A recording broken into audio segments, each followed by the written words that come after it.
meeting to order.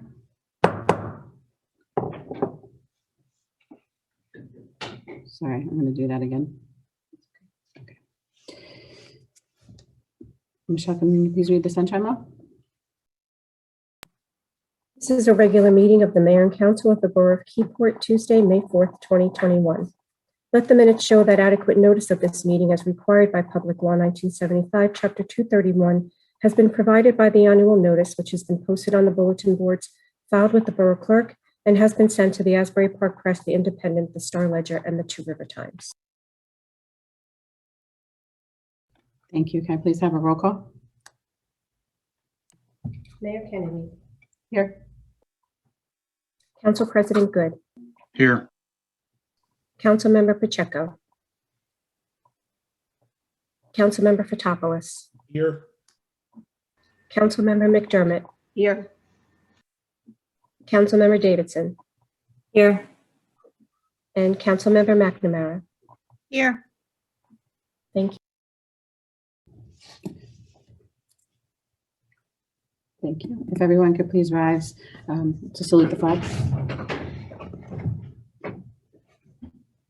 Pledge allegiance to the flag of the United States of America and to the republic for which it stands, one nation, under God, indivisible, with liberty and justice for all. This evening's moment of silence is in honor of two losses we have faced. The first one is in honor of John J. Kovacs Jr., a former council member, planning board member, and was a currently serving member of the Keyport Fire Department. We will miss him.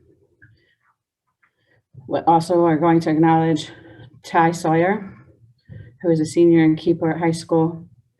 Our thoughts and prayers go out to all the Keyport and Union Beach community as this loss impacts all of his classmates, families, and friends. So this moment of silence is dedicated to both of them.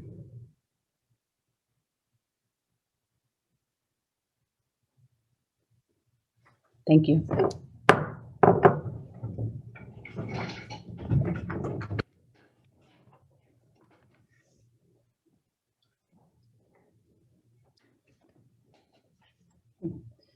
This month, we will be honoring Mental Health Awareness Month with a proclamation. Stay tuned to the social media and Borough website, and it will be posted there. Okay. Before we open it to the public, do any council members have any items on the agenda that need to be pulled or tabled? Mayor Kennedy, I have Lori Davidson. I have a few things I'd like to, I have a couple questions or something, a few things to get pulled under communications. For the resolution 123, Funny Girl hot dogs concession stand. I was wondering about the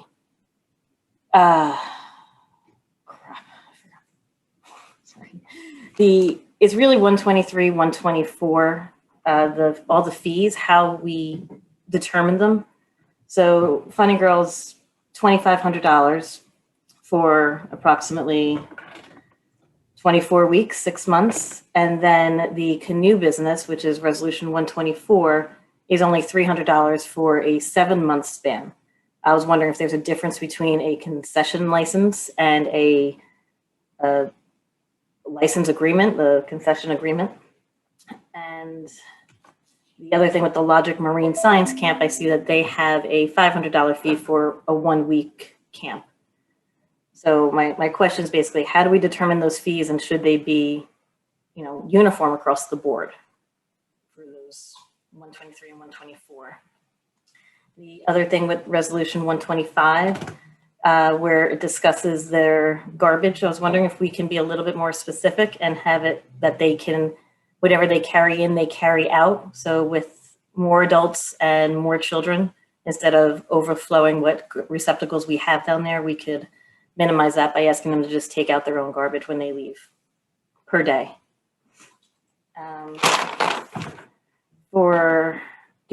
Should we address those, or should I go on to communications? You can address communications, just nothing that's on the public hearings, because we'll all have a chance to comment on the things we're having public hearings item. Okay. So as far as the Historical Society for Communication 1, has any additional information come in regarding that $2,500 request, whether or not they went out to receive any CARES Act money, and if they were denied? It's just so we know if we should approve that or not. I would like that pulled. Communication number 4, the Meat Eater movie production, they're seeking the waiver of $500. So I don't know what the other council members feel, but I'm not in favor of that. Communication number 5 regarding the, I forgot what I was going to say. The communication number 5. They're setting up screens and tables. I was wondering if they bring all their own tables and screens, or is any part of DPW going to be involved in the setup of that or breakdown? The Art Society walk, communication number 8, again, it goes back to the fees. I saw in an email that it stated if they wanted a waiver from the fees, that they needed to address a letter to us, but I also didn't see anything stated that there were fees associated with the use of any of the locations they're looking for. And that's all I have for those items.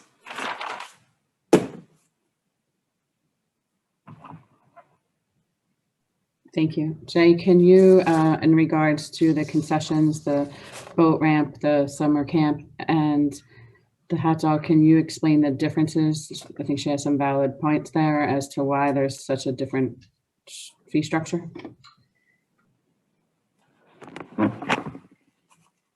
Yes, Mayor. The two, the hot dog vendor and the boathouse, those are proposals that are solicited, and those fees are consistent with what were paid previously.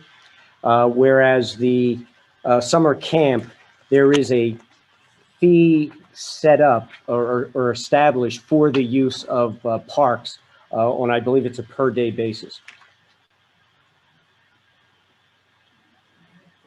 Is there any discussion of the fee for the canoe business to be on par with the concessions? Well, again, those were the result of proposals that were sought. The prior vendors indicated their willingness to pay the same amounts in prior years. The way to address that would be to establish a minimum as part of the proposal process. As you may recall, there was a recommendation from the Harbor Commission to actually reduce the fees for this year, and the council, the result of that discussion was that the fees would be, or the same terms and conditions would be offered for the current year as they were prior years. Thank you.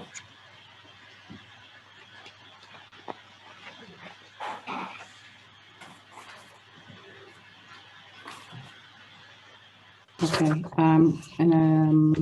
regards to communication number 1, your question on that, the only information that came in to me, at least, was the information I had to receive myself, which was from Monmouth County, which I shared with each of you, as far as who received Monmouth County CARES Act grants for businesses in Keyport as well as nonprofits, who applied, who was approved, and who was denied.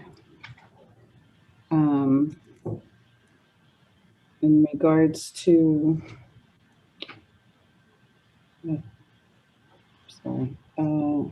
the waiver of fees, that will have to be a discussion amongst the dais when we get to those. I do want to make one agenda amendment. Item number 7 under communications. We did notice today that has a rain date error. It's just a typographical error. It was meant to be June 22nd is the rain date, not July 22nd. In regards to your question, Councilwoman Davidson, number 8, I just heard from Michelle before the start of the meeting that there was an email request for the waiver of fee for that, but it was not received until Friday, which was well past after the agenda closed. I think that answers your questions. I don't know if they completely answer your questions, but did I miss one? Do you think we're able to request the summer camp to carry out their own garbage, or do you not think it's an issue? I think that's a great idea. So if that gets approved, we'll have that noted in the approval, and then that would be communicated back to them, if that's how the governing body chooses to vote on that. Thank you. Thank you. Any other members of the governing body have anything on the consent agenda or communications? Mayor, They're discussed. Mayor, I do. It's Dennis. Mhm. I have, maybe others recall the canoe license agreement when it was not when they first came. It was their first year was sort of a pilot, and the fee was established at $300, and that there was discussion that the fee wouldn't remain $300. We would assess and then appropriately raise or do whatever. I'm having that recollection here. Regardless, my suggestion or my thought would be, given that it's already in the agenda, and I would like to see it get started. We advise Canoe for You that perhaps next year there would be an appropriate increase of the fee. Because I agree with Councilwoman Davidson, $300 does not seem proportionate to the others. And, the business that they do is, I observe that it is pretty good down there. So that would be my suggestion on that.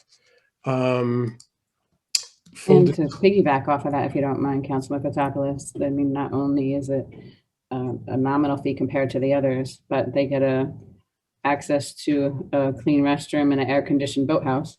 Yeah, I mean, and the other topic to piggyback off of that as well is we do, even if this is approved tonight, need to address parking. It has been mentioned the last 2 years about how the trailer is left there the whole season with a former museum lot. And then he has his pickup truck parked where we could be making $20 for the boat ramp spot. So I do think we need to address some parking situations with that. I don't disagree. The other thing was the historical. We received I received an email today from the Historical Society President Tom Gallo with some additional information.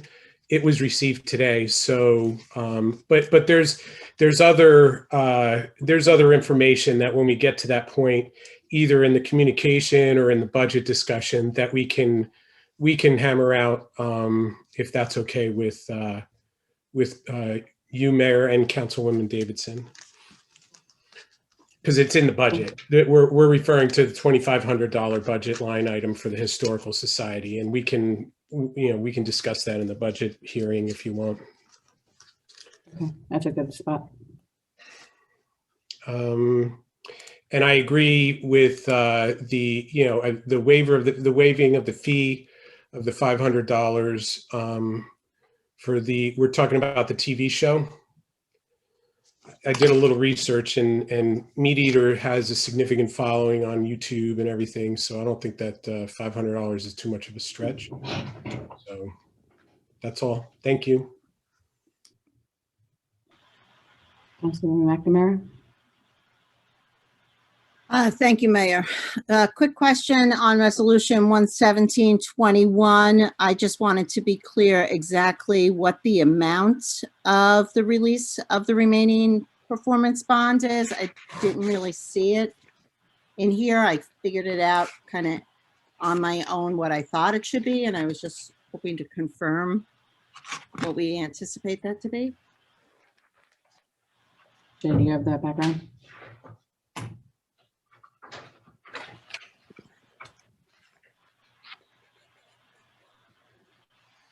Yeah, I believe that's detailed in the attached report from the engineer, and I'm looking for the precise dollar amount. I see they,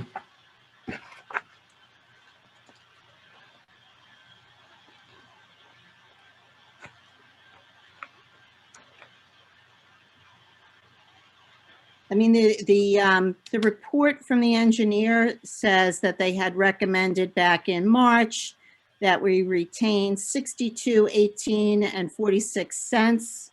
I'm assuming that that's the amount. I mean, it's not in the resolution, and I don't know that that was what we retained. So I was just kind of trying to double check. yes, that is the engineer's recommendation, so that is the portion that would be retained. I think that, well, no, I don't know. I guess the way I'm reading it is that's what was retained in March, and that now we're giving that part back. But I just was trying to follow the trail of the money.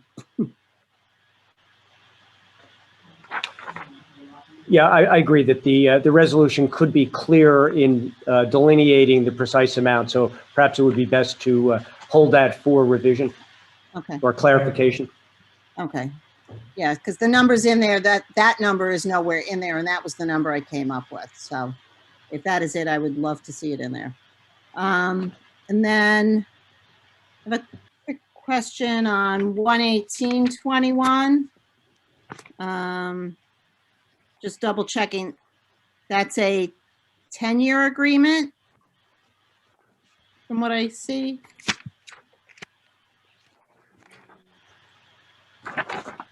That's the mod 4, Jay. Yes. It is a 10-year agreement. Actually, I guess it's this technically starts in 2022 Do we have an and idea? runs through 2031. However, it can be terminated upon prior notice.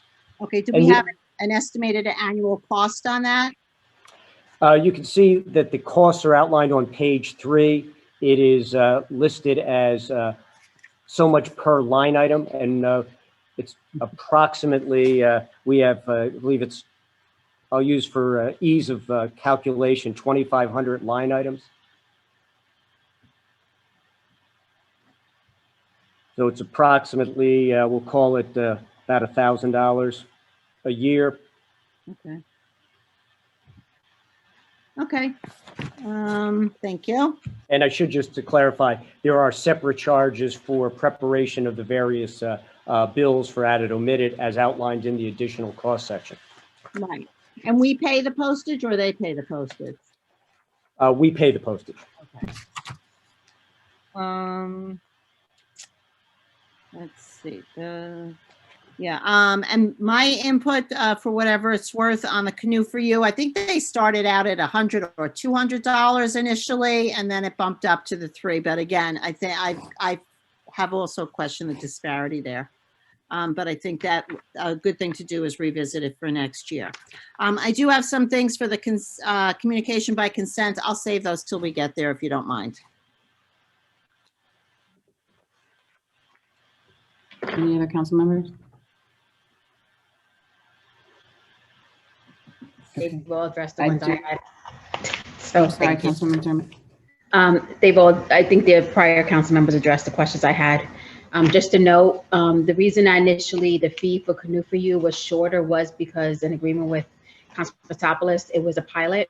And I think when we initially started, the season was shorter. It started like in July, August. I do think, I also recall that we were going to address the issues of parking and storage of their things in the new contract when we asked for it to be renewed.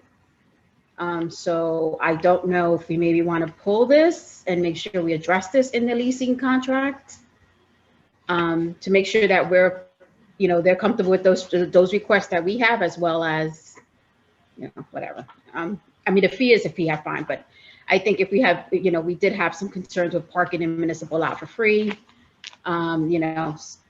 so I just think maybe we want to pull that contract, review it, if that's in agreement with the rest of the council. That was I think that could be something that Jay follows up with them if it approves for the contract. I mean, we'll see what the governing body says as a whole, but Yeah. I think holding off any outdoor stuff right now would not be Yeah. beneficial, so. And Mayor, if I may, what has been referenced are items that are outside the specifics of the agreement for the use of the agreement on the use of the facility. We can clarify that this does not include the parking information. So I don't see that as a major issue. Thank you. I do have, before we open it to the public, a I'm couple. sorry. Oh, you had another one? Sorry. Just one more thing. I do request, I just want to make sure we separate the Historic Society adequately from the budget conversation, and we don't approve that as an item on if we have to pull it out separately. That's my only, because I know we're talking about the budget line item, and this is not where it's submitted to us in public. So want to make sure that either we pull that separately for consideration, to make sure that we address that separately. Okay. Any other council members? Okay. Just a couple of quick things. As I mentioned, the date was incorrect on item 7. I mentioned about the waiver being received on Friday for number 8. And then I just wanted to know before we open this to the public, Councilman Good, do you, on item number 9 on communications, do you know when this or why they want to move this up to those dates? The reason I'm asking is because the closure of Fireman's Lot from July 1st through July 11th is going to have a major impact through the holiday.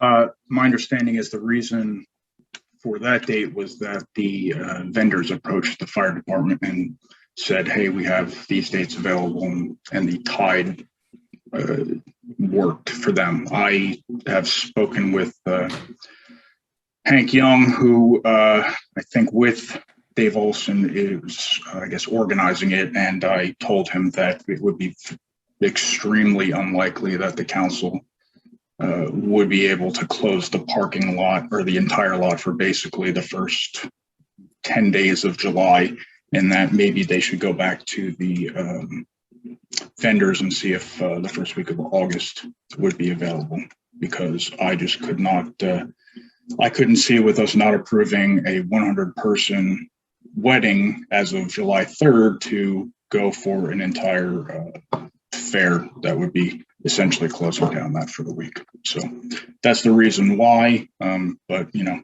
if the council is wants to move forward with it, you know, council's prerogative. Thank you for clarifying. I think everyone wants the fair to go on. I mean, I don't know that for sure, I'm guessing.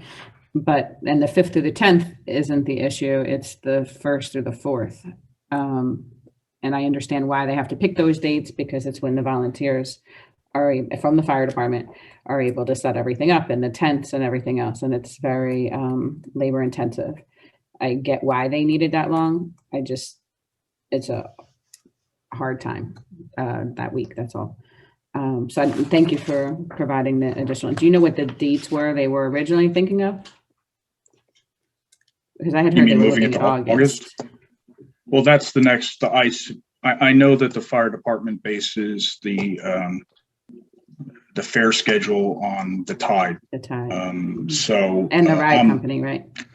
Yeah. So I'm assuming that 30 days from when they were looking, I guess that's when the tide's going to run. So again, this was more of a, I don't believe they've actually spoken with the vendors yet, but I'm anticipating it to be somewhere around August 5th or 4th, around that time. Okay, thank you. Okay. Can I have a motion to open to the public, and just note that this is only for items that are listed on the consent agenda, communications or unfinished business that are listed on the agenda. Motion. Second. All in favor? Aye. Aye. Aye. Thank you. Any members of the public that wish to speak about items that are on the consent agenda or the communications, please show of hands, and that's who we'll go for first, and then we'll go to the phone lines.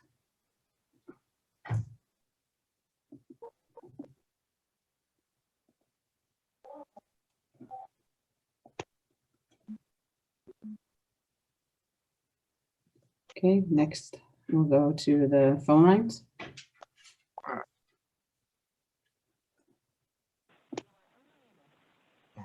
Michael Lane. Hi, Mr. Lee. Michael Lane, 51 First Street, Keyport. Good evening, Mayor, members of council. Building on the conversation that's already taken place on communications number 4, the Meat Eater Incorporated request for a $500 waiver really doesn't make sense because they're a profit-making operation and YouTube, and they're not a charity, and they're not a 501k. So I support the comments that have been made already that we shouldn't grant that waiver. On resolution 124-20, the boathouse, is the sale of food and boating craft novelties and fishing related products, and also physical fitness lessons. Those are all new items. I don't think they've ever been done at the boathouse before. And you know, what is the expectation and how that's going to be controlled? How much area and where this sale is going to take place? Where these displays are going to be? What kind of signage is it, etc. And what is the restriction that's been built into this? And I'm surprised at the issue with the storage of the kayaks on the lot across the street, which has been brought up at multiple council meetings in the past and Harbor Commission meetings, is still unresolved. So I recommend you do some more homework on this resolution. Are we going to have them competing with the hot dog vendor by selling food, or competing with the businesses in town? What kind of food can they sell? What kind of fishing equipment can we sell? Is it bait, etc.? We have a bait shop in town that pays a significant amount of tax money. So why is this expansion of function being allowed? My understanding from the beginning was this was a kayak rental operation. On resolution 118-21, which is the county proposal, or the county property assessment computer service based on the Mod 4 data. Brings up the question that I brought up before, is the Mod 4 data is not in very good shape. At the present time, if you go on the website, the earliest maps, tax maps you can get are dated 2013. We've made tremendous changes in the borough in the zoning map, in the zoning designation of properties. For example, the townhouses across the street on First Street are no longer in a GC commercial district. The houses on Monroe have all been changed in their zoning. Raritan Cove zoning has been changed. And the Browns Point redevelopment is all changed. There's a lot of online 2013 tax data that's just not right. For example, the American Legion Drive Ring Road is shown on the tax maps as right up against the bulkhead. And we know that's not true anymore.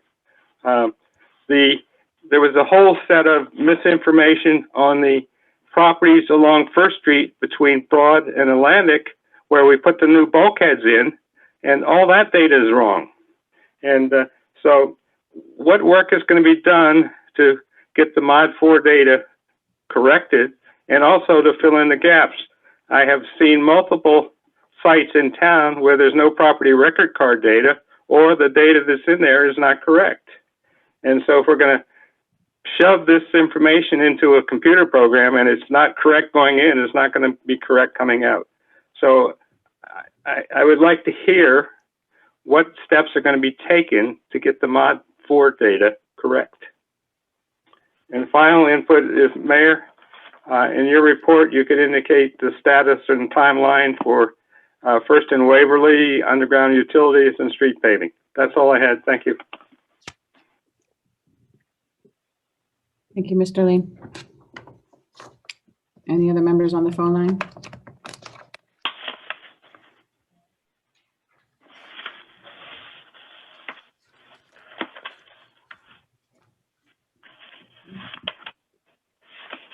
Michelle, does anyone?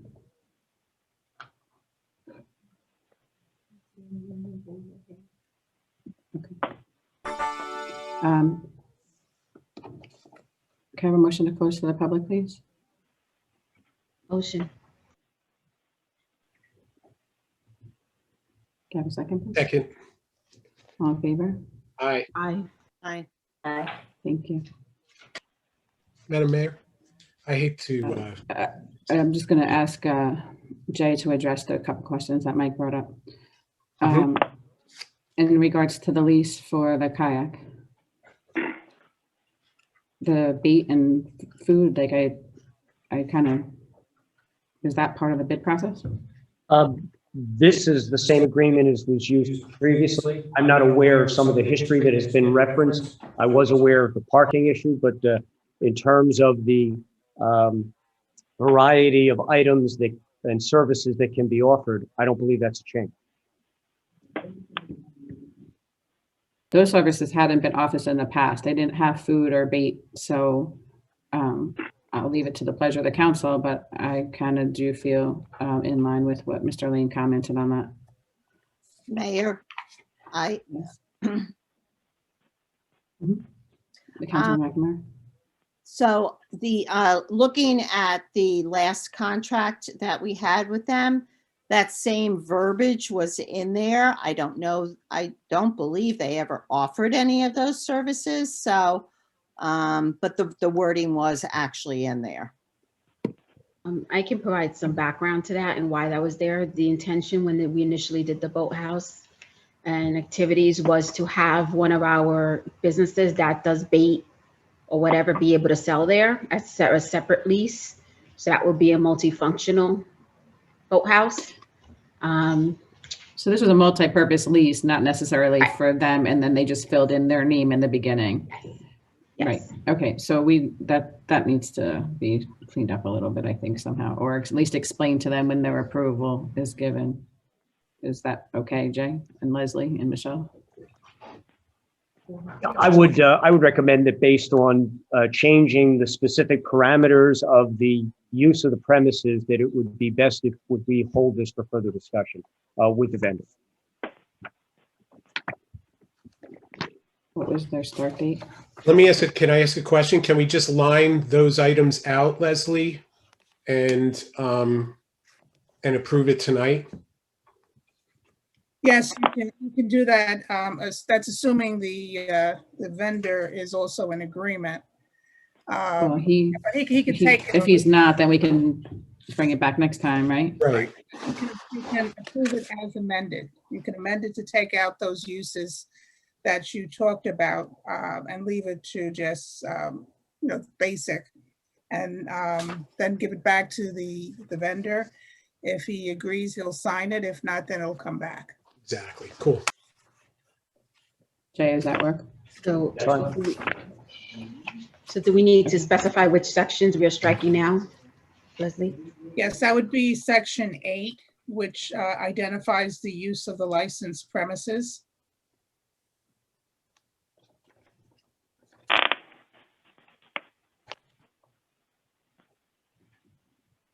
Okay.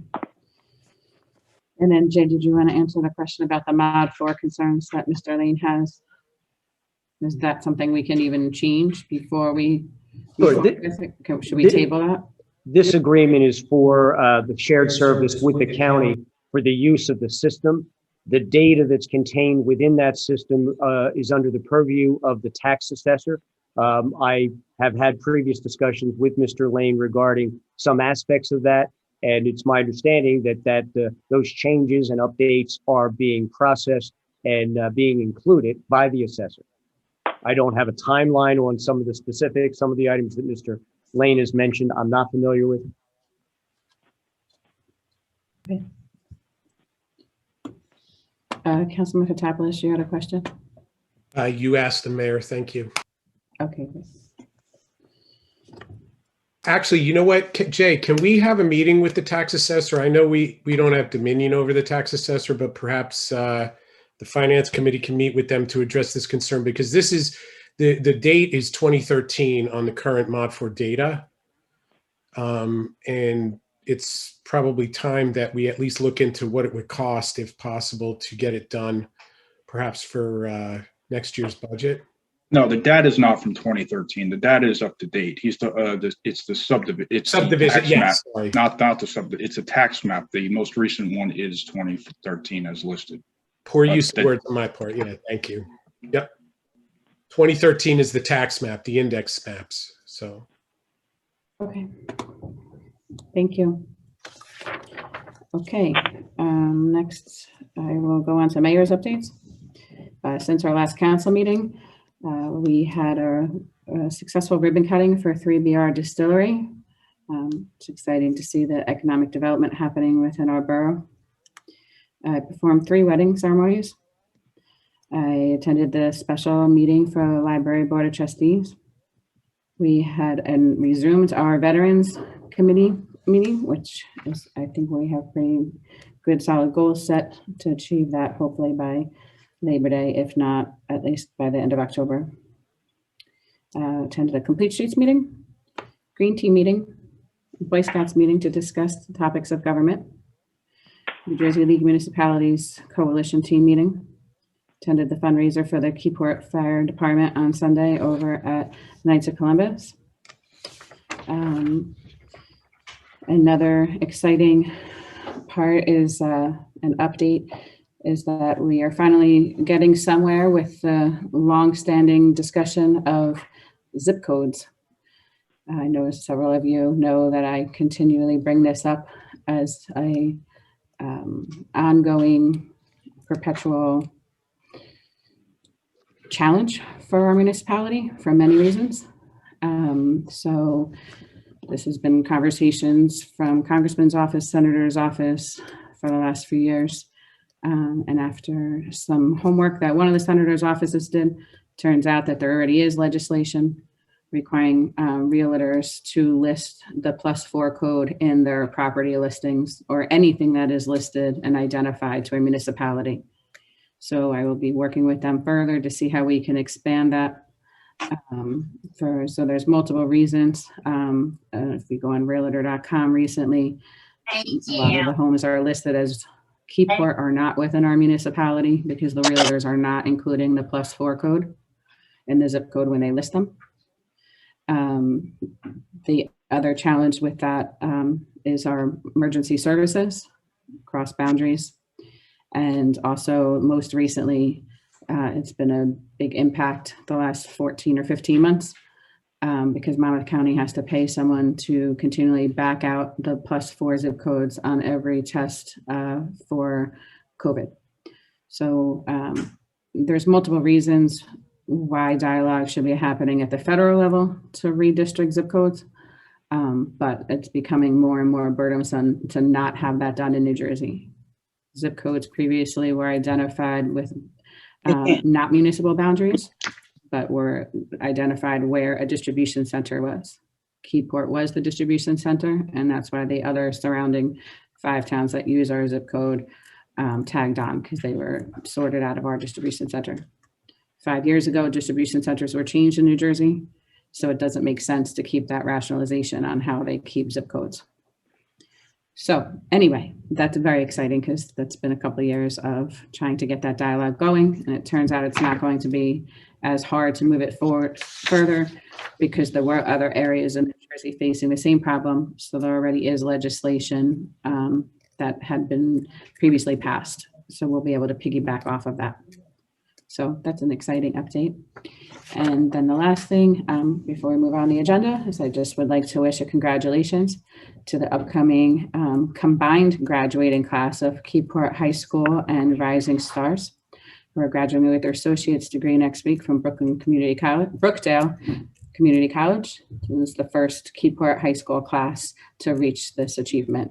I believe a majority of everyone that entered that Rising Stars program as freshmen are completing the program. So congratulations. Obviously, we'll congratulate all of the regular Keyport High School graduating seniors in June, but because this is the first class receiving their associates next week, I just wanted to make sure we gave them a shout out. Okay, so next we go on to the consent agenda. I believe Councilmember McNamara was requesting to table 11721. And then from further discussion, Councilman Fotopoulos, Councilman Good, Jay, are we tabling 118 or are we okay with it? I personally think it's fine. Yeah, I'm okay with that. I think the thing that came up with Mr. Lane is a bit of a separate issue, but. Yeah. Okay. And then 12421 is going to be modified and parts are going to be redacted. Ms. London and Michelle, you'll communicate on that? Yes, Or paragraph 8. Is it limited solely then to the rental of the non-motorized watercraft such as kayaks, sailboats, stand-up paddle boards, rowboats, and canoes? I mean, I would, just in case it has to go hand in hand, I don't know if, I assume life preservers go hand in hand, but I don't know if that's a separate rental fee, but I don't want to leave that out just in case it's not. That was not addressed in the language So currently. this probably goes hand in hand with the kayak rental, but. Okay, so it'll be limited then just to those areas. Everything else will be deleted. Okay. So when we motion, someone would need to motion with 124 removing item 8, right? Modifying. Modifying item 8, okay.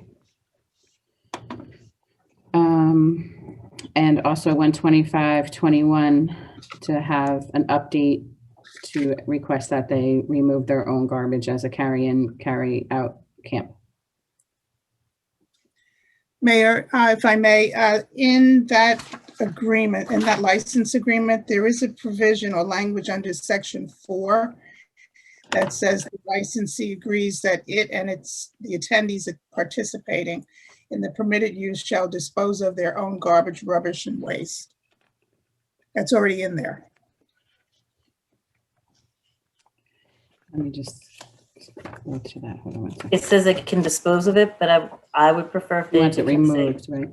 have them take it out with them. They could dispose of it at any receptacle nearby, as opposed to taking it back with them.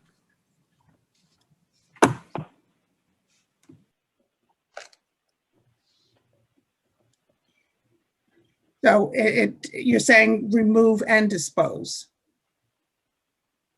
Yes, I believe that's what she's requesting. Okay, I can add that language, remove and dispose, remove to it. Thank you.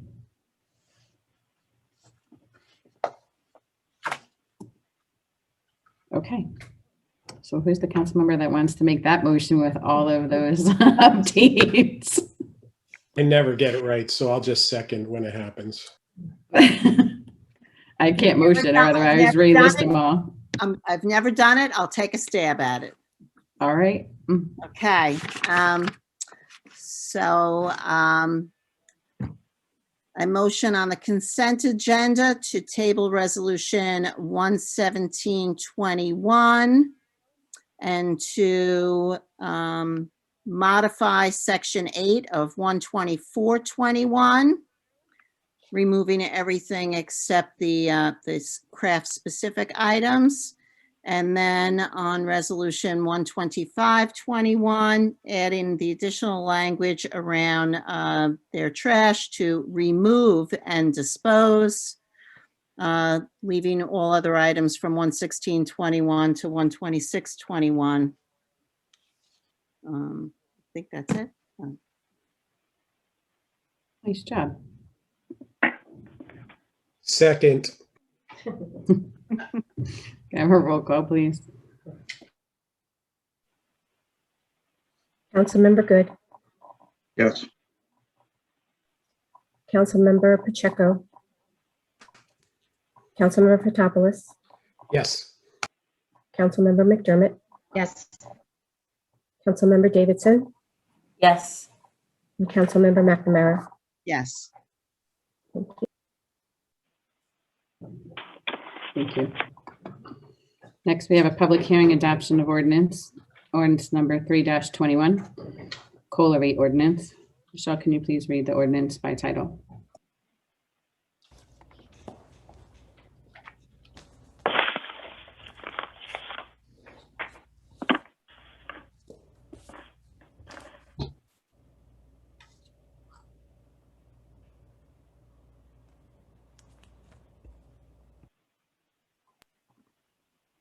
Can you hear me now?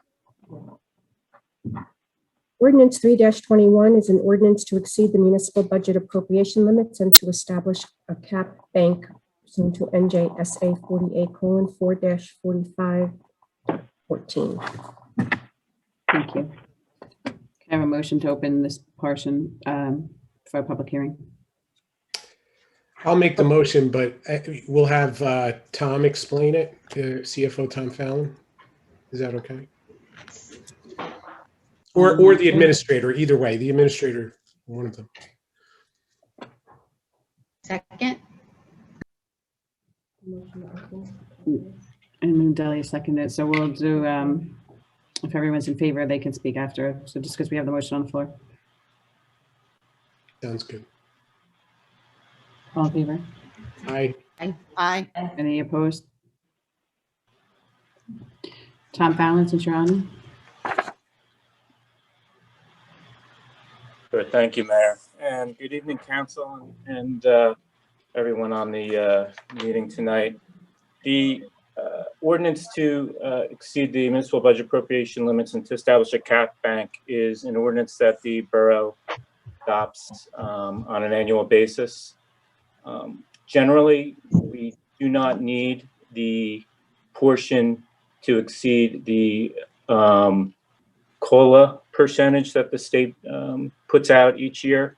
But what we do need this ordinance for is to establish a cap bank, because the cap bank gives the borough flexibility going forward with future budgets. For instance, in this year's budget, one of the pressures on this year's budget are the pension increases. The pension increases are within the municipal budget caps, and they absorb well in excess of the 1% cap that's allowed this year. The 1% cap is about 80,000, and our pension increases are 135,000. So without moving from the 1% to the 3.5%, we would not be able to absorb that increase. So again, we basically need it for flexibility, and the law allows us to go to 3.5%. In some years, the COLA rate is very close to that amount. And this year it happens to be 1%. So this ordinance allows us to increase by an additional 2.5%. And that's all I have. Thank you.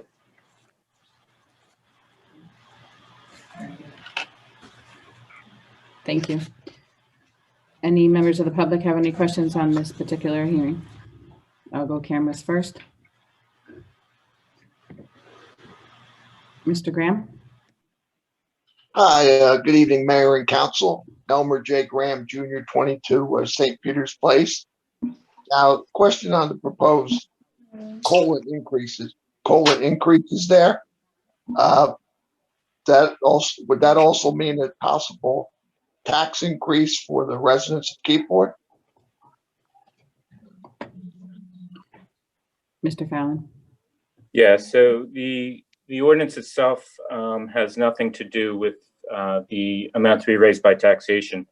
The ordinance has to do with the appropriations in the budget. With this ordinance, we still are about $170,000 under the appropriation cap. So to answer your question, no, this really has nothing to do with the amount to be raised by taxation. There's a separate cap for that. That's called the levy cap. And so this is a cap on spending within what they call the caps within operations. Thank you. Okay. Thank you. Anyone else by camera, raise your hand, then I'll go to the phone lines.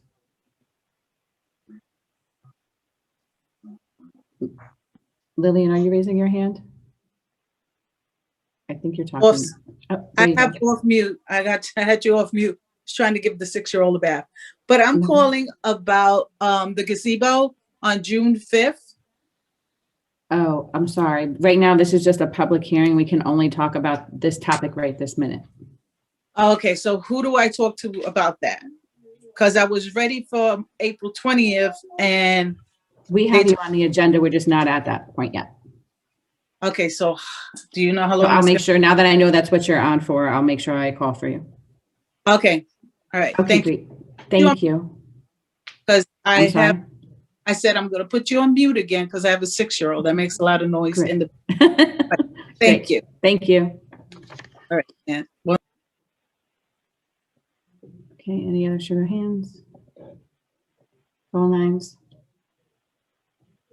Going once, going twice.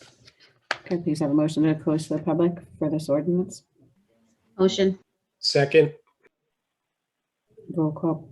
Oh, no, all in favor. Aye. Aye. And can I have a motion to adopt the ordinance? Motion. Second. Roll call, please. Councilmember Good, Yes. Councilmember Fitopoulos, Yes. Councilmember McDermott, Yes.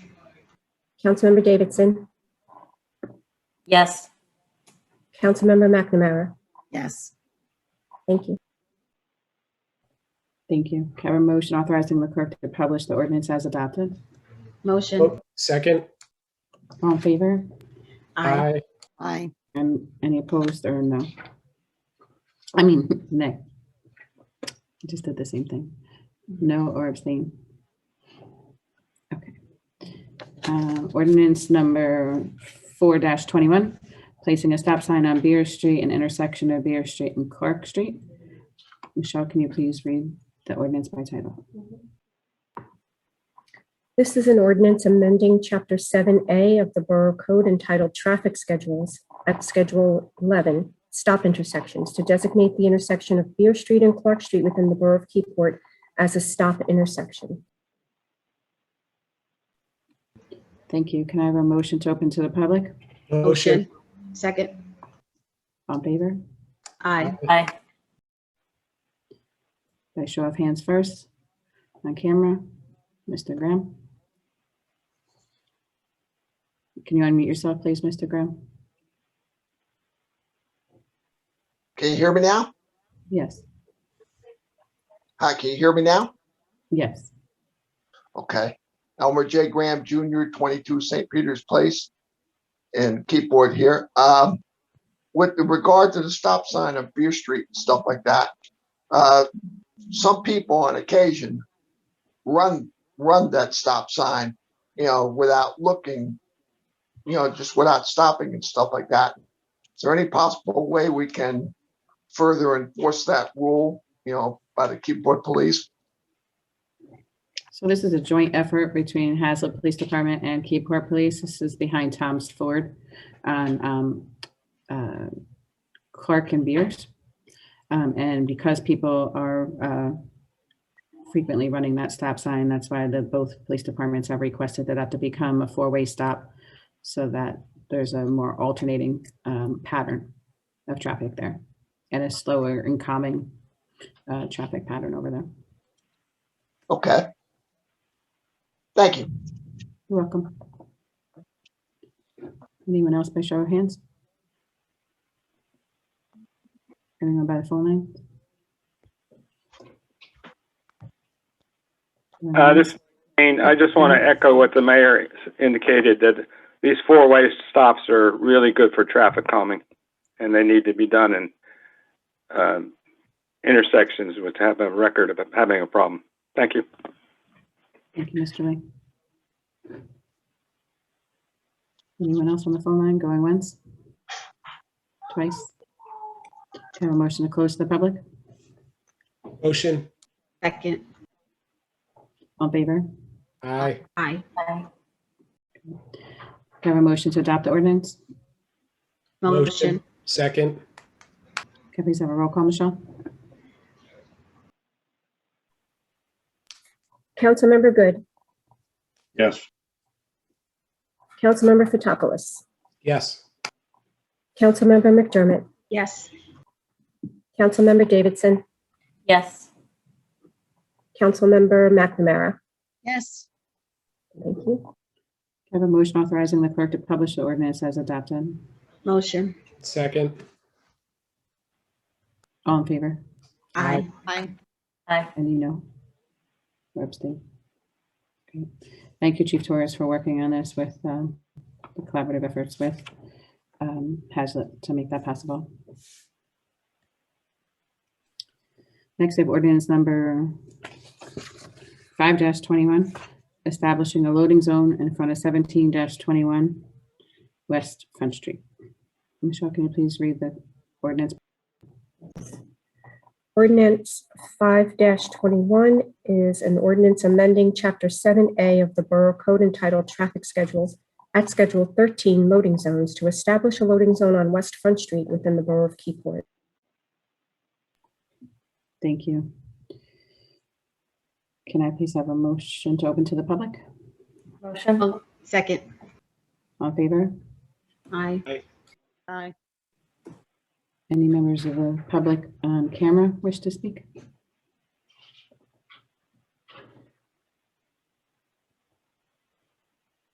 Any members on the phone lines?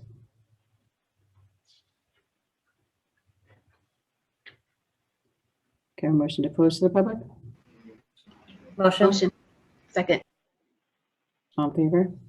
Aye. Aye. Aye. Any noes or abstain? No. Motion to adopt the ordinance? Motion. Second. Can I have a roll call, please? Councilmember Good. Yes.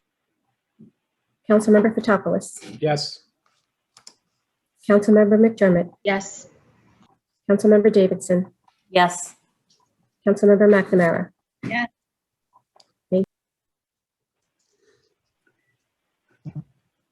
Okay. Motion to authorize the clerk to publish the ordinance as adopted. Motion. Second. All in favor? Aye. Aye. Any noes or abstains?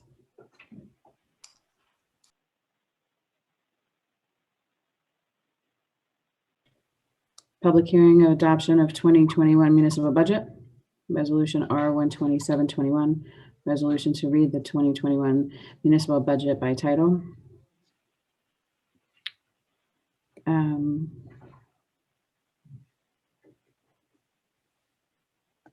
We're not going to do the resolution until after we have the hearing, right?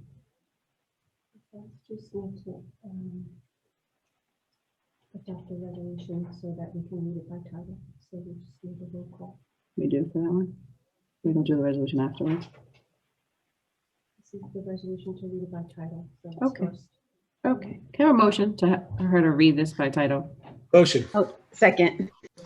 All in favor? Roll call, sorry, on this one. Councilmember Good. Yes. Councilmember Fotopoulos. Yes. Councilmember McDermott. Yes. Councilmember Davidson. Yes. Councilmember McNamara. Yes. Thank you. Okay. So now, you'll read the title? This is the municipal budget of the Borough of Keyport, County of Monmouth, New Jersey for the year 2021. Do the governing body members wish to ask questions first, or do they want the public to ask questions first? Public? So can I please have a motion to open the public for the 2021 budget? Motion, second. All in favor? Aye. Can I show of hands? This is for the municipal budget. Mr. Graham? Okay, Elmer J. Graham Jr., 22 St. Peter's Place. Can you more or less maybe summarize the budget, this year's proposed budget in general? Mr. Fallon? Sure, I can give a response from the financial end, I believe, and maybe the administrator from the policy end. So from the financial end, from the regulatory side, we're about $170,000 under the state appropriation cap. Now, the state 2% levy cap, we are $286,000 under the state levy cap, and that's without utilizing $610,000 that we have available in levy cap banked. The budget from the financial side does allow for the regeneration of a majority of the surplus being utilized. I think the borough has done a good job controlling costs within the budget caps. The budget operations within caps from 2020 was just about $8 million, and 2021 increased to about $8,187,000. That's about a 2.35% increase in operations within caps. However, 71% of that increase, or about $135,000, was due to required pension payments that are, again, that's a calculation that's provided by the state of New Jersey to the borough. We really have no control over that. So about 71% of our increase in our operations within caps was due to these required pension contributions from the police retirement system, as well as the public employees retirement system. The budget does call for a 1% increase in the amount to be raised by taxation, about $70,000 or so. And because of our increase in our rateable base, there will be that would result in a 3.4% decrease in the municipal tax rate. So the tax rate would go from about 0.876 to 0.846. So about 3 cents. I think that's pretty much my summary from a financial standpoint. Okay. Thank you. Jay? We can't hear you, Jay. You look like you're on mute. Much better. Thank you. Just a couple of quick comments regarding the budget itself. The budget document is a state required form. The budget actually has 3 separate budget components to it. For our current fund, which provides a detailed information on both the revenues as well as the expenditures for the borough for the year 2021. And that current fund provides the basis for regular municipal operations, police, fire, first aid, public works, finance, administration, code enforcement, senior center, all of the services that are provided by the borough of Keyport. The second major section of the budget is our water sewer utility budget. This is for, again, both the revenues as well as the expenditures for the operation of our water sewer utility.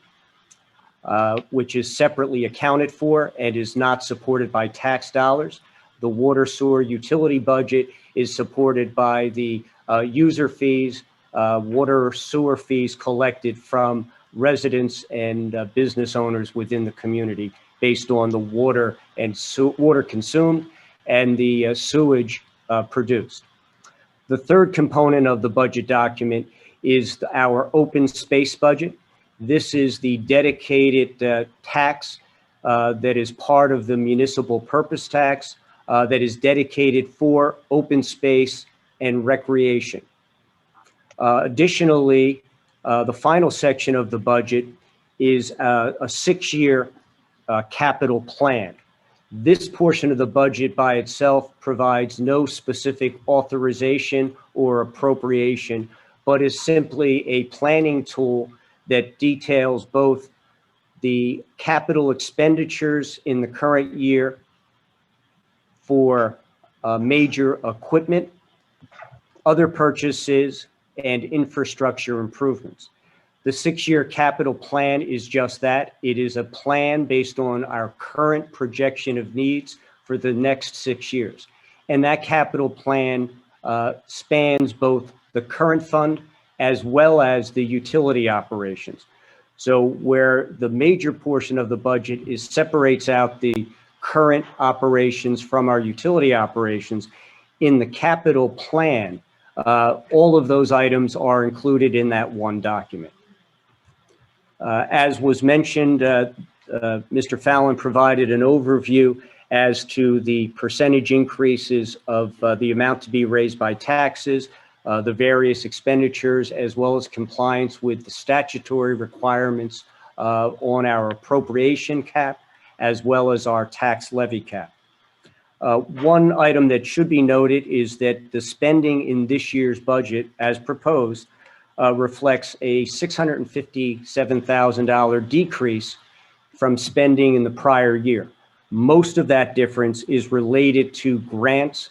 Last year, I think most are aware that there were a number of COVID-related grants that were funneled through our municipal budget. Notably, the largest portion of that was related to the NPP business relief funds.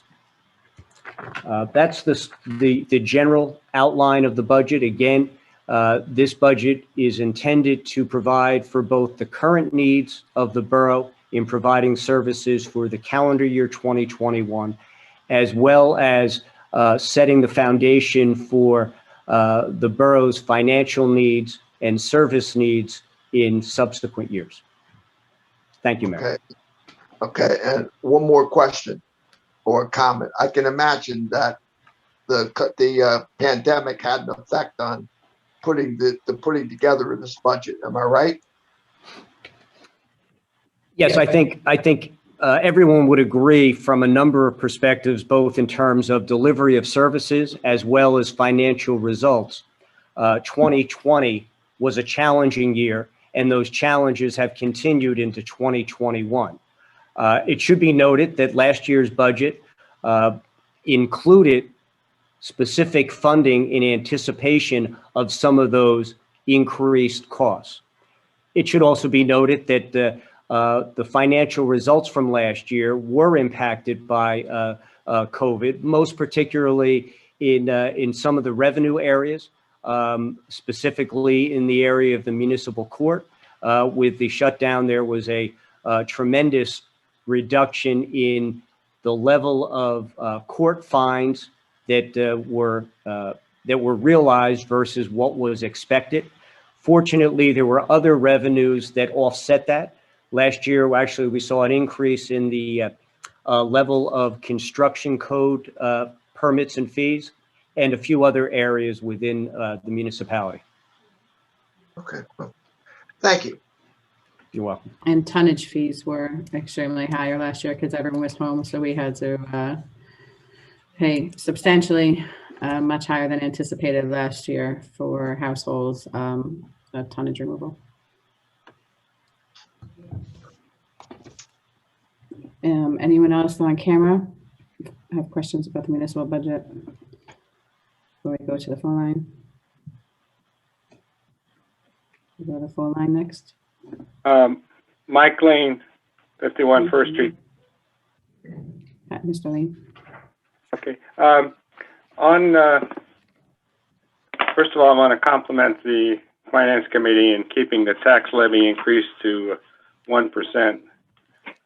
Though you got to consider that 1% averaged over the last 2 years, and I think last year it was around closer to 4%.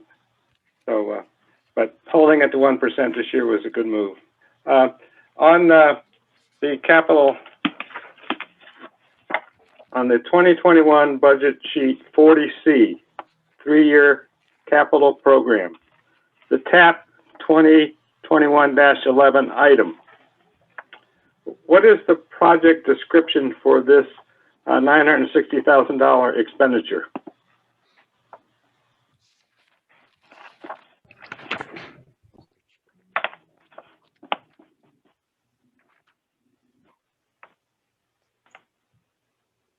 Can you say what page that was again, Mr. Lane?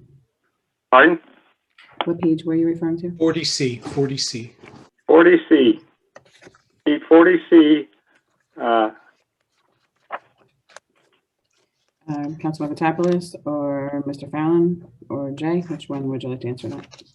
Jay probably has it ready, right? The TAP program. Yes, thank you, Mayor. The capital plan can sometimes be confusing because it actually starts with the first listing of the projects on sheet 40B. But those same projects are carried into the next year's. Each section, each of these pages actually just shows a different aspect of the funding and spending plan, whether it will, the portion that will be spent in the current year or portions of each project that will be spent in the later years. The $960,000 transportation alternative program. This is the pedestrian safety improvements that are being funded by a state grant. This is currently estimated to be a 2-year project with $150,000 spent in the current year and the balance $810,000 spent next year. That project is currently in the design stage with actual construction expected to take place next year. Also, it is worth noting that of that $960,000, more than $700,000 will be coming back to the borough in the form of a state grant. The balance is being locally funded, and there is the opportunity, once the design portion is completed, for an additional round of funding to be sought to make up that portion that is presently expected to be paid by with local dollars. Just in terms of the scope, or I believe Mr. Lane requested information on the definition. This is the pedestrian improvements along First Street, as well as portions of West Front Street extending out to Broadway, and then heading south on Broadway. The scope of this project and one of the primary focuses is to improve pedestrian safety from downtown Keyport to the train station, the general train station area heading towards Mattawan. All right, thanks. That sounds good. We're in alignment that there was a $700,000 grant. The sheet 40B indicates that we've received a grant in aid of $150,000. Is that part of the $700,000? That is part of the total 700. The 150, my recollection is that that's covering the current design portion. Mm-hmm. Okay, so that's all the survey marks on the sidewalks. Okay. The last year we showed this project at 1.1 million. So have we been able to identify ways to cut the cost down to the 960,000? My understanding is that the 960 is the current balance for this year moving forward. and that does not include the portions that were spent, because this project technically started last year. It technically started before 2016, Well, but anyway. you're right. I misspoke. I believe that expenditures started to be incurred in the 2020 year. All right. So this is the portion of the project looking forward. That sounds, but it does bring up an issue is when we do these capital programs, that in the future we should maybe have a 3 or 4 sentence description of each of the projects, so we know what we're getting for our money. The recommendation. I had a question for Tom Fallon. Go ahead. Hey, Mr. Lane. Hey, Tom. Good to hear from you. Back a couple of years ago, we used to talk about holding the expense for the debt service to under $1 million, and I see we're above $1 million by quite a bit. I think $1.25 million, if I remember the number, something in that range. Is there any opportunity to refinance any of these debts based on the really low interest rates these days? Yeah, no, currently, we have a 2011 general obligation bonds that are the problem is under the previous administration, the actual federal government under President Trump's administration, they did away with advanced refundings. So you can only do current refunding. So you cannot refund bonds until they're callable. You used to be able to refund them years before you could call them. And then you would be able to advance refund them, put the money in an escrow account, let it earn money, and then you would call the bonds when on the call dates. But since you're unable to do that, you have to wait for the call to actually happen. And that's usually a 10 to 15 year call. And none of our current outstanding bonds are callable at this time. We do, anticipate permanently financing some of our temporary debt, our bond anticipation notes this year to take advantage of the low interest rates. We're looking at doing that towards the end of 2021, towards the end of this year. Okay. One other question. If I may also just add to that, that was also part of the rationale. In prior years, the capital plan was a 3-year plan. This year's budget has projected a 6-year capital plan to better identify those projects that we can seek bond funding or borrowing currently while interest rates are low. We need to take advantage of the low interest rates, without question. One other capital expenditure item.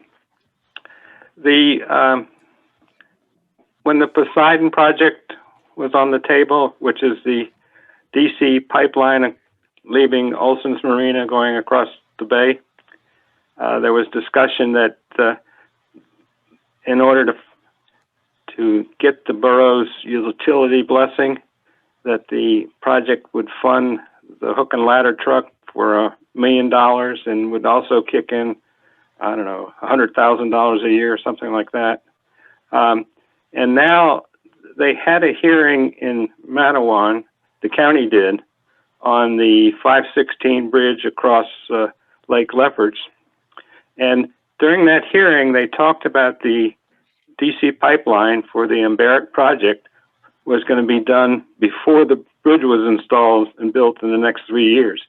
So does the borough, and I know the Embarrack people are going for permits, does the borough have an agreement with Embarrack on what the funding is going to be? And is that built into this program? So, Mr. Lean, I'm not sure if you remember last August, Embarrack presented on a Zoom meeting and a council meeting. Councilman Good asked them if they're going to maintain their financial promises if the contract moves forward. We've been, Jay, myself, and Leslie have not been able to have a meeting with them. I have still not seen the plans, nor have the two new governing body members. So it's definitely one of my questions as well, is because I wasn't sure if maybe the finance committee had been in contact with them. But I know Councilman Good did ask last August if they do plan on holding true to what they had in their original contract. I know Ms. London still needs to look over everything as well as to whether with the change of the project and scope of project would adhere to a rollover from previous contracts signed under a different administration, because now it's a completely different project and company name. But we did get written documents then. Back then, yes. Back We when just have to make sure that they still hold true. All right, and you're aware that they have filed all the permitting information with NJDEP for exiting the borough at Olson's Marina and going. That's what they presented back in August with the resolution by the governing body to for the borough to sign, acknowledging that those things are moving forward with the state. Right, but the notices have come out from NJDEP that all that is in the works. Correct. Okay. Thank you. Anyone else on the phone lines? Going once, going twice. Mayor Kennedy, this is Janet Bugle. Hi, Janet. Hi, how you doing? How are you? Good, Very how are well, you? thank you. So I'm sorry, I have a 67 East Front Street in Keyport. Just to follow up on Mike's question. So I'm sorry, and maybe I missed it.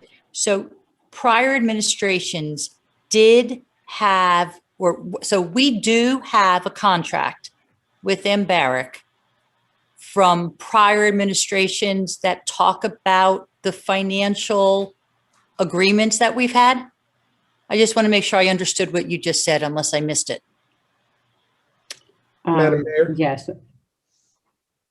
I'm sorry, Councilman Fitopoulos, were you going to speak? After you.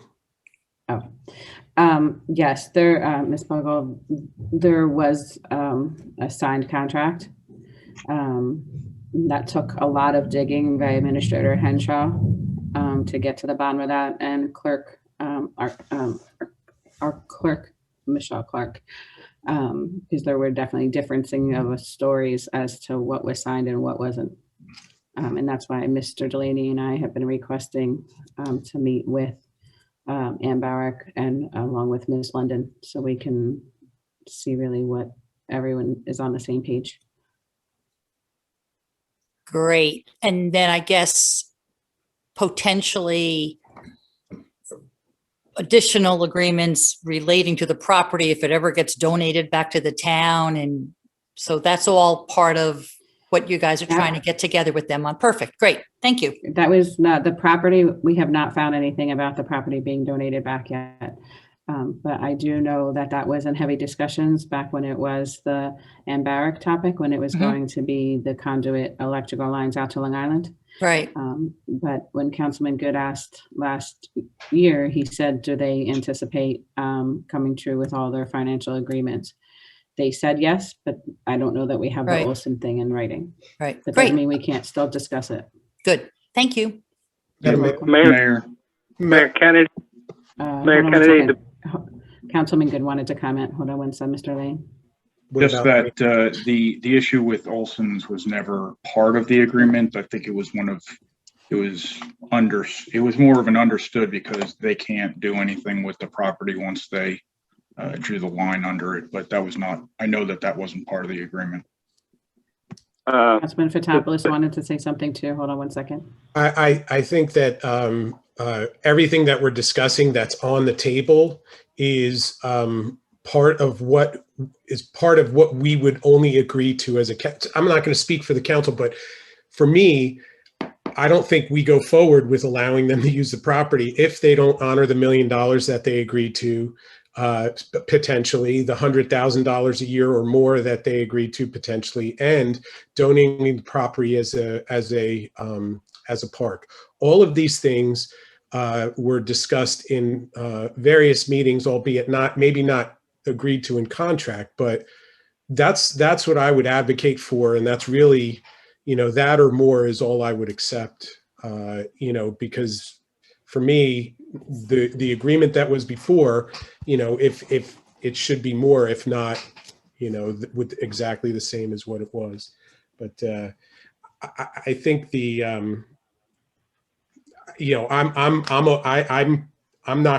I won't support it if it doesn't have those tenets in the agreement. Thank you, Madam Mayor. This is Mike Lane. If you check the filing that's been done with NJDEP, in their filings, they clearly delineate the use of the property as part of the park. They actually have a layout drawing for what it will look like. And that's in their application to NJDEP. And if you don't have it, I can forward it to members of the council. Michelle, you have it, right? Yes. Michelle has it. Yeah, so it's a beautiful color rendering of what they're going to do with the Olson property and turn it over to the borough. Thank you. One other thing, and we talked about it in the past. Mr. Lane, it's about the budget, right? Because we're kind of getting a little bit off topic. Yeah, it is about the budget. Okay. Dennis mentioned $100,000 a year. We made the mistake of leasing the post office for a fixed amount a year with no inflation factor.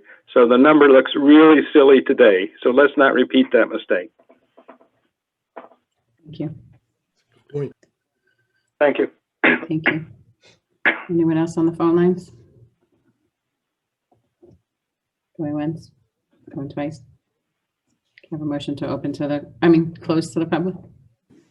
Motion. Second. All in favor? Aye. Aye. Do any council members have any discussion for the public hearing of the budget?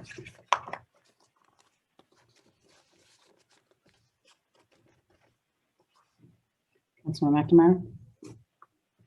So some of my things may be real basic, but if I highlighted them while I was going through them, I'm going to ask them, so be patient with me.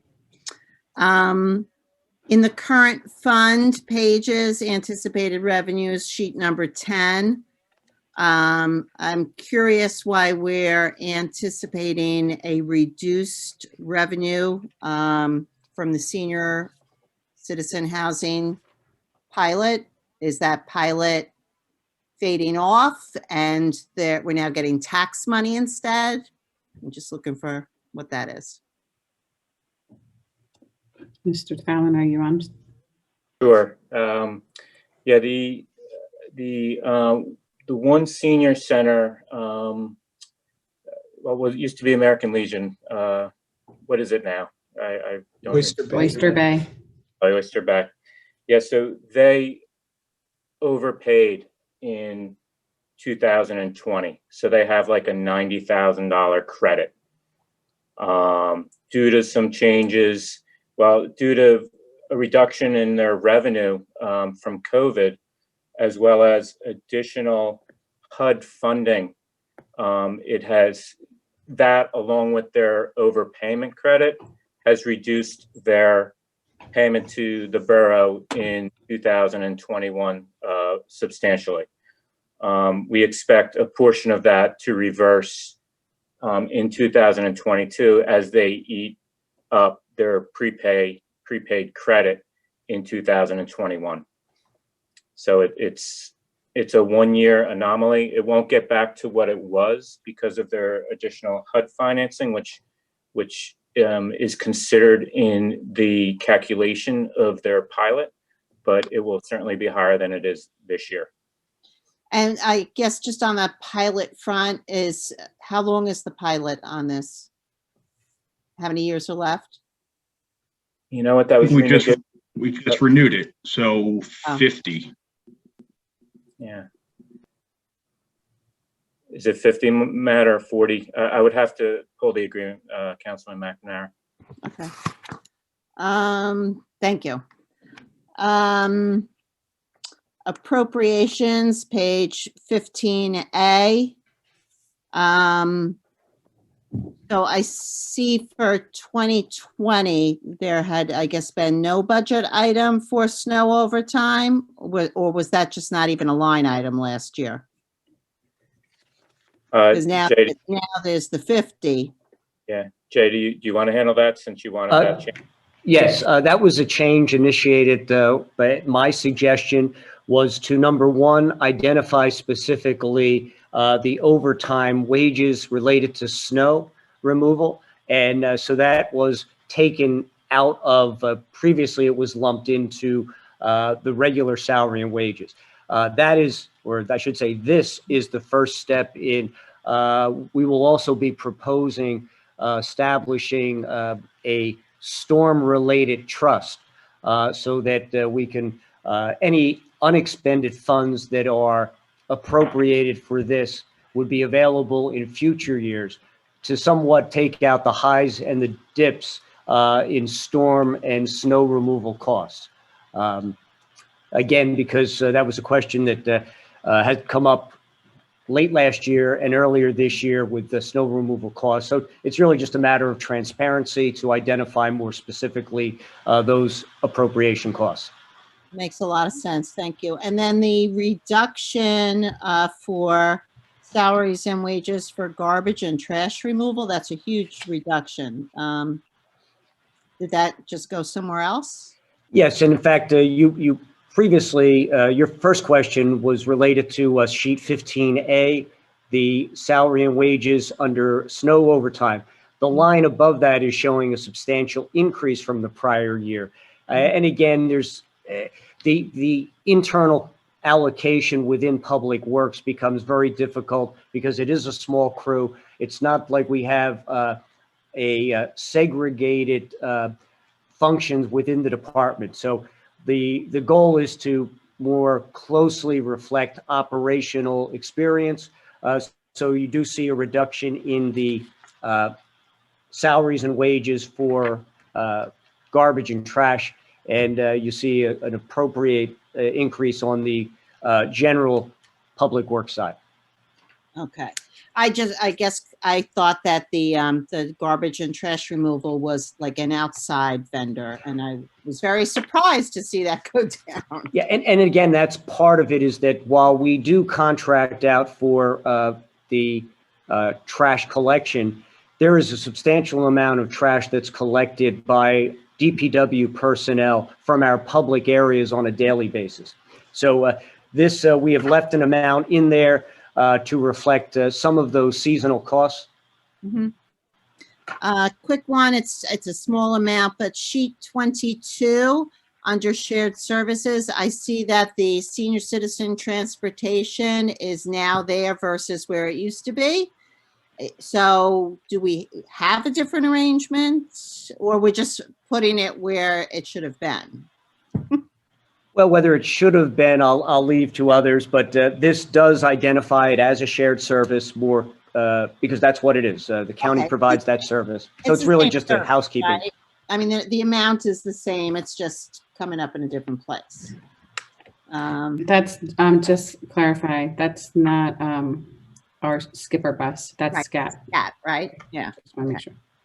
And then I guess the last item, Mr. Lane was talking about, the Ambaric stuff and $1 million, and there was a mention of a fire truck and all that stuff. I see under the capital budget, $700,000 for a fire truck. Is that just an ongoing thing that has nothing to do with the Ambaric and the money that was anticipated for that, right? This is just ongoing purchase? I'm going to defer to Councilman Good on this one, because I have the same question, because I wasn't aware we were going to be getting a truck. I thought we were building a firehouse this year. Well, the problem with building a firehouse is that we still haven't found the place for it. We discussed this at the end of last year.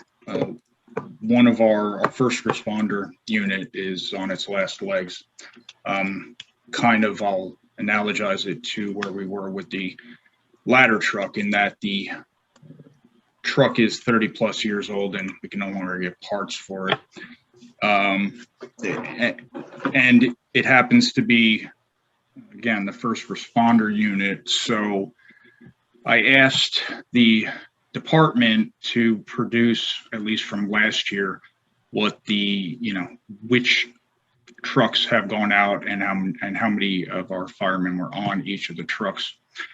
Because, as many will know, we do have, some would say, an abundance of trucks in town. The one that is sitting at Eagle Hose, it is our first responder one, and it was called out about 70% of the time. It actually, for first responder rate, was 75% of the time. So it actually was called out enough that the repairs that were needed, the repairs that have occurred over the past couple years, it just didn't make any sense to try to just keep the thing going. So that is where we were with that, with the request for the truck. We've just gotten to a point where we need the truck, and I've checked to see whether or not the use that Eagle, what Eagles was doing could be transferred to the other trucks. And as the first responder unit, the problem with shifting the equipment and spread out amongst the other trucks is that there are a number of times where not all of the trucks end up at one of the scenes. So it would be very bad if, say, the jaws of life were needed and it happened to be on a truck that did not show up. So that's why you needed really a first responder unit that would be able to carry all of the first responder equipment and the life-saving equipment, so that if necessary, it would get there to save lives. So that's why it was, not happy about it, but that's why it's in the budget for this year, is because we just can't move along with the truck as it stands now. Still got my eyes on trying to find a firehouse, and that is something that I know I've talked with Jay about, and he's talked to certain individuals around town. We just haven't been able to narrow down, or at least lock down, a parcel where we could actually put such a building. And I know, Mayor, you were looking to try to do a little complex that included some kind of community building along with that, but just haven't found even parcel where you can put the one firehouse.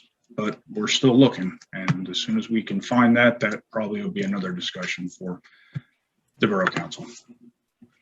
I know that Swift property just recently sold. That would have been, since we already spent almost $100,000 renting DPW space there. I wish that could have been communicated that they were putting it up for sale, since we are a longstanding tenant there. So, because that would have been an adequate place to build upon, with parking and already garage.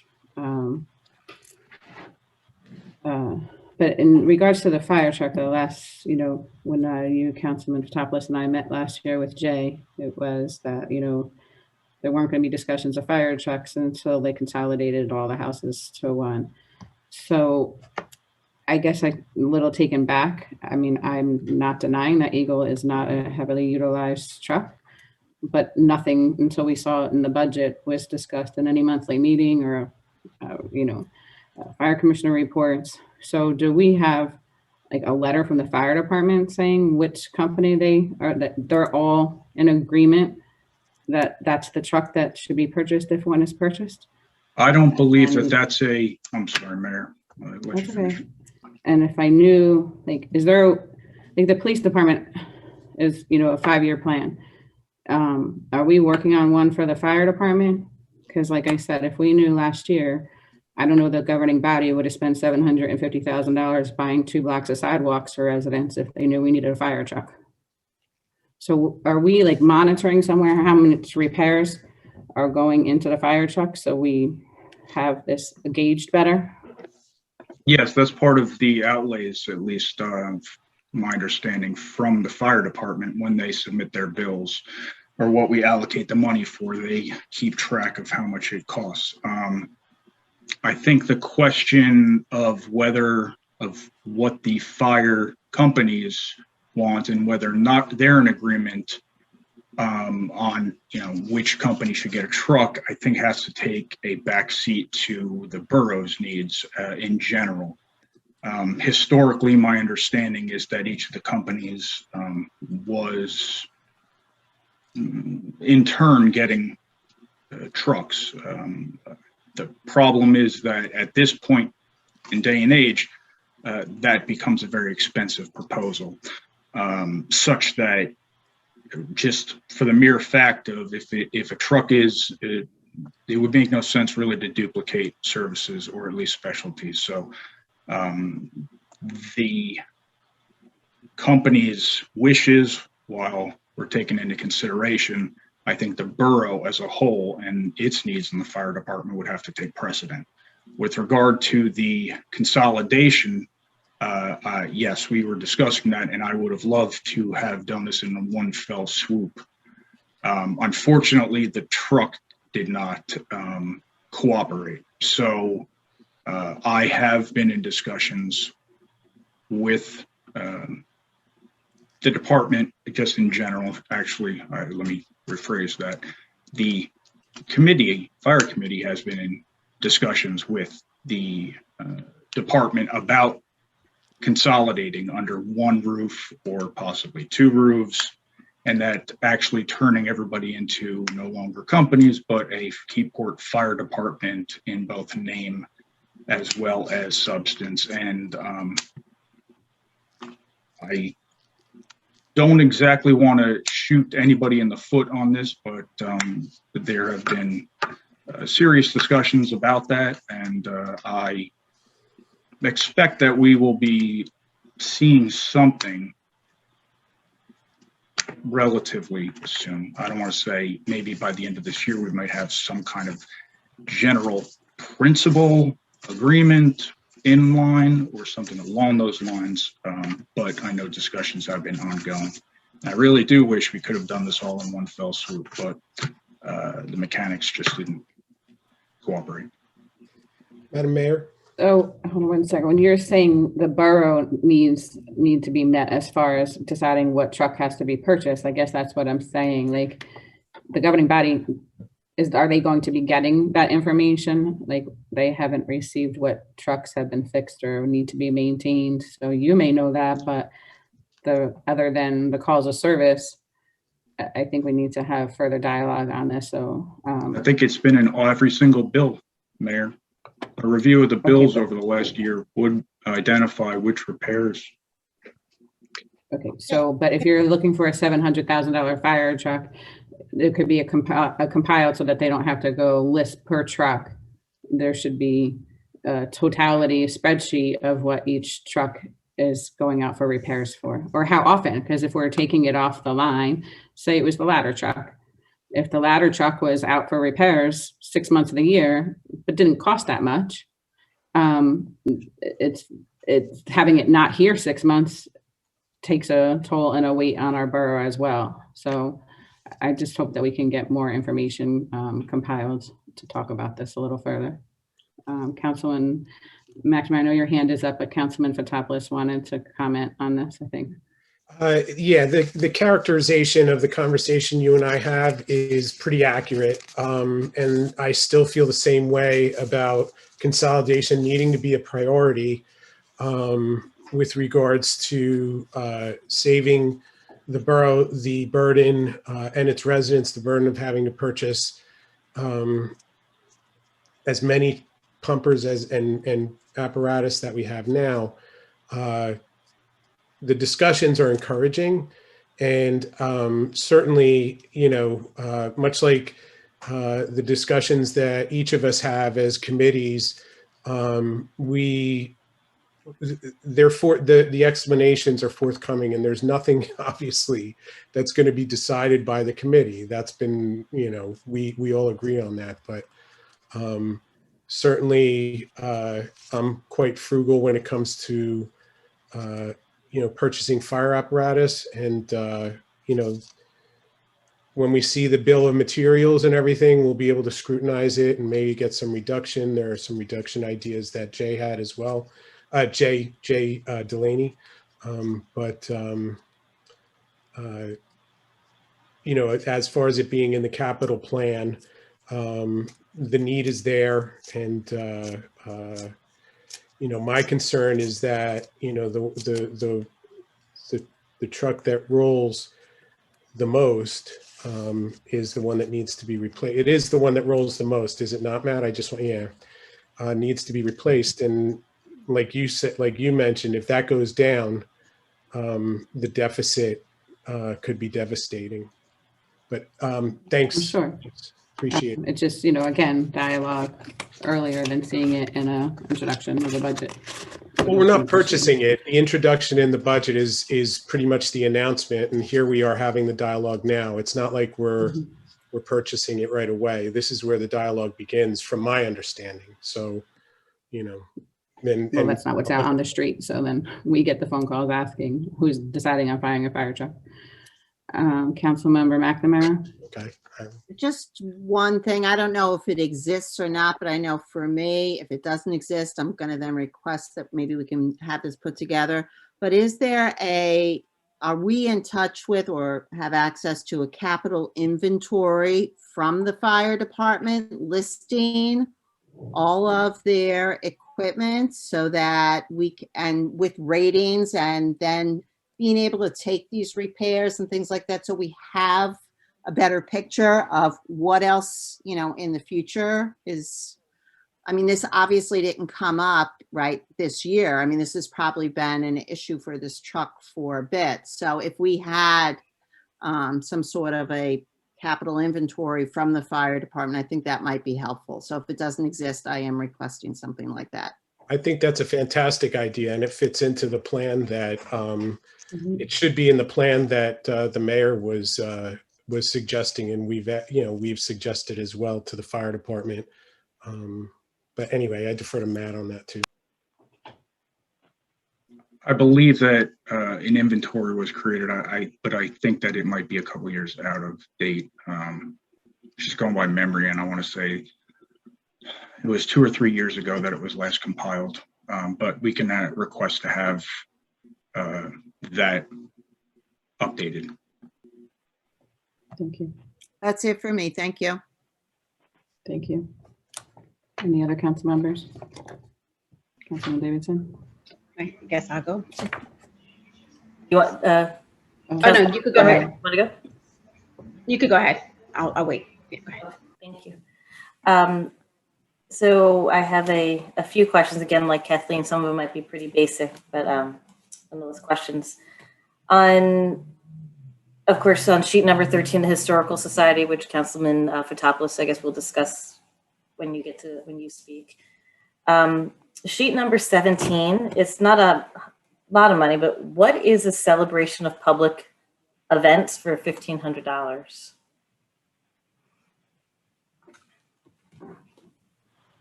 For lack of a better term, I'll call it a placeholder. As you can see, that's an equivalent amount that was appropriated in the prior year and as well as years before this.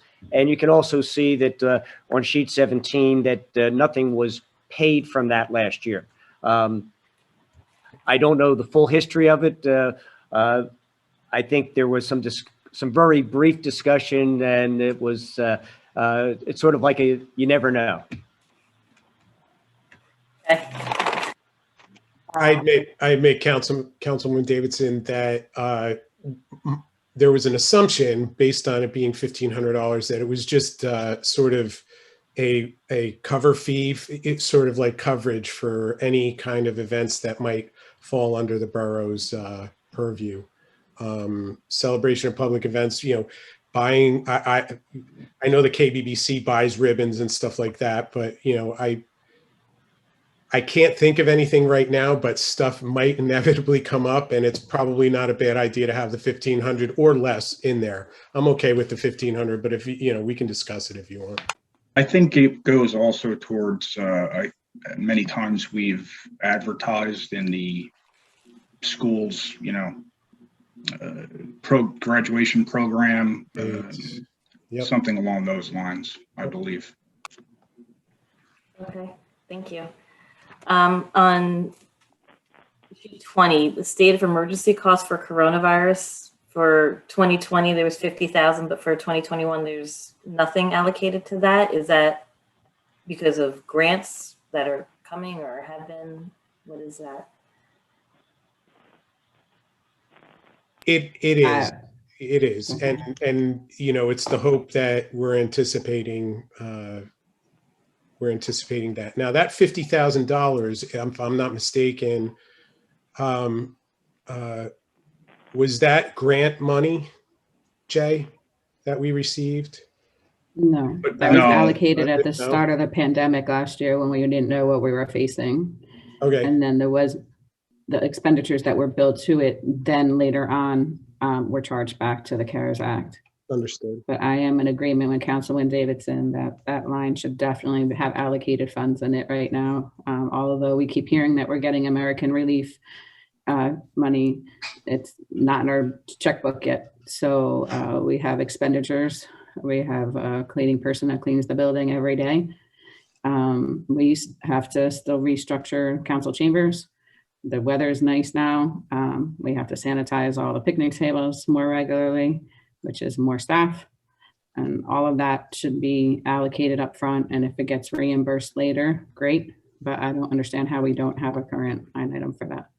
My Well, understanding. it would be encompassed in all the regular budget. I mean, we're just pulling monies off of that. So the cleaning, for example, would still be under the general cleaning. I think that 50,000 was created because just coincidentally, when the pandemic hit, you know, we were right about creating the budget, but I don't know what and I guess Tom, this probably is an answer for Tom, is if we take it from other sections of this budget, move it into that line item, and if we don't use it, is that going to hamstring us if we want to utilize it someplace else? Yeah, no, to the extent that those items that the mayor mentioned are budgeted in other areas, then they're included in the budget and, you know, they're being utilized. But no, it really wouldn't hamstring you in any way, shape, or form, really. And the mayor did mention the American Rescue Plan funds that we believe that we should be getting shortly. I actually understand that they may have some regulations out with regards to those funds by May 10th was the date that I heard. So that's short. That's pretty short in the near future here. You know, the borough's supposed to, over the next 2 years, get about $685,000 in those funds. About 50% of that is supposed to be received this year. And from what I've heard so far, certainly those funds could be used for COVID type expenditures, as well as recovering some lost revenues, such as the ones that the administrator, Jay, mentioned earlier on in the meeting. So if we were to shift over some of the funds, well, first, is that an option that is acceptable to the mayor, Councilwoman Davidson, and whoever brought up and so in other words, what we would do is we would just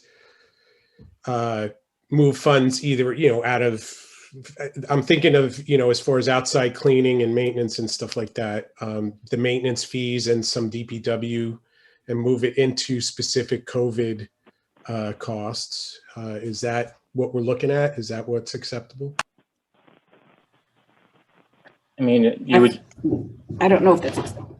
Tom can do that, but that is my request, as you know, from the emails I've been sending, because I think it's proper moving forward for the 10-year reflection back on this pandemic. When we look backwards, we know what was spent on what.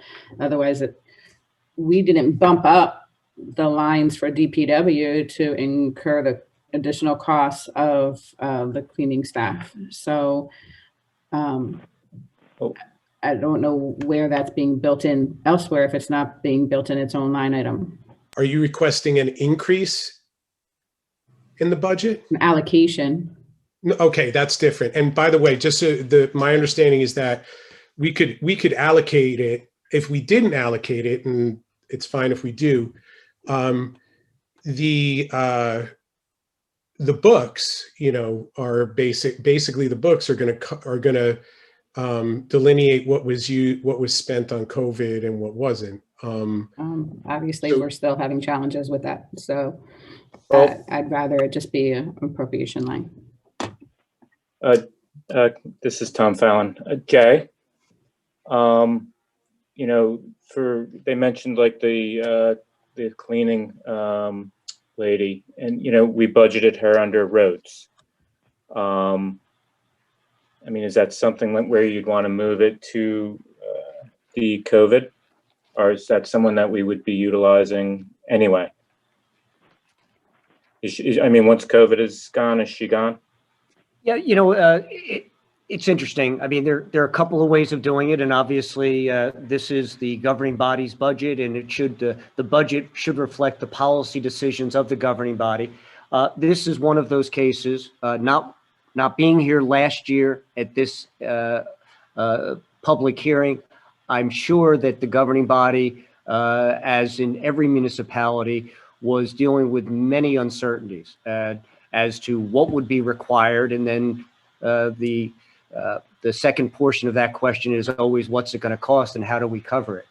The significant difference where we are today compared to last year is now we have a much better idea of the cost that we will have incurred in the current year and will incur moving forward. And we also, as Mr. Fallon's indicated, we don't know all of the specifics as far as what regulations will be applied at the state level for the expenditure of the federal funds. But we have a pretty high level of certainty that in the current year, we'll be receiving $300,000. So, much of the uncertainty that was with us last year is not with us this year. However, if for purposes of transparency, the governing body wishes to reallocate or add money to this budget for this purpose, certainly we can do it. There is a process for us to amend the budget before it's adopted. That's, again, depending on how much we're talking about, determines the process, because there are a couple of different thresholds when it comes to amending the budget. But in terms of the specific question, we do not have a public buildings and grounds line for salaries. So currently the additional part-time personnel that have been continuing the cleaning in the current budget year have been charged to Public Works. It's not a significant amount of money in that it's an hourly on a part-time basis. But again, for reasons of transparency and so that everyone up front recognizes that these expenditures are still continuing, we could certainly add money to this line item. I'm not suggesting that we need to do it at the level we did last year, but whatever the governing body feels is an appropriate level. I will tell you that at the end of the day, after this budget is adopted, the costs that we have continue to incur, I feel very confident will be covered under the federal money, and we will be able to allocate it once those funds are available. Jay, what's your... The American Rescue Fund, there's a lot of different things that we can use that for. We can use, doesn't have to be reimbursement for COVID expenses. So I personally would think that we would keep the expenditure separate for COVID and then put that in for reimbursement for FEMA, because you would get a 75% reimbursement and not have to dip into the $600,000 we're getting potentially from the American Rescue Relief Act. I can't argue with that logic. It's just a different approach. And again, whatever the consensus of the governing body is regarding that, I don't know. Tom, you indicated that you expect that on May 10th, we'll have a better idea of some of the specifics as far as what New Jersey will require in terms of the spending of those funds. Yes, that's what I've heard. We'll see if it happens, but yeah. And again, just to somewhat frame the discussion, there are some capital changes we will be making to this facility and other facilities once we return to normal, if I could use that term. But I will also tell you that over the last 14 months, 15 months, there have been many changes and equipment that's been purchased that while we will have operating costs and supplies moving forward in terms of cleaning, certainly not to the same level that we saw last year is my belief based on what I see today. Things can change, but again, I think most of the uncertainty that was with us last year has left us because we have a much better idea of what's necessary to deal with what we've been dealing with. Councilman Potropoulos, you were going to say something? Yeah, so I think my suggestion is the appropriate action, hopefully, if the council agrees, would be to reappropriate rather than increase. And that's probably the lightest lift, is it not, Jay? Well, it's the light lift in terms of not changing the amount we're raising from taxes, those sort of things. And if you're talking about taking several $1,000s from, a public works line item for those sort of operating expenses, I think we first need to have a sense of what number we're talking about. So what's the timeline? What's the timeline then? I mean, it sounds to me like you don't want us we shouldn't make that decision tonight. Again, this is the public hearing. We've had the public hearing. We've heard from the public. This is really the first opportunity that the governing body as a body has discussed some of the nuances of the budget.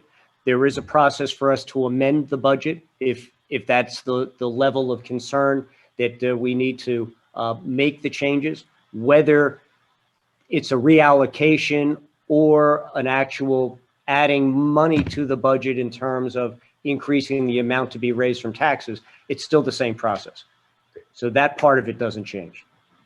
And I would defer to Tom as far as some of those specifics, but essentially if we're adding any money to this line item, we would, I believe that triggers the requirement for us to introduce an amendment to the budget and have that process continue with a hearing on that amendment at our next meeting.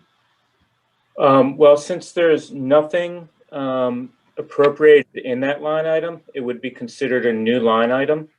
So as long as the increase, or we're going from 0 to whatever, is less than 1% of the total budget, then no, we would not have to have the public hearing on that amendment.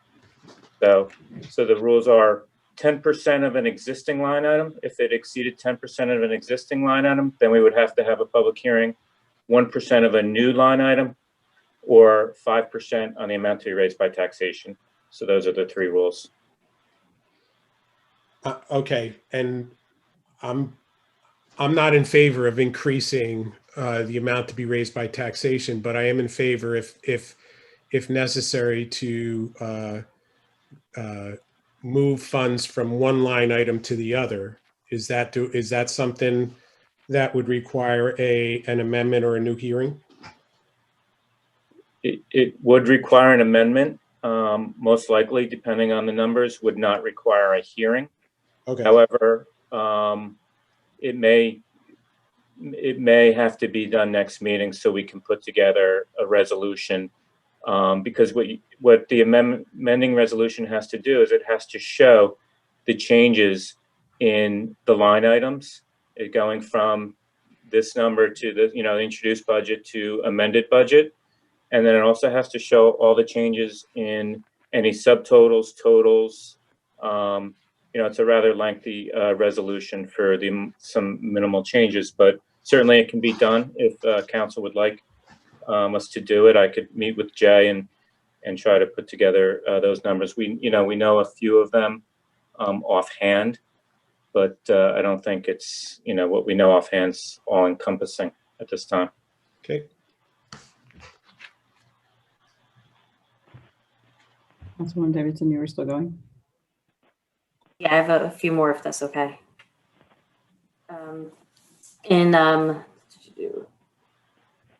Sheet 26, improvement to public buildings and information technology improvements. I see that improvement to public buildings is $4,000 year one, and then it jumps subsequently after that. But information technology, how do you go from a jump of 7,500 for this year, and what does that entail for right now? And then how does it go to $40,000 in 3 years? What are the anticipated things that need to be done with ITO? What sheet was that, Lorianne? I'm sorry. Sheet 26 was also on sheet 40D. So sheet 26 shows the appropriations, the current fund for improvement to public buildings, as well as the information technology improvements. And then on sheet 40D, it shows a 3-year capital program. So Yeah, if you'd like me to address that. It is anticipated that in the current year, we will actually only have about half a year to implement the start of the changeover. And this is essentially for replacement of our existing laptops, desktops. We are reaching the end of their anticipated useful life. Some typically laptops are presumed to have a 4-year useful life, desktops a little bit longer, but we do have a fair number of our computer inventory are using an older operating system that we really need to. These are planned replacements. Wasn't that also, do we include Google Government? It is, and that's in the current year. Actually, not so much the full suite, but I believe the email change is the first step in the process. Did you hear that, everyone? A real email? Did you hear that? Yes, it's Everyone? And then it says the same thing with the improvements to public buildings. It goes from $4,000 now to, in 3 years, $50,000, which. Yes, and again, it's the same idea that this year, it's really just the start of a multi-year process. Ideally, this budget is still a budget in transition for me. This is my first year as part of the budget process. And again, we have a significant amount of public buildings and facilities. So to build in planned replacement upgrades, so that again, we're looking at expanding this budget horizon from just focus on the current year budget with a 3-year capital plan, and focusing now more on a 6-year minimum horizon for the planned replacement and upgrades to our facilities. you're seeing real budget line items versus what we anticipate and what I guess we would still have to discuss and encumber in the future in the capital plan, correct? Am I close? You are. And then in, let's see, where was I? Sheet 30, the public and private programs offset by revenue. That decrease from, it's a decrease of $622,000 and such. Is that what we were talking about in the beginning that came in from grants for this year? Yes, and I can let Tom fill in the details, but essentially, many of our grants, and this is more pronounced this year compared to last year because of the COVID and the grant funds that we were successful in obtaining for our support of local businesses through the state neighborhood preservation program. But even in a regular year, many of our grants come in during the budget year. So this budget will be amended. One of the few amendments that we can make after the budget is adopted are for those related to grant programs that come in. Again, of that $622,000 reduction from last year, it's mostly the almost $500,000 that came to us through the NPP. Thank you. And then everything else has been discussed, again, sheet 40B regarding the $700,000 for the fire truck in the Capitol. So I look forward to those discussions in the future to iron out and discuss those details. Thank you. Councilwoman McDermott, you had your hand up. Yes. So one of the key things, I don't think it's just the fire department. I actually would like to see an inventory of equipment and services for OEM, our first aid, because it just to make sure we're proactively engaging equipment-wise and supporting those different teams as well. And also make it literally like a report that we could all understand and the public can understand, because I think that's one of the things that we're lacking in understanding what infrastructure. To me, I think that's what you call infrastructure, tools, and resources. If we can't explain it out to the public, then we shouldn't, to our taxpayers, then we shouldn't spend it. Councilwoman, we don't actually have any first aid. First aid owns its own. Yeah, we don't budget. But if there's anything that's cross-lined along the borough, again, I don't know. I'm just saying like that's, whatever we can support, we can support our first responders and things like that. So sounds good. The other thing with that is I do think we do need to allocate a line item for COVID, just to proactively ensure that we're allocating funds appropriately. Now regarding, I think it's just a clarification. You said when we allocate these things for a capital improvement, for CAP, and we don't, even though we may approve it in the budget, it's not going to get spent. I just want to make sure that it's understood that we're not going to go ahead right, tomorrow, like by the end of the year, spend $700,000 on a truck or all these things without kind of having a full understanding what's needed out there. Yes, am I correct with that? I think by way of example, perhaps the best way to emphasize that is sheet 40B of the budget plan identifies, you can see there's several columns under the title of Plan Funding Services for the current year. You will see that in column 5A, there are specific budget appropriations for firefighter gear, $20,000, firefighter air packs, $20,000, improvements to public buildings, $4,000, information technology, $7,500. When you go back to, let me just get the right sheet number here.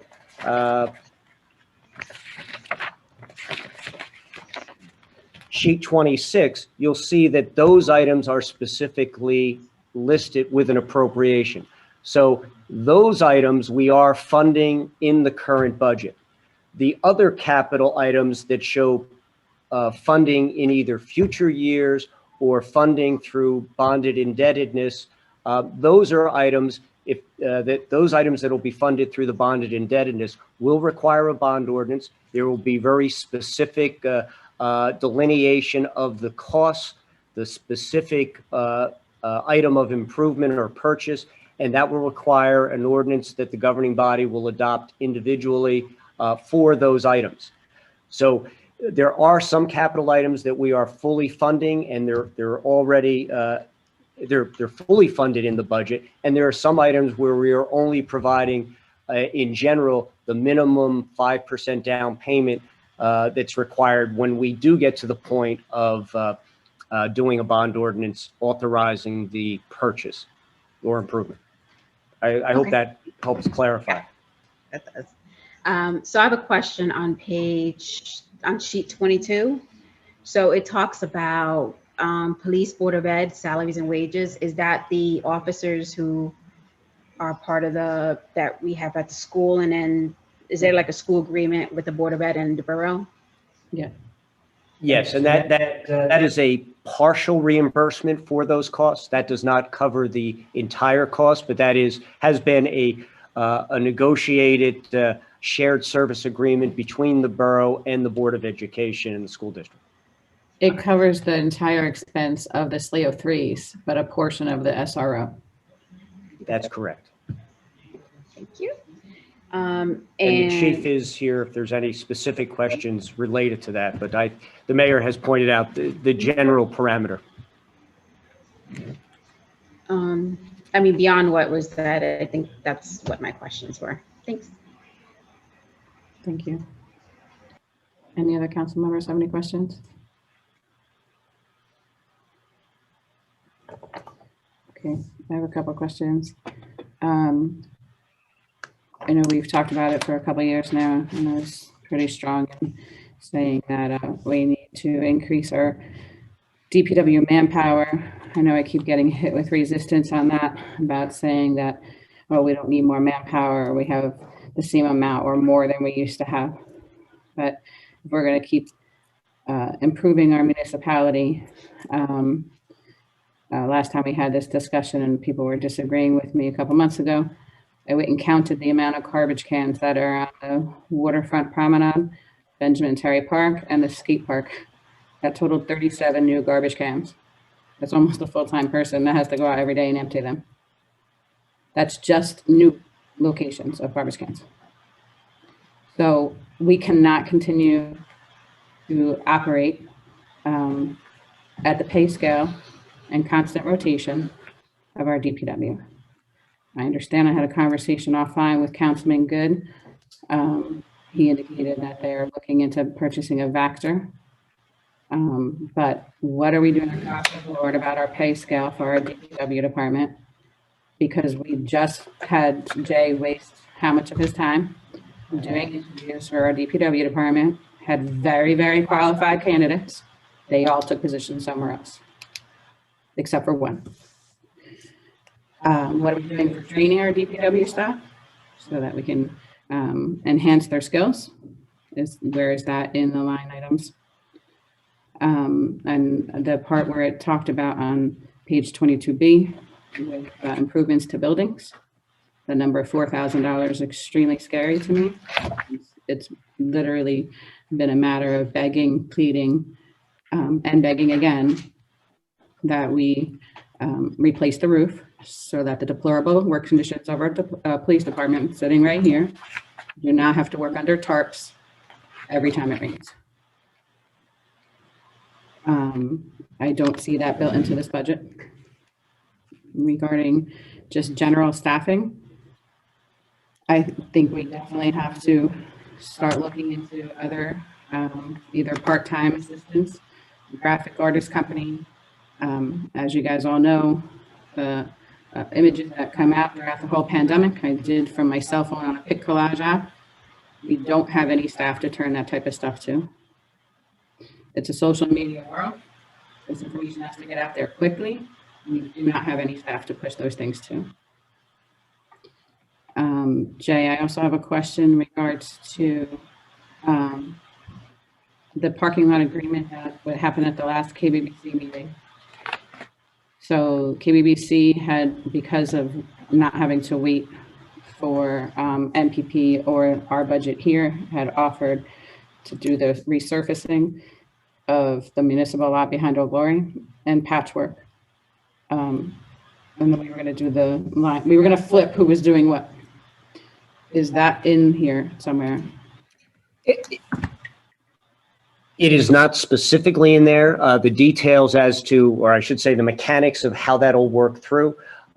We currently expect that the work that was going to be conducted or coordinated and paid for by the borough will now be paid through the NPP, is now going to be coordinated by the borough, but will be paid for by the KBBC. We have a couple of technical hoops to jump through there. I expect that we will work that out for our next council meeting, but we have not anticipated either that revenue here or the expenditure for that, because I think that will, we're hoping that that will be structured as a direct expenditure by the KBBC. Also, I explained at the budget introduction that this line item for the Keyport Historical Society, by tradition, the $1,000 was allocated 2 years ago, or 3 years ago actually, when a previous administrator was able to receive funding for holiday decorating from JCP&L. So we were just a feeding source. That was never part of our municipal budget. So it's not an increase of $1,500. We didn't fund it at all last year because we didn't get the money from JCP&L, and nor did they have the holiday house tour. So this $2,500 would be a total $2,500 increase compared to last year. And again, they were eligible, from my understanding, to receive the $20,000 from Monmouth County. Additionally, page 15, while we all love our emergency services, my understanding is they only requested the $24,000, but in this budget is an extra $6,000 for them that they didn't ask for. I just want to know, has that been explained to them that we can't increase it that much percentage every year moving forward, and that this may be because of, understanding that they weren't able to do a lot of things, but they did serve continuously to protect our municipality. So I do hope that that was communicated to them. That was, Mayor. Thank you.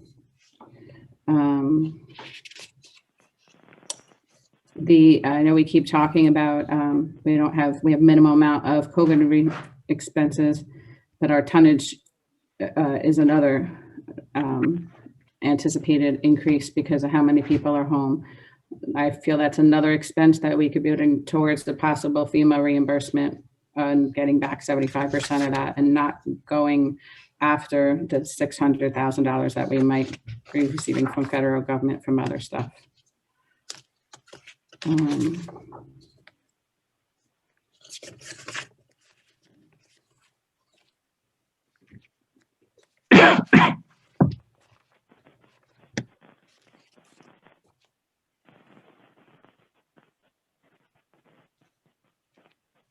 I had another note here, but possible other funding. I had put in a note just for communication purposes on sheet 43. If we were able to take some of the open space tax collected to try and make the bulkhead repairs, but we do have a request into Congressman Pallone to see if we can get funding from that separately. So, but if not, maybe that's an option to start using that funding for that. So those are my thoughts on the budget. Thanks, Mayor. To first address the DPW issues that you brought up, I'm happy to say that Councilwoman Davidson, who's the liaison of the DPW, was involved in a few meetings of the budget because we understood the concern that you had, especially after that one meeting where you outlined it. And we share the frustration. As a matter of fact, the hope was, I think, that we would be able to increase the salaries of the full-time personnel. But I think, Lorianne, did we agree that I saw $12 and I thought we agreed that it would be $15 for the part-time, but it ended up being 12 to 15 on the I think that's because that's the pay scale, unless we change the salary chart. So it doesn't mean the 12 to 15 it's the pay range, sorry. So we would have had to change the salary ordinance if you wanted that. That explains a lot. Thank you. Am I wrong, Jay? You're correct, Mayor. Okay. Yeah, And I should mention that just within the last 48, well, I guess Friday, whatever number of hours that is, we have secured some seasonal personnel within that salary range for the summer season. And the longer term issue that's been raised by several people regarding the existing salary scale within Public Works. Just a reminder that we are in collective bargaining negotiations. Right. We are attempting to address some of the concerns at the bottom of the scale to retain some of the personnel. I think the governing body is aware that in the last few months, we've lost 4 of our DPW personnel. So we have actually tonight we added 1 back. and hopefully at our next meeting, we'll continue that progress. So yeah, thanks, Jay. And I'm grateful for the dialogue and the collaboration and the consensus that Councilwoman Davidson contributed to the budget process. I hope she's satisfied with it too. I'm glad that there's a plan moving forward as well with regards to the hiring of the part-time people, the seasonal employees, and hopefully elevating that some of them, the cream of the crop, we would say, to full-time permanent employees. As far as the budget for the changes to the council chambers, I've seen no specifics about that, but that, of course, is going to be anything regarding that is going to be a council decision, and we can include that, in the capital budget moving forward as well, if we needed to. The first aid situation was answered by Councilman Good. And as far as realigning the COVID costs, that's something we're going to do. And I'm intrigued by the FEMA suggestion that you have, and look forward to exploring that a little further under the grants. Mayor, I want to answer all of your questions, but is there anything in particular that you want me to address tonight?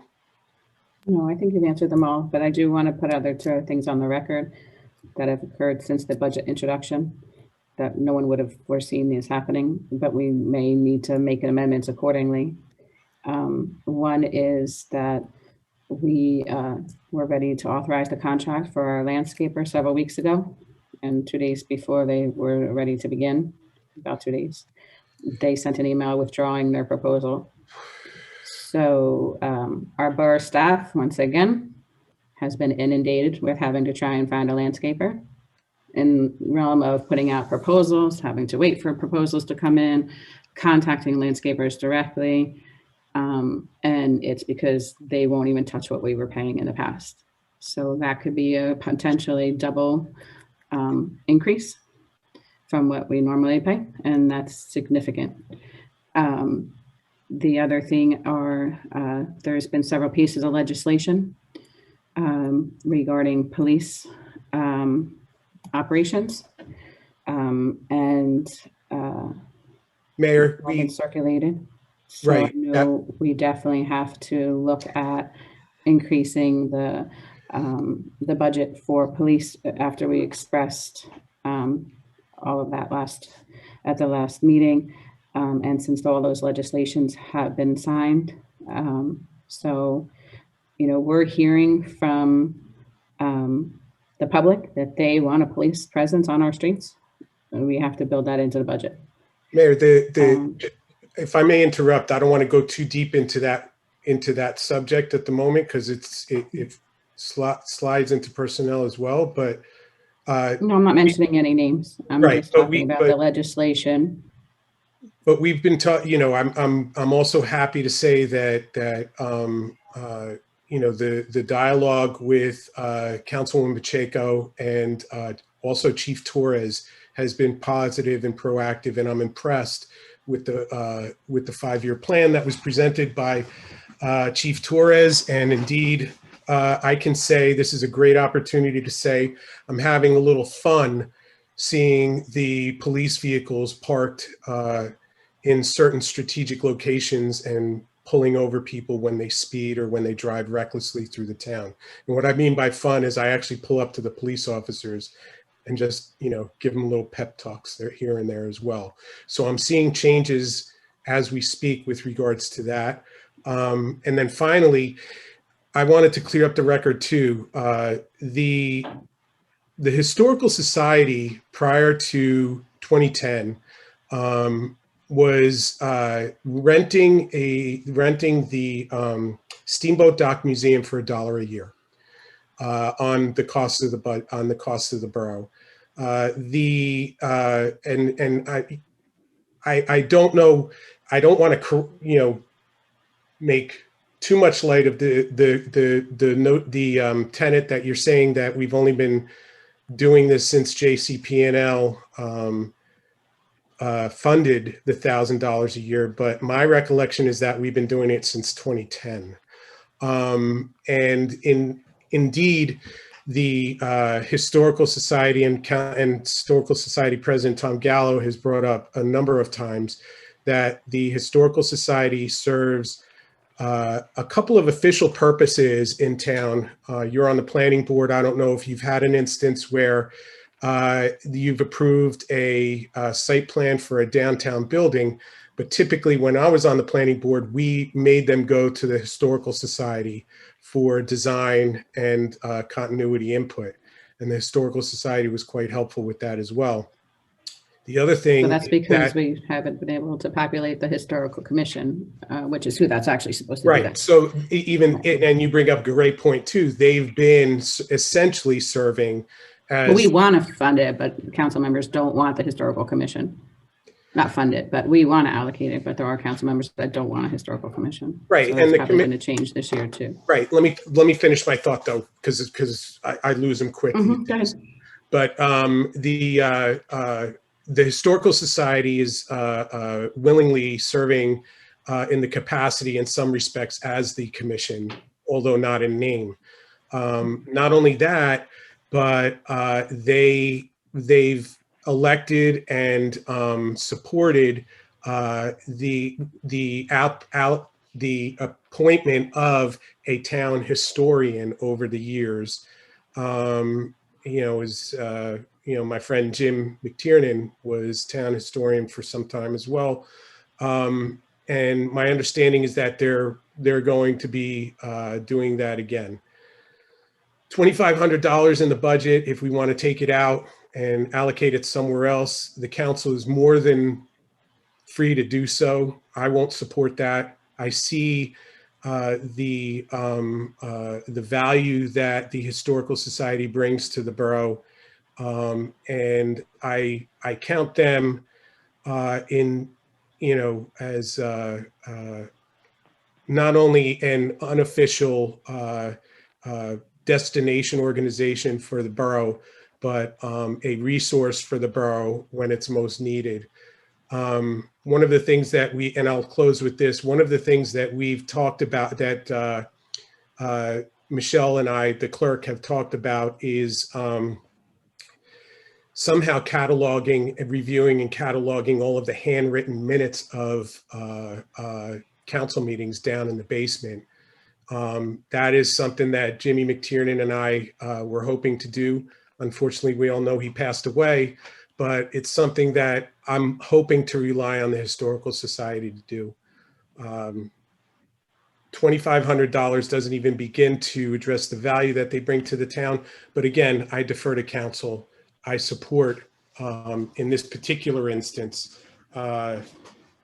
providing them with $2,500 to pay for half of their insurance costs that they didn't have when they were living in the Steamboat Dock Museum. Thanks everybody for your time. Mayor, were there any other, that was it? That was pretty much it? Yes, except that you were saying that the 5-year plan is good, but that's kind of what I'm pointing out, is that 5-year plan that was presented just a short time ago is absolutely not valid, and additional manpower is needed since that 5-year plan came forward and needs to be allocated into the budget. That is a discussion that we are going to have. I don't know what else to I'm say. just saying, but it needs to be in the budget somewhere. So everyone's so happy to say we're not increasing taxes and that, all this other stuff, but we're not increasing our services out to our constituents. We are increasing taxes. We're not increasing the tax rate. We're increasing the amount to be raised by taxation. And if we want to add, without knowing how many people we're going to need, if we want to add that into the budget, that's just not, I don't think as fiduciaries, that's something we should do right this second. We increased the budget last year by quite a bit. We increased the amount to be raised by taxes last year by quite a bit. So it's not an unwillingness, to raise it when it's necessary. And I agree with you, it might be necessary. It's just that we don't have an understanding of what that necessary is at this point. There's no way I would saying though is that, let me finish. There's no way I wouldn't support increasing the police roles if that's what we needed to do. That's my personal opinion. But again, it's a council decision. And I think when the time comes and when we're presented with the staffing needs, that's when the council will make the decision as far as, the expenditure is concerned. But we're not saying they're going to be told it's not in the budget, which is what happens year after year. And that's where I'm saying why we all love our nonprofits in town. We can't keep waiving all the fees for them and then expect the police to manpower the events. We can't keep, waiving all of these things or giving out grants, which I know is not happening this year, but then say that we can't, bring in extra manpower for DPW or police. Yeah, So some that's of where I'm that going with that. So Yeah. Some of that is policy you and I categorically disagree on, but maybe we can find some consensus at some point. I hope so. So those are my thoughts on the budget. So any other council members' feedback before we move forward to decide whether it's going forward tonight or not? Councilman Davidson? One last question. I'm so sorry to keep harping on the historical side, but Councilman Fotopoulos, do you know why they did not go out for the $20,000 if they were eligible for it from the CARES Act? I was told they did not qualify. They determined they did not qualify for it. And I don't think, I think that even if they did get that from the CARES Act, I still would support the borough providing them with the money. But the fact is that they didn't get it for whatever reason. So the $2,500 is probably going to go all that much further. And the historian that you talk about, is that a paid person that they hire? You know what? I don't know. It's an appointment by the borough, but it's but there isn't the ordinance calls for an allocation of money for expenses. And I just want to make one point. I was looking while we were discussing them. I jumped on our website and you could pull up the 2005 budget, and we actually budgeted $5,000 to the Historical Society in 2005. And if you move on from 2005 going forward, it surprisingly, the Historical Society appears in there, and 4,000, 5,000. So it does go back a ways. But the historian is an unpaid position, but it's entitled to costs to be allocated by the borough. I don't know if any of the other council members have the same concerns. Again, as much as I love the Historical Society and everything they do and what they provide, I'm concerned that it's going to be a snowball effect. And, the next group is going to come and offer the same services and the same benefits and all the wonderful things they do. And how are we going to say no to them or say yes to them if we go either direction? So I'm kind of up in the air. I know it's only $2,500. It's just, it's kind of the principle of it. So. Yeah, that's a valid concern, but I think that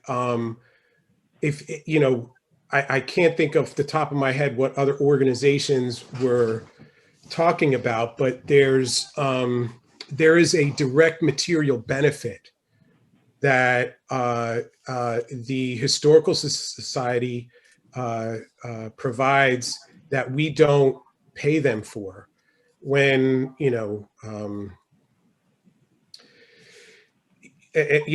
it is a matter of policy choice and policy preference, and I get the concern, but if they were just an independent organization that didn't provide counsel to the planning board, that didn't provide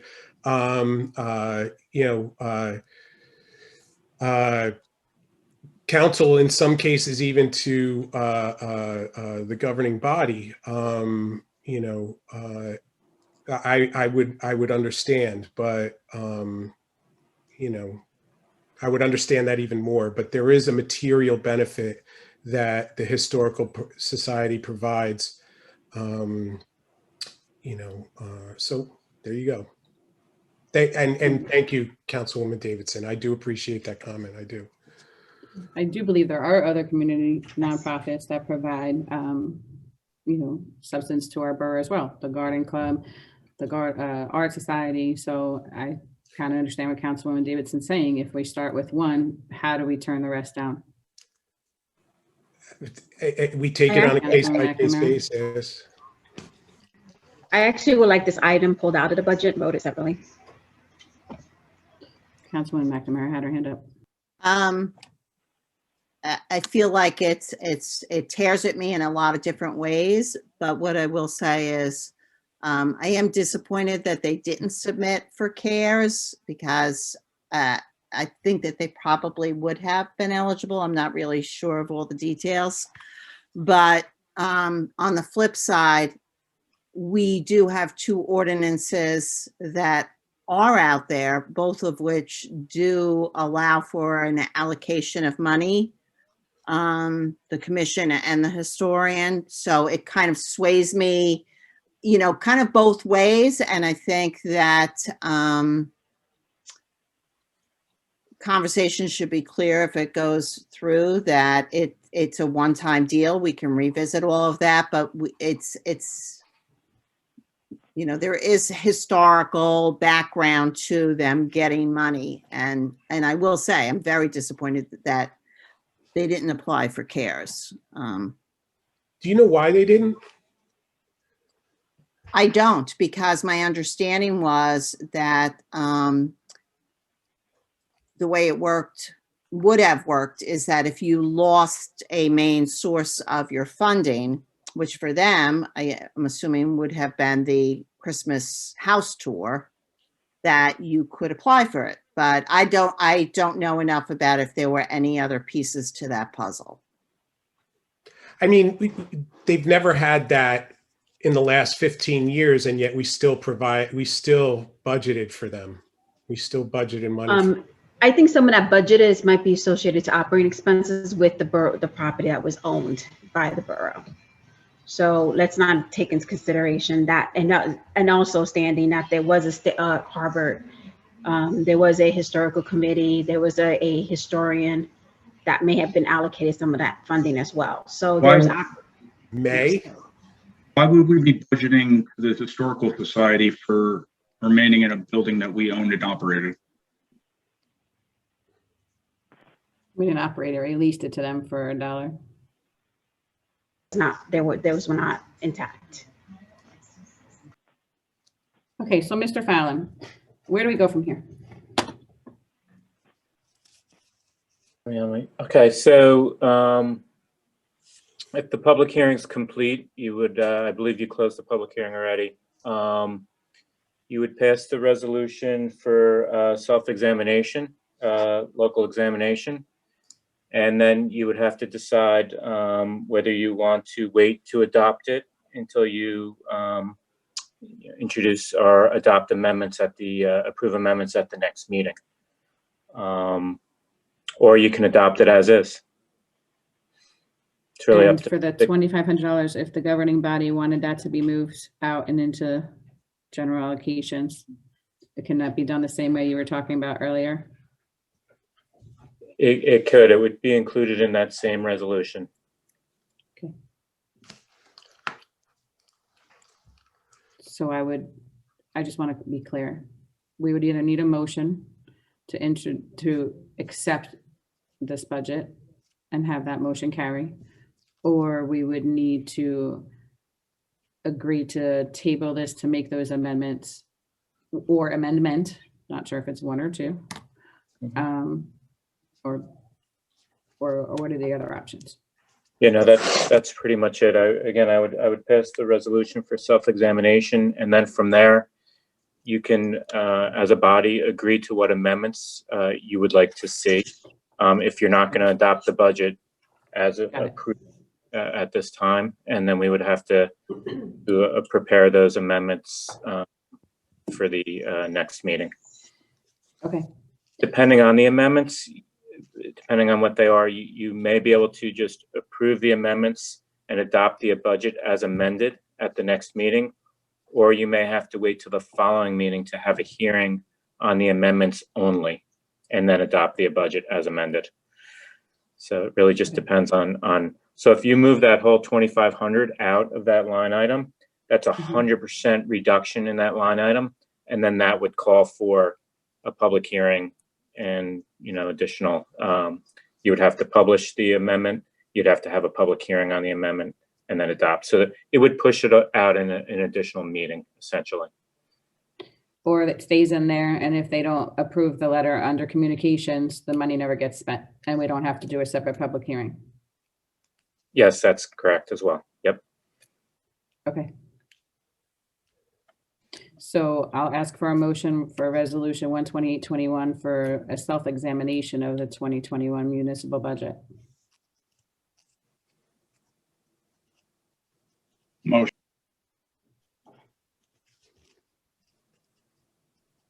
Do I have a second?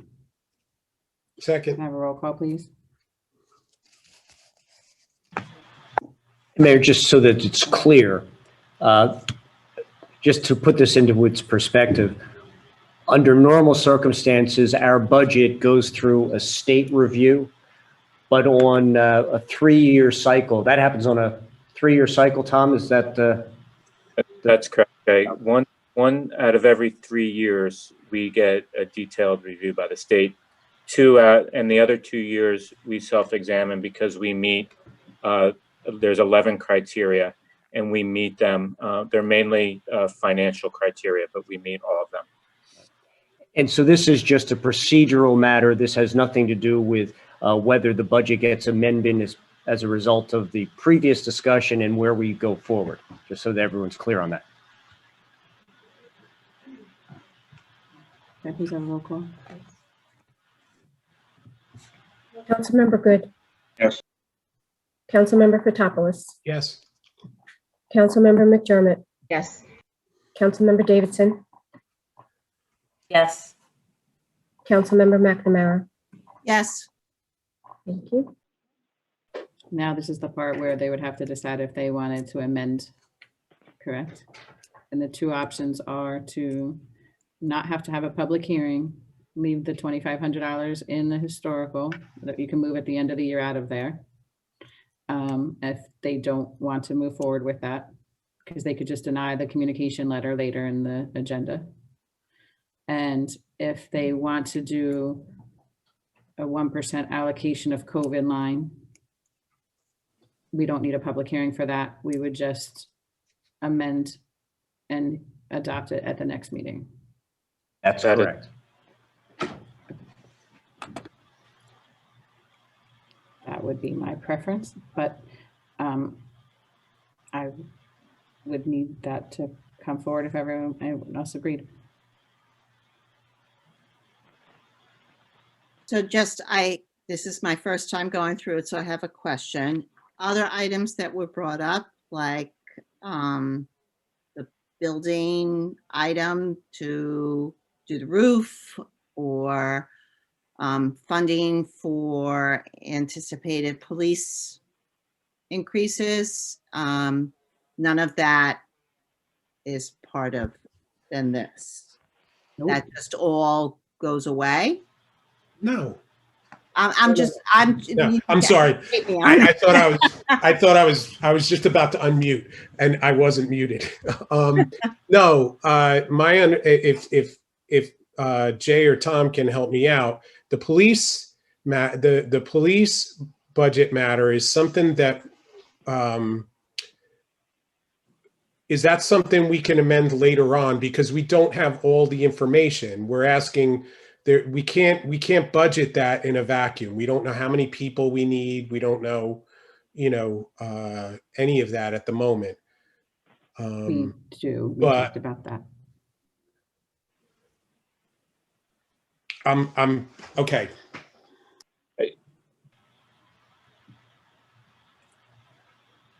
How many people do we need?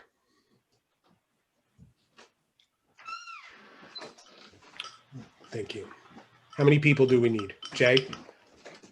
What has been suggested is that the plan, the 5-year plan that the chief prepared based on circumstances that have changed, contemplated bringing on one additional officer at the end of the year. Now, the closer to the end of the year that happens, there's negligible impact on our budget. Jay, we budgeted for that. That's correct. Yeah, we Now, budgeted for that. what has been suggested is hiring additional personnel. Again, the sooner that happens, the more the budget impact there is. If you recall, the conversation or the discussion was, and I'll use in round numbers, a June 1st start.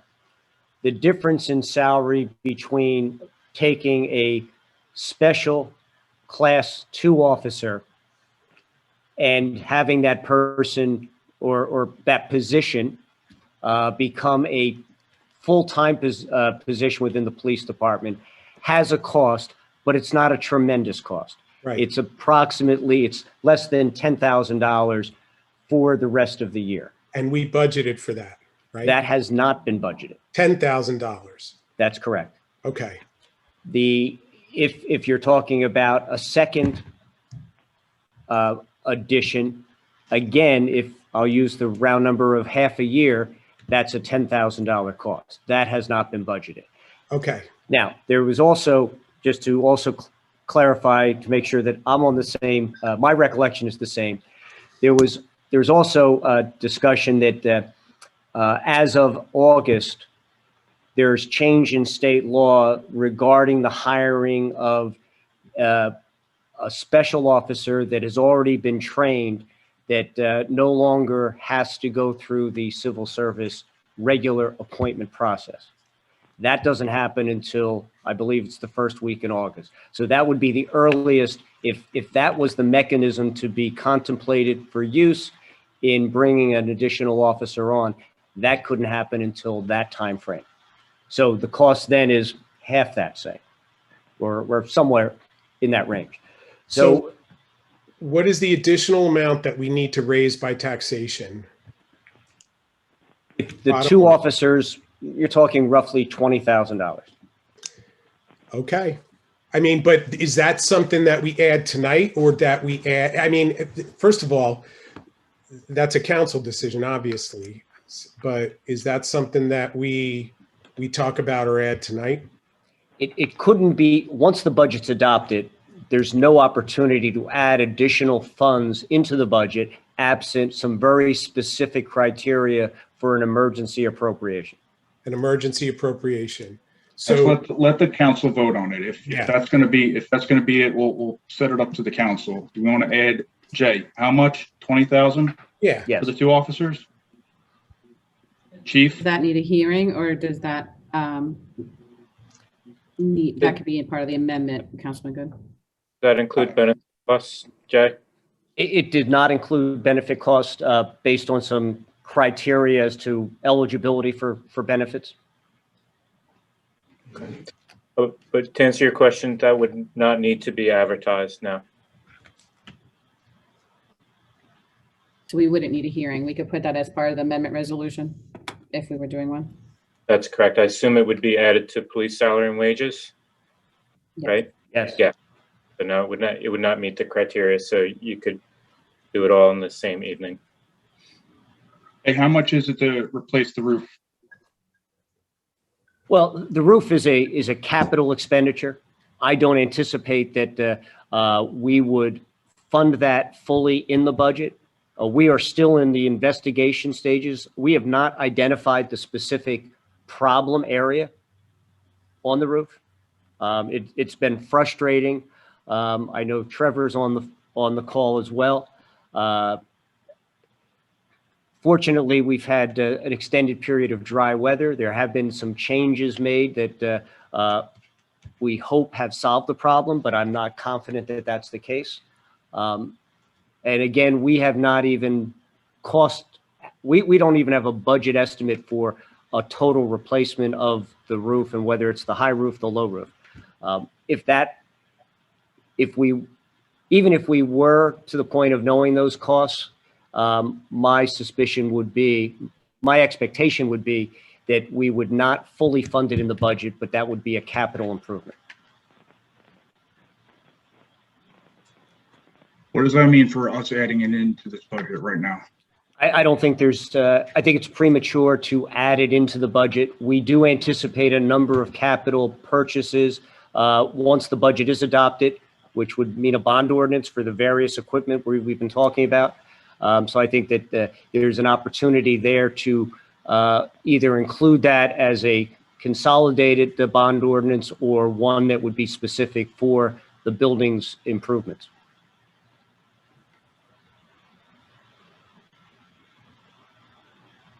I guess what's left is the TPW staffing. Was that the other deficit, Mayor? Yes, I do believe that that should be bumped up so that we can provide training and,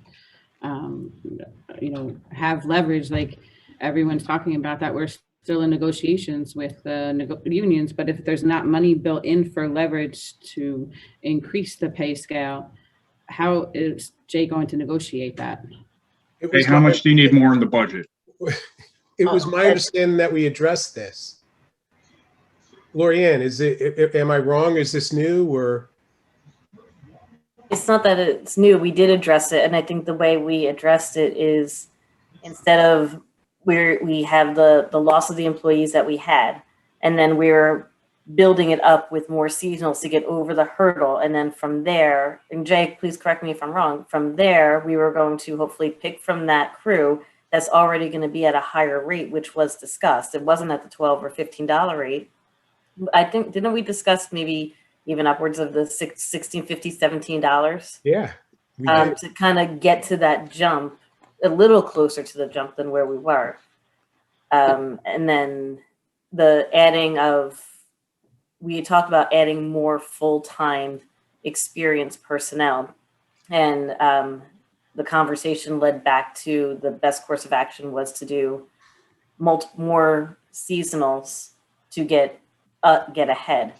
And then we can look into the more significant positions. But Jay, please. You're 100% correct, right. As well as the fact that we've had a number of vacancies that were fully funded.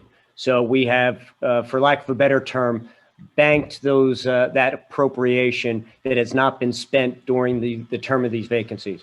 So in terms of the current year, the public works needs have been addressed both in terms of the funding as well as the plan for filling those vacancies. The expectation is that as part of the negotiations, we will be altering the salary structure, and we'll need to address that in future years. Right. So that's not going to be addressed this year? Well, it'll be addressed in the negotiations. The impact, we don't see that as being an unfunded obligation in this year's budget. Okay, thank you. We couldn't have those conversations to add at a significantly higher wage because of the negotiations. Is that correct? Which is why we said we'll do what we can for this year with the vacancies and the seasonals and hopefully move them up. And then next year we should be in a better position at a higher pay scale to hire. That's correct. Seasoned, trained. Yeah. Our current problem is the vacancies. Yes, there is no doubt that some of that has been caused by individuals going elsewhere for higher paying jobs. No doubt about it. And that is a longer term problem that we will start to address currently. That's the hope and intent. We want to give them we want to increase that for sure. Mayor, does that answer your question? It does, obviously. I had these conversations earlier and last year and the year before and the year before that and the year before that. I also, when I brought it up earlier this year, I thought the negotiations would be done by now and that could have been built into, but since we're now almost, halfway through the year, just another task that's on Jay that's burdensome to clean up the past work of all of that.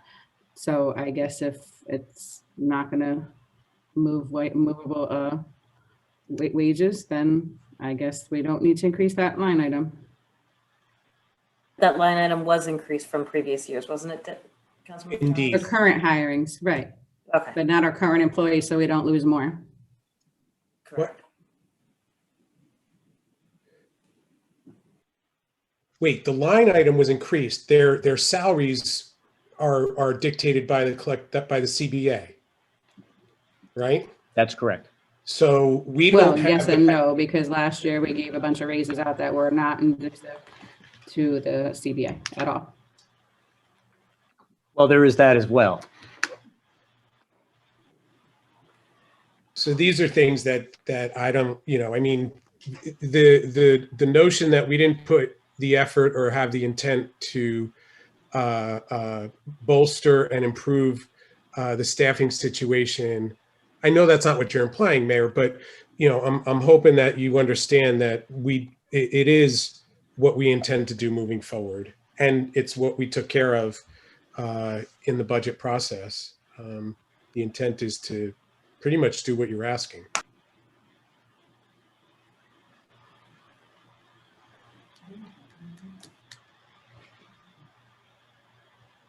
Okay, so again,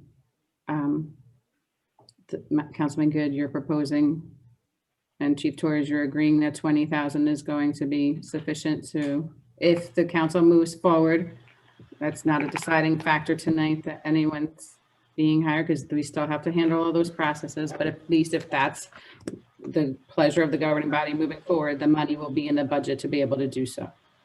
That's your proposal, Councilman Good, correct? I defer to Chief Torres and Jay if that's what our administrator recommends and states.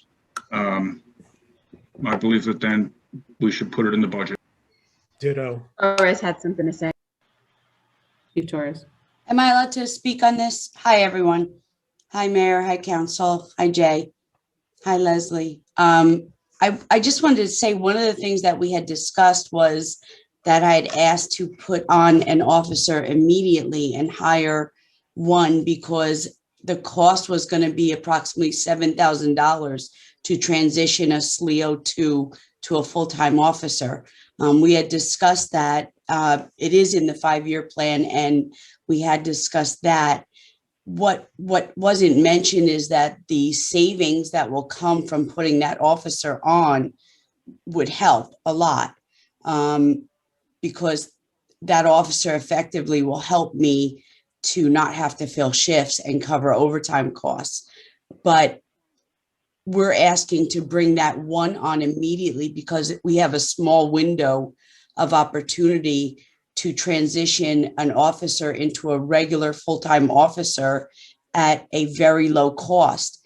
If because of, and I'll just point out that our pay for a SLEO 2 that wears a gun and does this position is only $15.80 an hour. So to transition him over to full-time, we have a small window of opportunity where I don't have to pay for uniforms. It's a huge savings to me. The officer is currently, SLEOs are always looking for full-time jobs. So right now what we're facing is having that fully trained officer who we've been able to engage with for a while now and who is already out of the academy and has a full PTC certification. We're running the risk of essentially having that officer out of our grasp and taken by another town, the same opportunity that we have to keep that officer in Keyport. Another town is going to jump on that quickly. That's why we had the discussions last time. But I just want to make clear that, Jay, the officer that Chief is talking about for the $7,000, that is in the budget. The one for the $10,000 is not in the budget. Both, we confirmed that earlier when you asked. Yeah. Both were not. the budget as prepared contemplated bringing on an additional officer at the end of the year, which had minimal impact in this year's budget. So there's a difference in cost depending on the timing. So the $10,000 differential that I mentioned is to bring that officer on now versus bringing that officer on at the end of the year. Right, Just for 10,000. clarification, though, no one's hiring an officer tonight. right, There's still exactly. processes that have to be followed that were also supposed to be on the agenda for tonight too, but that's another topic. So just for record, there's no one being hired tonight. But this would provide that opportunity if the council voted on that moving forward, hopefully.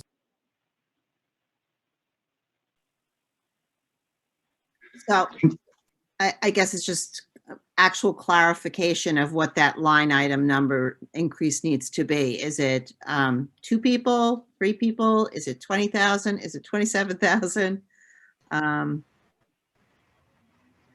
To keep the math simple, it's $10,000 per officer. And it's 2 officers? Okay. So, do we have essentially, I think, and somebody's gonna correct me if I'm wrong, 3 items, which I guess will be amendment, or at least there is a question. One is the increase in the police budget by $20,000.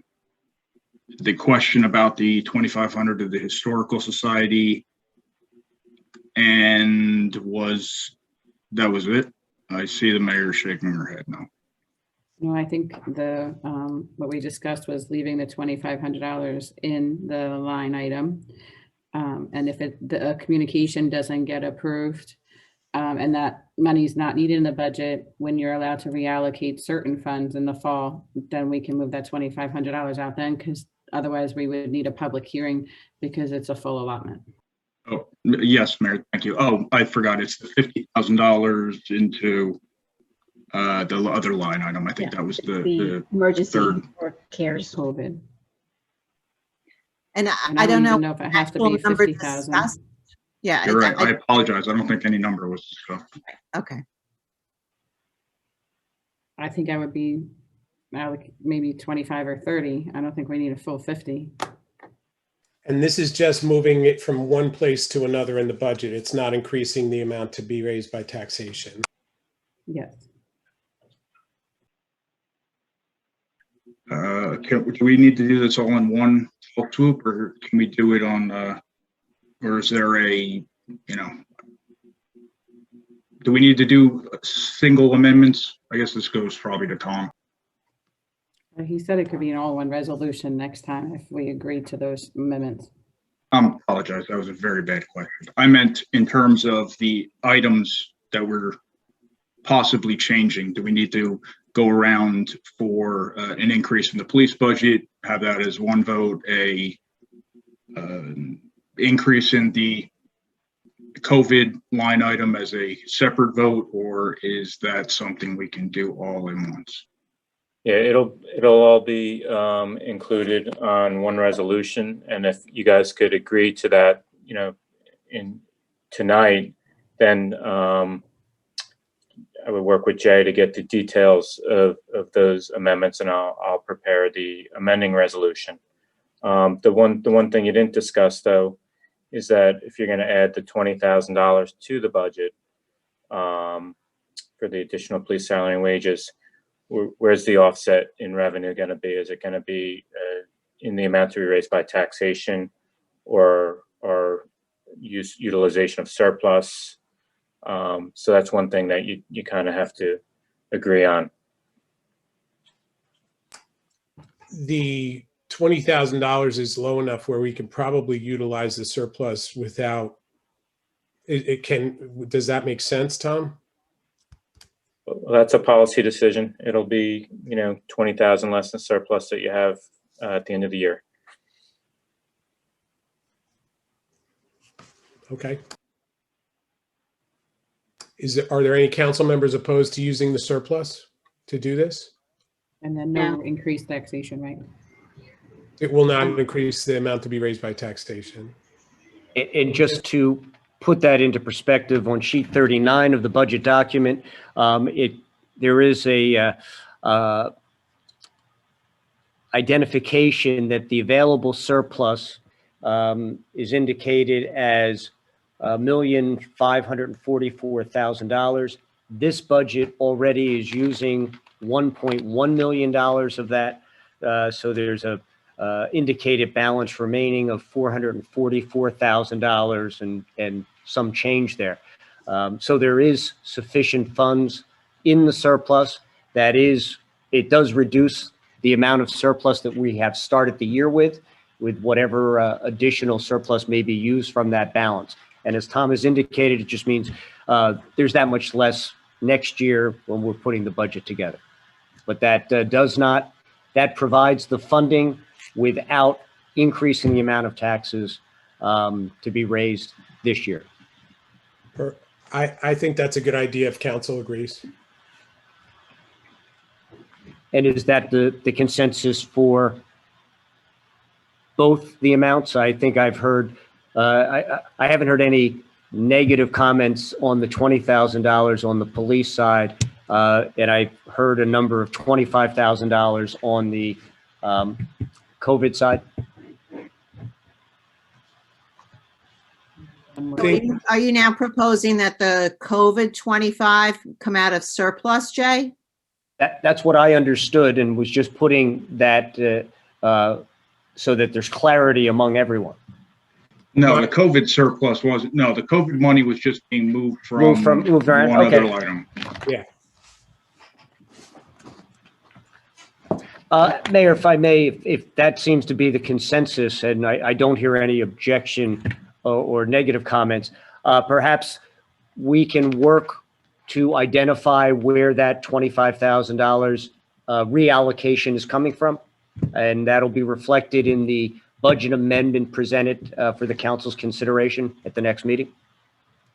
Correct. So although it's not a formal motion, or I guess it could be, but if someone else wants to make it, but my understanding, and to recap what Councilman Good was saying, 20,000 taken from reserves to put into police salaries, 25,000 to be shifted around and reallocated, and to designate and fund the COVID-19 line item.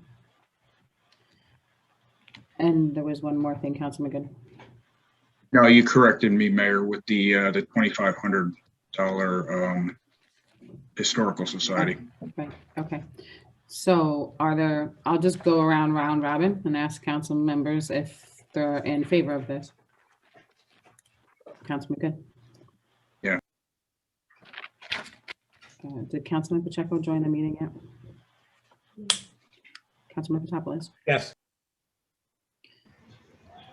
Councilman McDermott? Yes. Councilman Davidson? We didn't hear you. Yes. Thanks. Councilwoman McNamara? Yes. Thank you.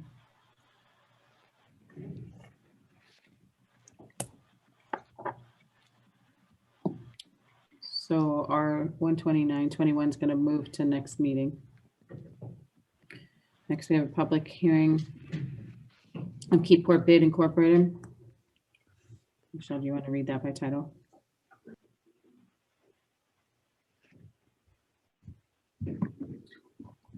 This is the Keyport Bayfront Business Cooperative 2021 budget.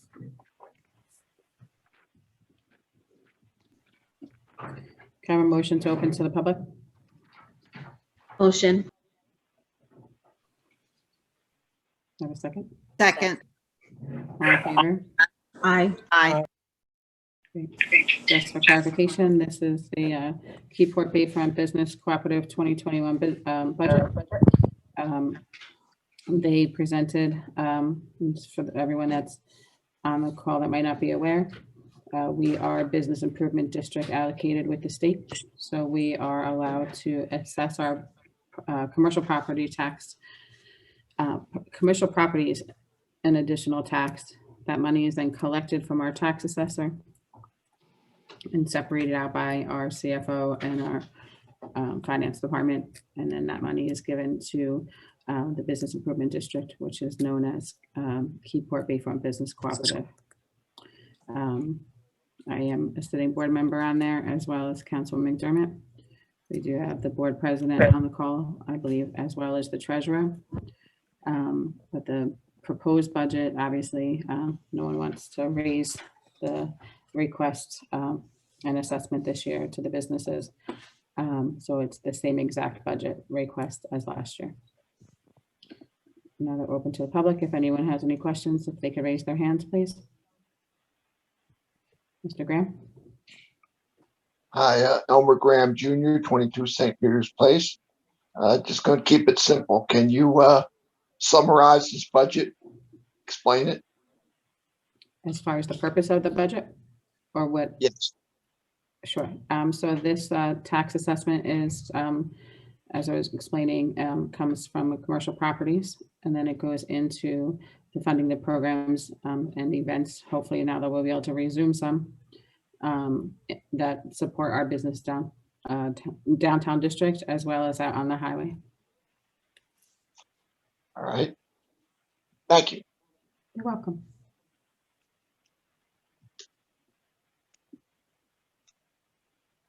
I don't see any other hands, so I'll go to phone lines. Jack Straub. Mr. Straub? Yes, sorry, I had the little hand thing up. I don't know if you could see. Oh, it. I didn't see it. I'm sorry. I did not. That's okay. I see it now. Sorry. Okay, thank you. Yes, just to be clear, I'm no longer Jack Straub, 239 Main Street. I'm no longer a member of KBBC. I was involved with KBBC for almost 6 years. I was on the board. I was vice president, president, and most recently I was executive director. The board voted in January to end my employment, so I'm not a part of KBBC right now. I did, however, prepare and produce the last 3 budgets prior to this one, so I have some experience in putting the budgets together. I did 2018, 2019, and 2020. And I think most council members understand that, as the mayor said, the bid is funded by a special assessment to commercial property. And the borough council has authority to approve or not approve the budget. As the mayor said, also the assessment amount this year proposed is the same $171,500 that it has been that it was previously last year. I don't have an issue with the assessment this year. The concern that I have is where that money is going. If you look at the budget, and hopefully the council members had a chance to review the budget, if you see the line item under public improvements, that's gone from $20,000 to $148,000. So 75% of the new assessment has gone right into public improvements. That's a concern for me because, again, based on my experience with KBBC, I was always an advocate for working and helping all the businesses possible, not just the downtown businesses. Certainly the downtown ones are important. They're very visible when we have events downtown. They're the ones that get the most direct benefit. But the bigger businesses and the businesses on the highway pay the most money into the bid. And frequently the highway businesses don't get as much benefit. When NPP came along, I think some of you may remember, it initially was proposed to benefit the highway, and it was actually changed and turned out to benefit downtown. That worked out very well for the downtown businesses because not only did they get the original NPP funding, but they got all the additional funding that was the COVID funding. Nobody wanted to go through COVID, but at least all those businesses which were already established as NPP businesses, the downtown business district, they all got the additional COVID funding. So I had hoped that when the budget came out this year, there would have been some things specifically addressing commercial highway. There were not. My concern about the $148,000 in public improvements, frankly, is that the borough is using what is essentially private money, commercial property assessment money, to do public improvements. And in the most recent KBBC meeting, they actually approved spending $40,000, it was referred to earlier, to improve the parking lot, the municipal parking lot. There's nothing wrong with KBBC working with the borough, certainly on certain projects, but to take 75% of the of this year's budget and to basically increase that line item 640% from 20,000 to 148,000, then to go right away, go ahead and spend 40,000 of it to improve the parking lot, I think is irresponsible by the KBBC. It also brings up the point that one of the things that I had tried to address last fall while I was still on the board is that the board makeup seemed to be leaning more towards borough representation. And I was concerned that the business owners were losing some of their representation in both the budget that was passed by the KBBC that you're looking at now and the $40,000 that was approved in the last KBBC meeting. In both votes, it was an even number of business owners and borough people. And I just think 50-50 split is not what the bid was designed to be. If you just look at who pays into the bid, obviously the 4 borough appointees pay 0 into the bid. The other 4 people that voted pay about $1,300 into the bid. I still have relationships with people that I worked with over the years.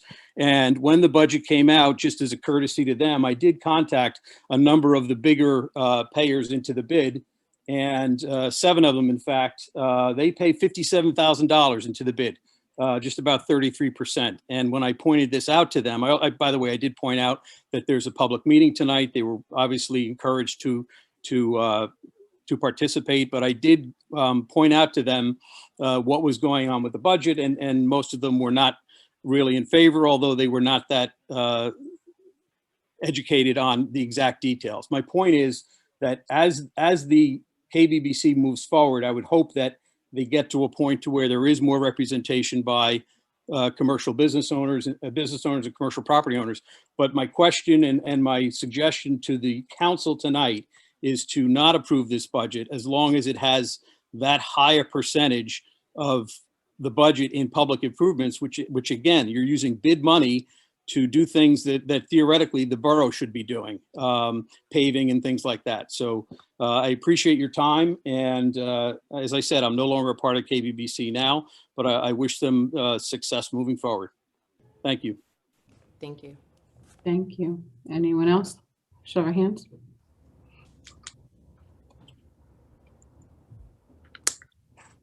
Anyone else on the phone lines?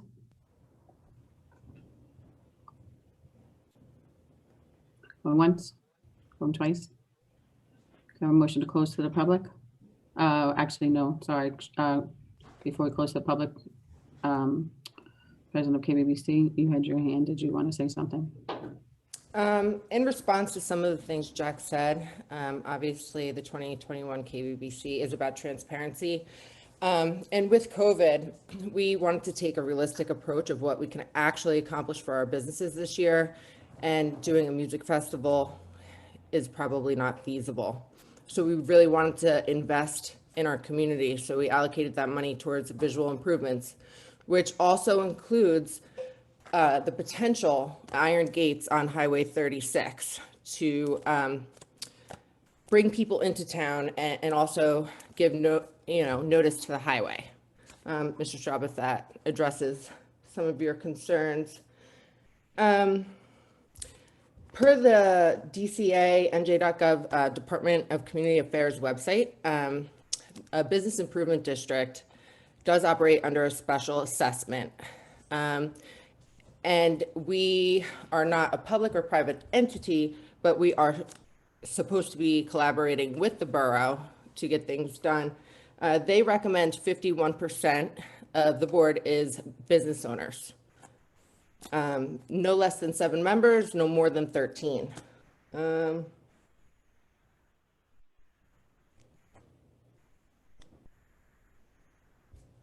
I guess that's it. Okay. Any other members of the public before we close? Motion to close. Motion. Second. Mayor, you're a little too fast. Oh, sorry, Mr. Lane. What is the present charter of the KBBC? My understanding was it was 9 business owners and 4 other. Mm-hmm. And was this budget passed with that criteria, 9 business owners and 4 other? What was the makeup? So we currently have a couple of vacancies on KBBC.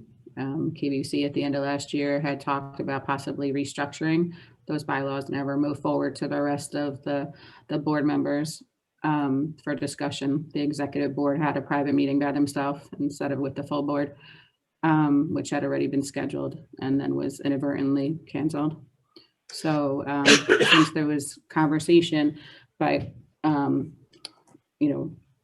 1 or 2 board members that they didn't want the borough involved in this process, I did explain to them nicely and had conversations with Councilman Good that perhaps since this is the 3rd rendition of the bid and keep spinning in circles, plus the toll that it puts on our borough staff as well, and that we have never once, even though allowed by the ordinance, charged them any service fees or rental fee for the office or storage in the basement or use of our DPW employees continuously or our police staff. We've never charged back to them once. So for them to sit and say, or select for you to sit and say that the borough shouldn't be involved in these decisions, we actually proposed to them that perhaps they dissolve themselves and they form a chamber of commerce. And then it would be a full board of all business owners. Once they heard that would mean that they wouldn't get their tax assessment anymore, then several of the board members changed their mind on that. So we also had gone through some changes. So we didn't see fit in filling the 2 vacancies until we got some more things into compliance matters underhand. So it was not a 9-person vote, Mr. Lane, because we have a couple vacancies. How many business owners voted? I do not have the vote in front of me. Voted on what, Mr. Lane? On this budget?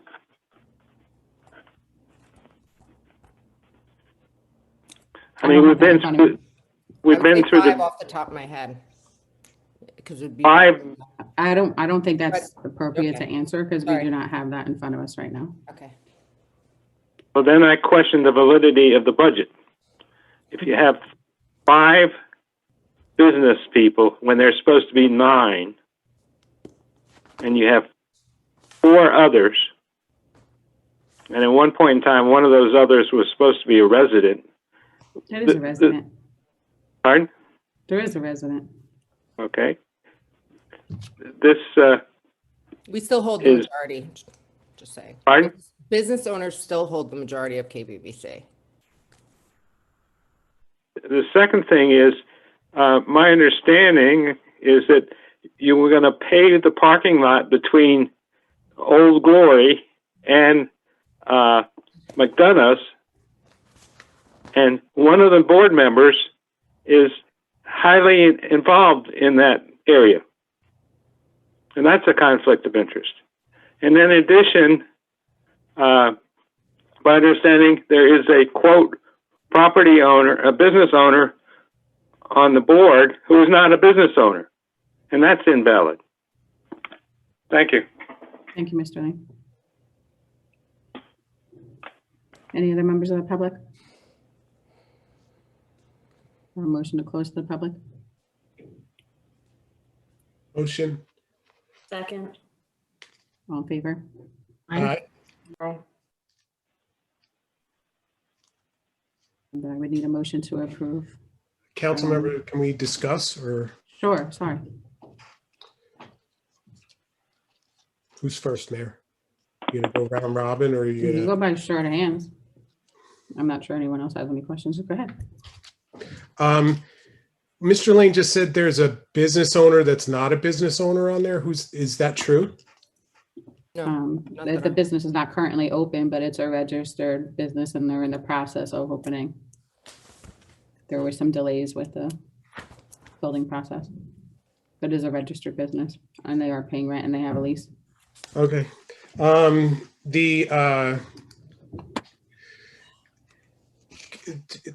What's a metal gate? What are we doing? What is that? That's discussions. It's funny when you say Made that, out of metal. Councilman Fadopoulos, but it's actually an archway. I thought it was a gate, but it's actually archways, but it's something that MPP is looking in as well, kind of. Yeah, okay, like so MPP is looking, I actually had a conversation about the disposition of this with Nicole Henn. Right, so it's the same, just so you know, it's the same, it's just that that's one would be out of the MPP zone. So KBBC is considering paying for the second one, which would There's be gonna out be by the two? highway. We're very preliminary conversation still. Right, and that would Potentially. require, obviously, Borough Council approval, right? Of course, because we would still need easements for this to potentially go on private properties. There's So is that a lot of line, things is that that a have to line come. item in the budget for is that the part of the $148,000? Yes. Yes. Yes. And what other line items are part of what are gaps for the downtown? Gaps for downtown visual improvements. So working in partnership with NPP, it's all about branding Keyport. So for example, there's a limitation to the MPP zone. So for example, if there's signage that MPP purchases, then if we go outside of signage, KBBC will sponsor that as well. Okay. So we're looking for consistency and branding across the whole borough, and that's why visual improvements is actually budgeted a bit higher. That's a great idea. So that's what. For what we call capital improvements outside of MPP districts that have not been focused. For example, the highway, looking to beautify the four corners. I mean, again, these are all ideas that are being projected and put forward. And as we know, with anything with KBBC, we have to get governing body approval. So this will be presented out as well as for county roads or highway, Department of Transportation, all that stuff will have to be worked in. Why is the mayor shaking her head? Hold on, Councilman McDermott, NPP has to get council approval, not KBBC. Well, yeah. Unless Well, I'm it's talking on about when we go borough into borough property, like when we're doing any improvements. Well, if you're I just doing, want to if you're doing- clarify, you said KBBC, but it's MPP has to get borough. if you're doing wayfinding and stuff like that, that would be. Right, and so is the there other improvement we were talking about, Councilman Tablets on KBBC, as part of that in your question, was to do something to the 3 gas stations out on the highway, can make a branded look, and then maybe next year do the same off the highway for town and country area. So that way, when people are in different parts of the highway, they know when they're in Keyport to turn in or shop our highway. So you're talking about wayfinding signs at Broad that portion of Broadway over there? Well, for this year, we were contemplating doing Broad. And then next year, if that went well, then we would do Broadway, Maple-ish. And it would be signs. There's different things. We don't have all that information yet. This is just So a plan of, to put the money out there so that we can start doing stuff for the highway. Right, something permanent that will invest in our community for a very long time. Sorry, we can't, we close it to the public, so now it's just council dialogue. Oh, okay, sorry. That's okay, Shauna. I don't mind. But well, then we have. I to open know. back I up know. to the Protocol public, so. says, yeah. But let me. So the $141,000 plus that was left over from last year is being applied to these visual improvements. One of the feedback that I typically get about the KBBC is that the website is non-functional. Yep, and that definitely been a problem for 4 years. We agree with you. But why haven't you increased the budget item for that? You actually decreased the budget item for website and social marketing. Because we kept it consistent with last year when staff was supposed to maintain the website.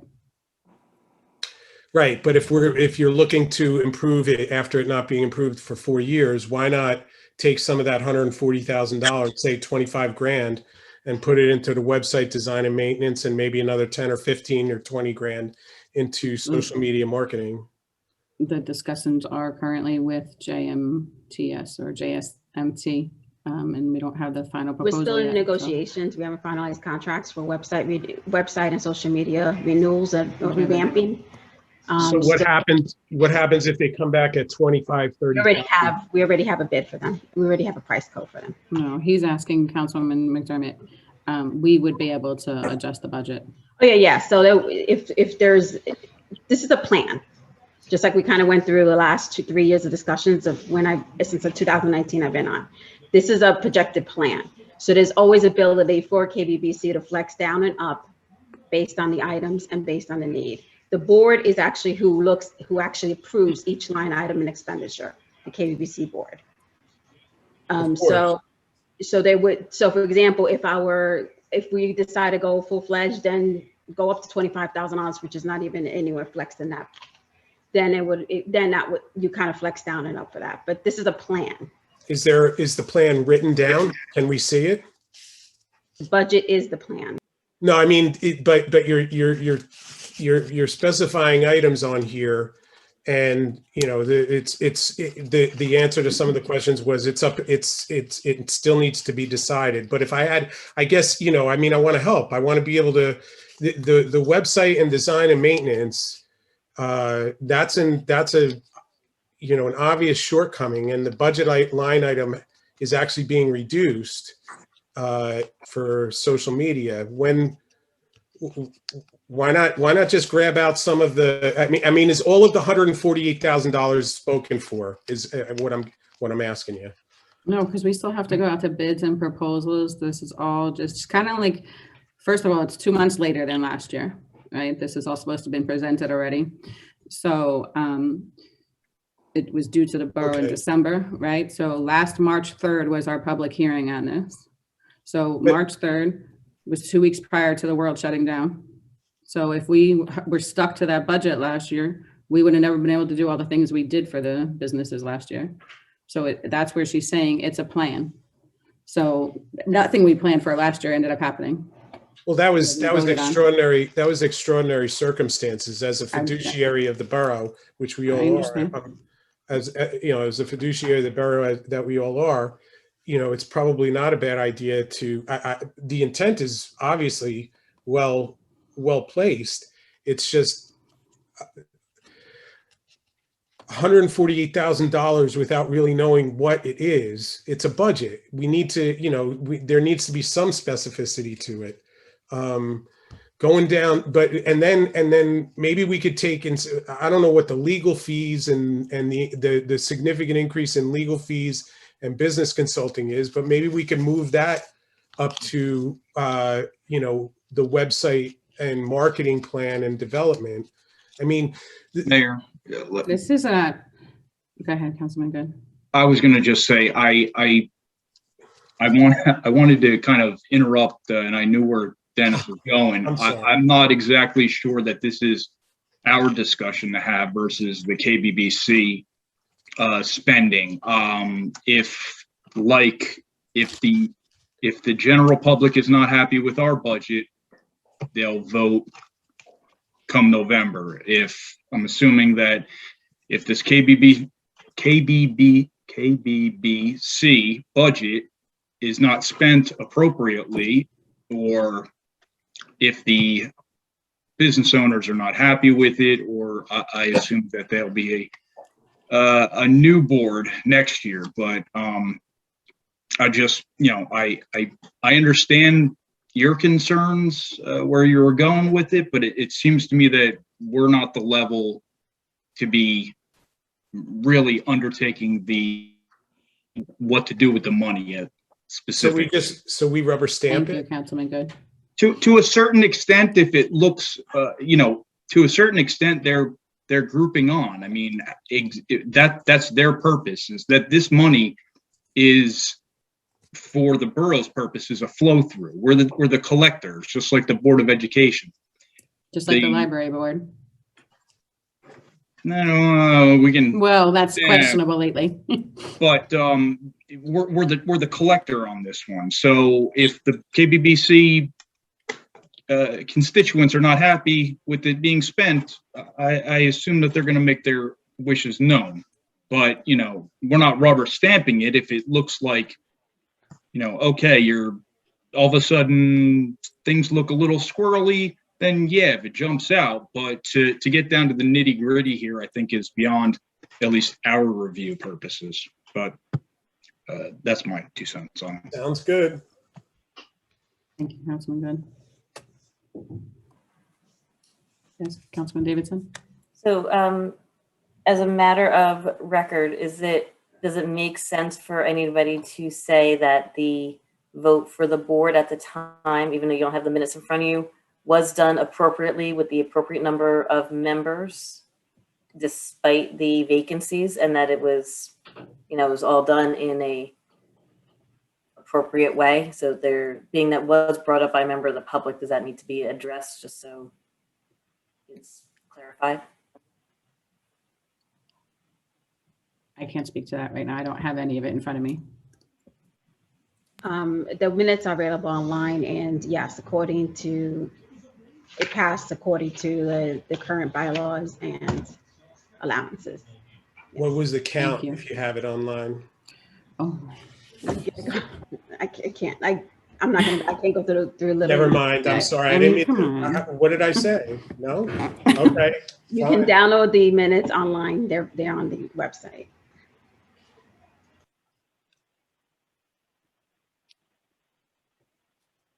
so if there's a motion to accept the R3021.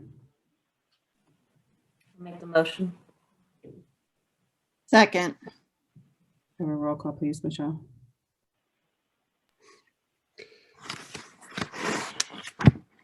What's the fucking count? Councilmember Good. Yes. Councilmember Fotopoulos. Yes. Councilmember McDermott. Yes. Councilmember Davidson. Yes. Councilmember McNamara. Yes. Thank you. Thank you.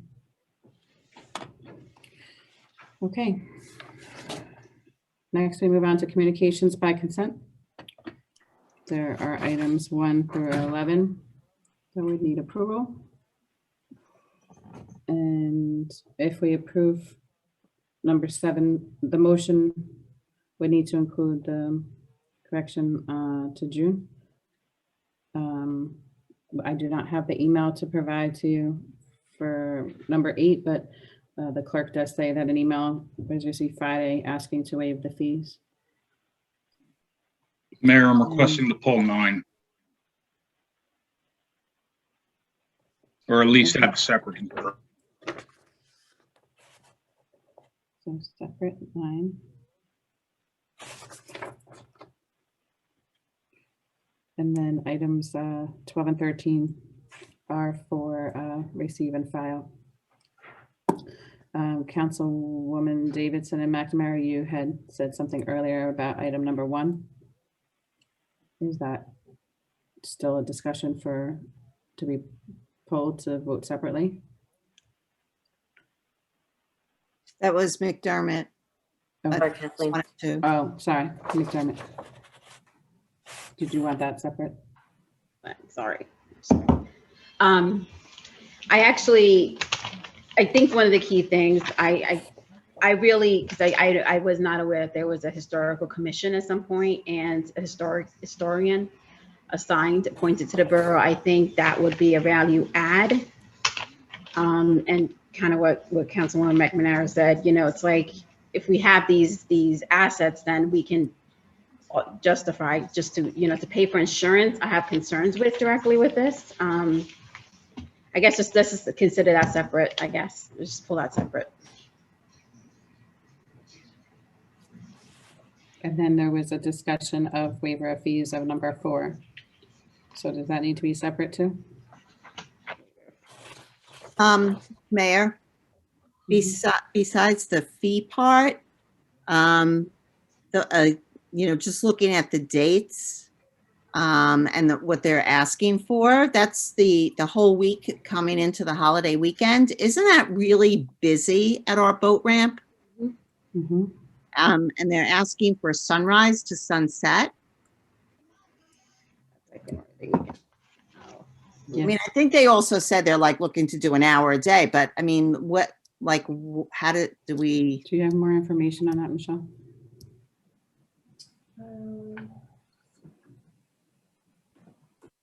question that I have is they would be launching a boat or two. And not, that's what they would be filming. It's over the shoulder video cameras. And then they would record the return of the boats. It wouldn't be every day. And they would park a trailer or two in the lot and pay the daily fee. That's pretty much all the info I have, other than what was provided in the packet. Okay, so their description doesn't seem to be interfering that much. That's correct. Okay. Mayor, if I may, with respect to the request for the waiver of the fee, your ordinance chapter 514.4 states that you could only waive the fee in cases where the applicant is a nonprofit or educational organization. So therefore the waiver wouldn't apply anyway. You can't do it by ordinance. Thank you.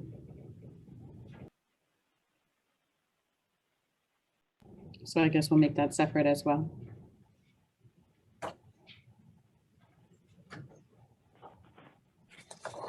Okay, so separate consideration will be 1, 4, and 9. So otherwise, can I have a motion to approve 2, 3, 5, 6, 7, 8, 10, 11, 12, and 13? Motion. Second. Does that motion include, sorry, the waiver of fees for the Art Society? No, I take that back. Hold on. I think we have to separate that one too.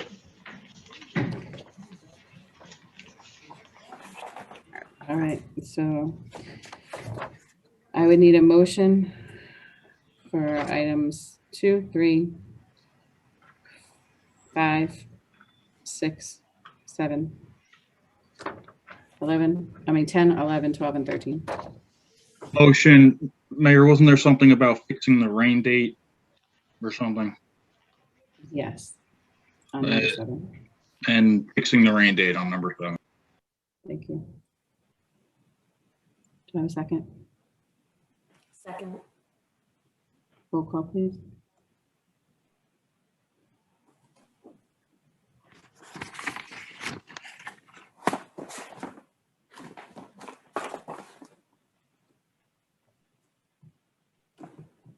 Councilmember Good. Yes. Councilmember Fotopoulos. Yes. Councilmember McDermott. Yes. Councilmember Davidson. Yes. And Councilmember McNamara. Yes. Thank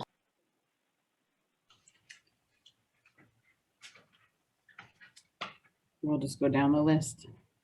So I would need a motion for number 1.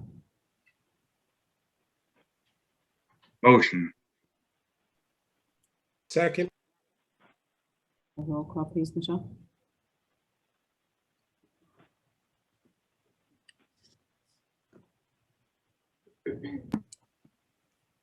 Councilmember Good.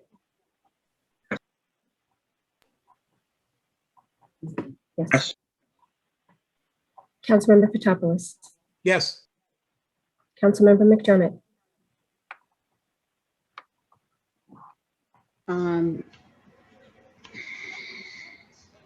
No. I would like. All right, I'll just say no for now, and then we'll see how it goes. Okay. Councilmember Davidson.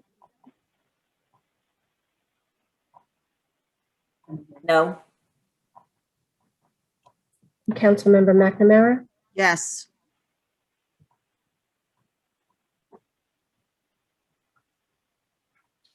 Can I have a separate vote for number 4, please? Can I just ask something? Can someone with the harbor, can we get the Historic Society to consider, can we consider, well, maybe it's your thing, to appoint a historian and.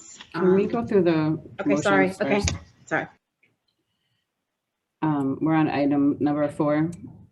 And that includes currently a request for a waiver of a fee. So that, I don't know how you guys want a motion for that because it's an approval but a denial.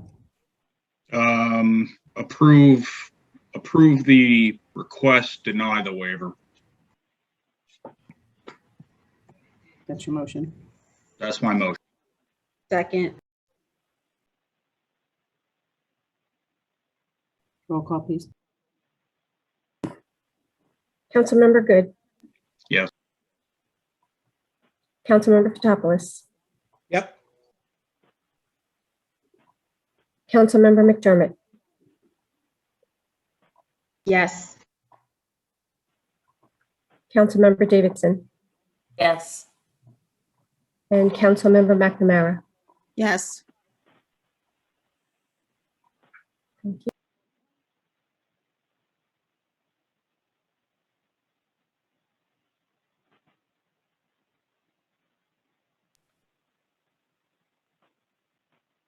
Mayor, are you on mute? Oops, thanks.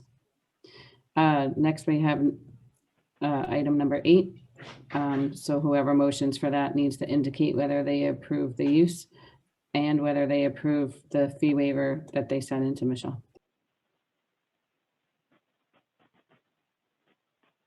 Excuse me, what was the fee that was determined for this? Was that outlined? Yes, please, because I don't have it. That would be $100 fee for use of the promenade, the waterfront. What about the skate park? We don't have a fee for the skate park, but we do for the gazebo / promenade that they requested to use. Motion to approve With a waiver or without? with a waiver as written. It's not as written that way. That's why I asked for the motion to specify both.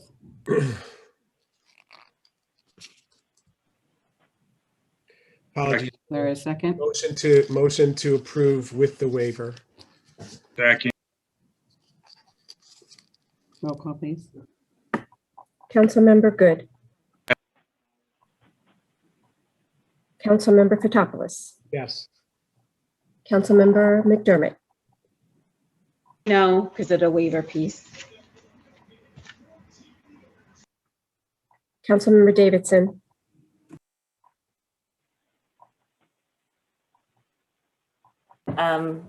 No, again, because of the waiver.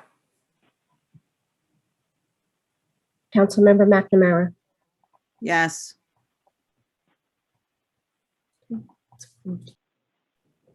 Item number 9. Motion to deny. What? Am I allowed to ask a question? Table or- and discuss with new dates? Or are you Well- motioning to deny? I deny the approval here. I assume that they will be coming back with a different date. But No. I'm sorry. Do you mean, what if they're able to set it up somehow on the 5th? 5th of July? What? Is that what we're talking about? Like, is it the fair date you're denying or is it the setup? Like, you're just denying the whole thing because it's one come God, right? Well, listen, we've all been around. There's no way that we end up having other issues typically where the rides and stuff, they have the setup and then they kind of show up a couple days later or a couple days before, drop their stuff in a parking lot, leave it in a couple extra days. So if the fair's going to be starting on July 5th, we know that everybody's going to show up at least a couple days beforehand to park in Fireman's Lot. So there's no way that they can all of a sudden show up on the 5th and set this up. I've talked with the fire department about this. We've all seen it over the last couple of years. That's why I'm saying. So technically, we don't need to motion to deny it because you're not doing anything then. You're not taking action on it. Am I correct, Leslie? Yes, you're correct. I was just cutting us across from standing here looking at each other for a second. Thanks. Unless there's a motion to move it forward. President Good. Councilman Good. Are we going to encourage them to come back? I'm sorry about that, to get better dates, and then we're going to discuss it again? Yeah, I mean, that's, yeah, Okay. that was my, I know that they have to do it on a tide. I spoke with some on the fair committee earlier today, told him our concerns about this, that I would relay it. Obviously, if you guys overrule me, that's, you know, it's not my decision, but I said it would be difficult for a holiday weekend like this, and that August would probably be a better date and time. And the response was, we'll check with the vendors. As long as they know that it's really just about the dates, that we're not allowing fairs at this point. I just also want to add, we also need to be, you know, we have the police department and whatever assistance DBW needs to be on standby. People may be put on hold for vacations and things like that for this. It's the only thing, Councilman Good. If we could finalize this, as you know, sooner than later. Okay. So that goes, we're officially through communications by consent. Next, we have new business. Councilwoman McNamara, I know you had your recreation meeting last night. Is there anything you want to talk about tonight? Yeah, and I'm really sorry at this late hour. There's, you know, a bit to go over. So I don't know the best way to approach it. I know that we had said as a group that we were going to look at things case by case. So there are a number of items that came up at recreation that I'm just looking, you know, as the world opens up, if we're ready to do some of these things. So first on, and I guess if we can just do a quick yay or nay, I don't know what the way to do it is. If somebody has guidance, we'll do the first one and see what the thoughts are. Cedar Street Ball Field, we have permit applications in, and we would like to issue the permits according to recreation, get those started. Is there any reason that we can't do that at this point?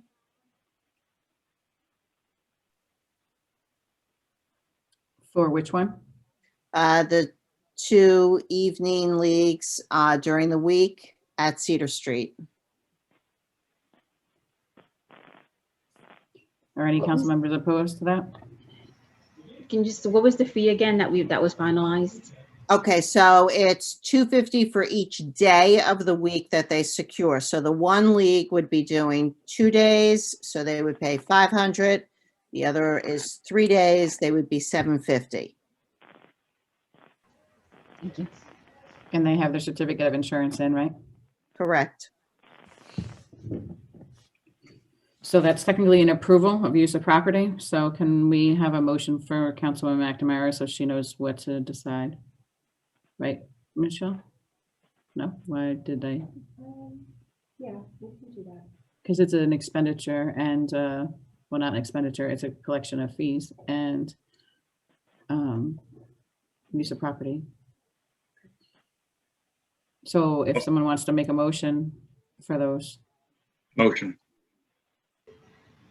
Second. Can roll call, please? Unless there was further discussion.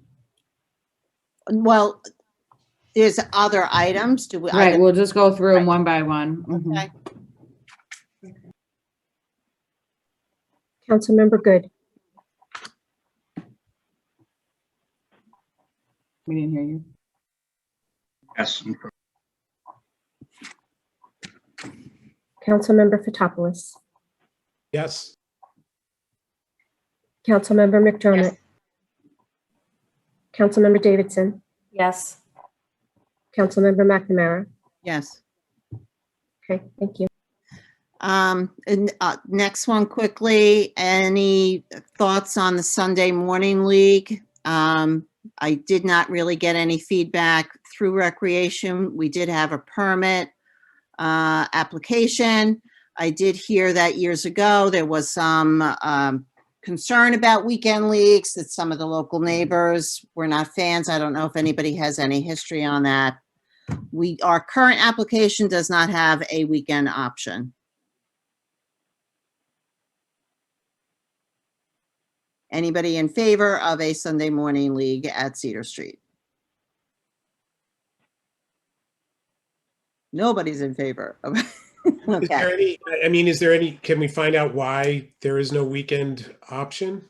Well, one person told me that there were concerns from the neighbors in the past. So, 9, 10 o'clock in the morning on a Sunday, I guess, is disturbing, obviously, to some people.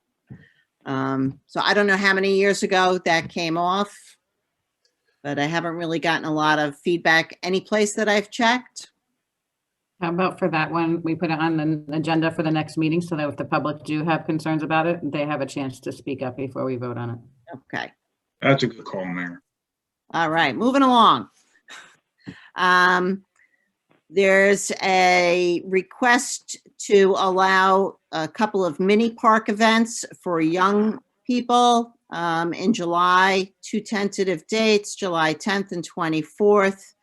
Using the stage and the seating there, be bringing in a puppeteer one time and a magician the other. This would be 10 o'clock in the morning on a Saturday. So obviously appealing to families with small children, get them into town, maybe out for breakfast, then do some shopping, whatever. They're $335 each. And they're looking to be able to book them.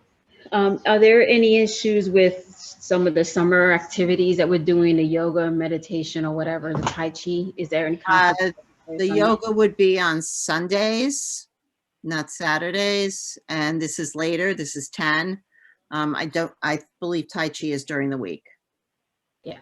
Okay. As long as it doesn't conflict with any mowing or servicing of whatever.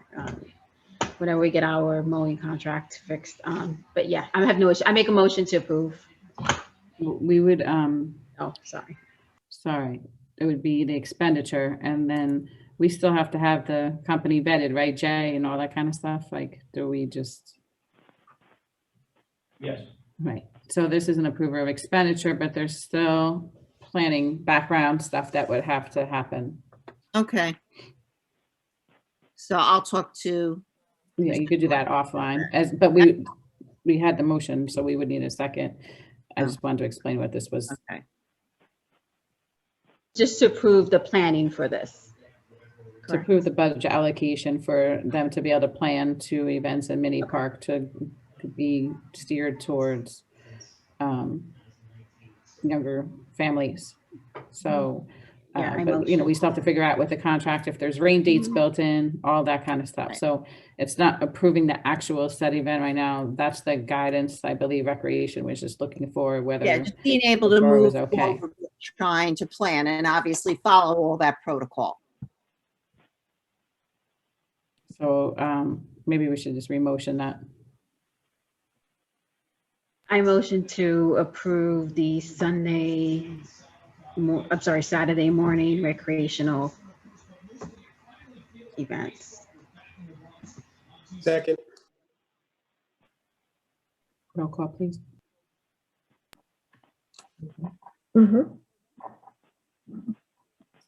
Councilmember Good. As long as it's magic and not witchcraft, I'm game. Councilmember Fotopoulos. Yes. Councilmember McDermott. Yes. Councilmember Davidson.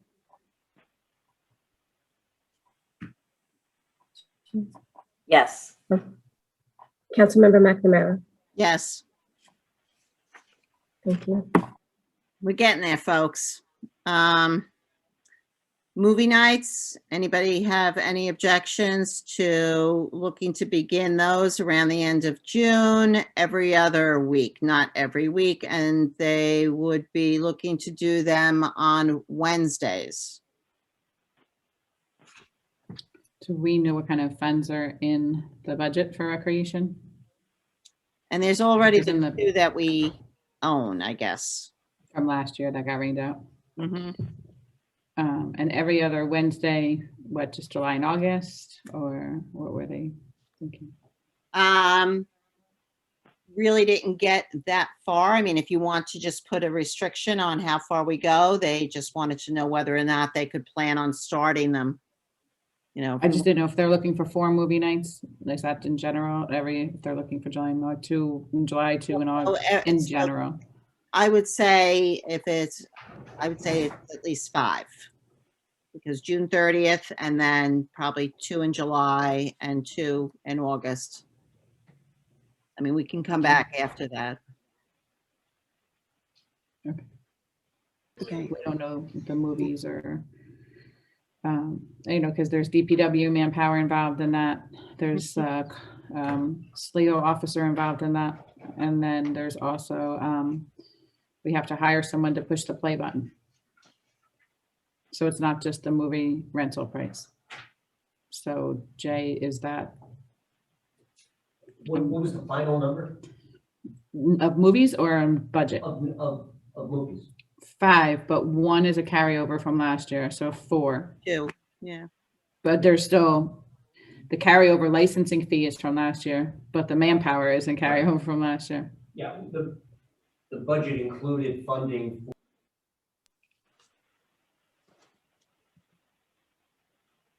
Yeah, we can't hear that.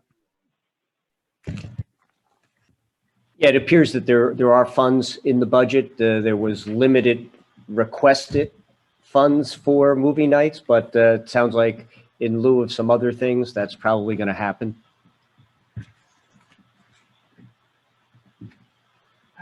Let's come back to that after the rest of your conversations. 'Cause Okay. I think that's what he's saying. There might be more recreation money available to make that possible, but they don't know the rest of the conversations. If the budget didn't change, so we had the budget didn't change from 2 years, so we have.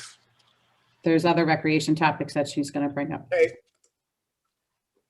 And again, these are really on because of reopening more than, you know, and if anybody has any concerns with that type of stuff, I realize the budget part as well, but it's really the reopening and being able to book stuff. There was a conversation last night that recreation was in agreement pretty much amongst themselves that the ship has sailed in terms of summer recreation.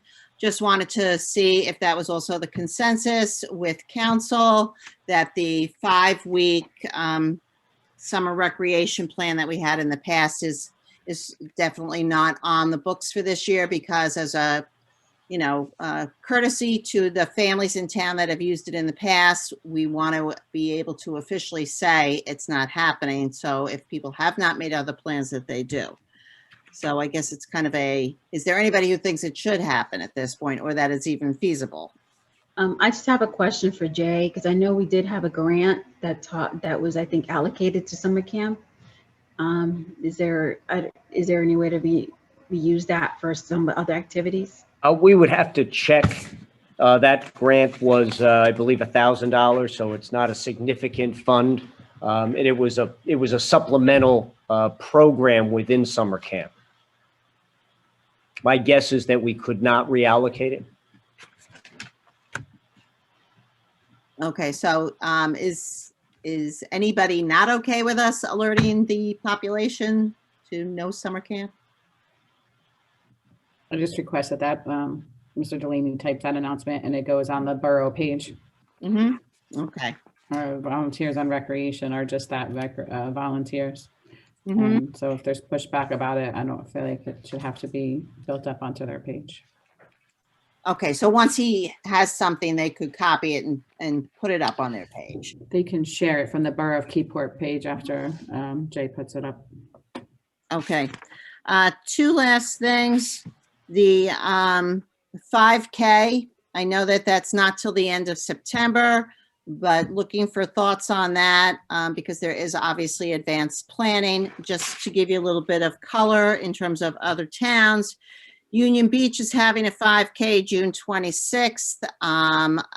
At this point, I believe it's 150, if you call them live runners, and then there's a few days where they're doing virtual as well.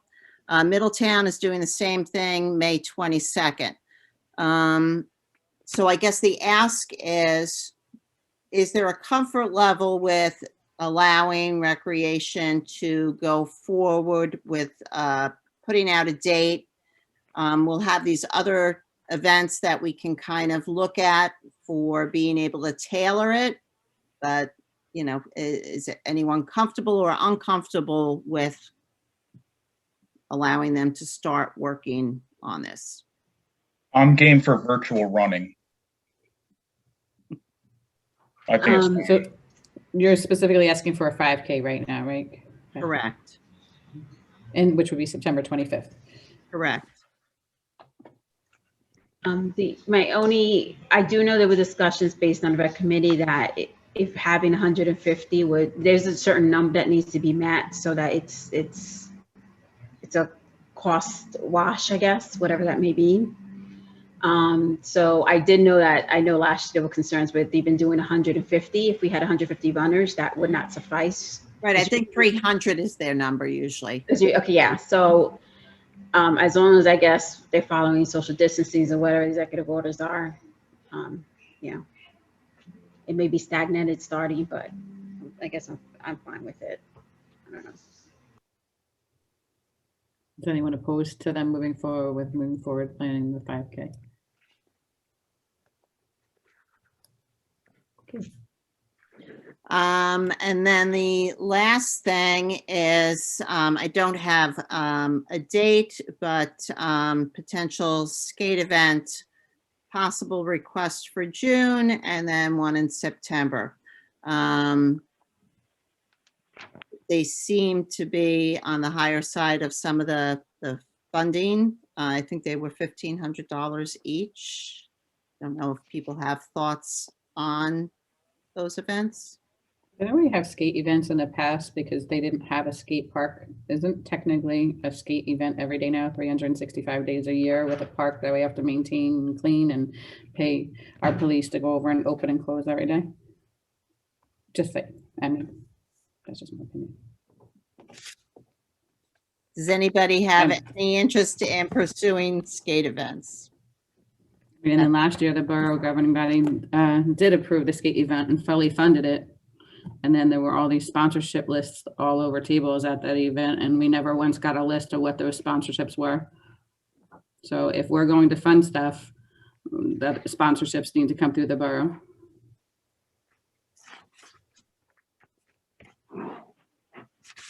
Do they need to plan, are we talking, let me try this again. Are they looking for an okay as a date of June and September at this point, or either or? What's the kind of, I guess, what's the ask? Yeah, their request was to have two events, originally May and September, because we were not even going to consider anything through the end of April. The May date went away and became a tentative June. There are no dates actually yet. That is their wish. And as I said, they're looking for, I believe it's $1,500 for each. Are you sure about that cost number? For some reason, in my mind, I have a higher number. It was 3,000 last year, and I think they were looking to split it into two. But they weren't trying to 3,000 per, right? No. And she hasn't given you any paperwork, which was requested multiple times, right? Actually, as part of, Mayor, if I may, the budget event planning information was two events total $3,500. Okay, 35. So they did turn in paperwork.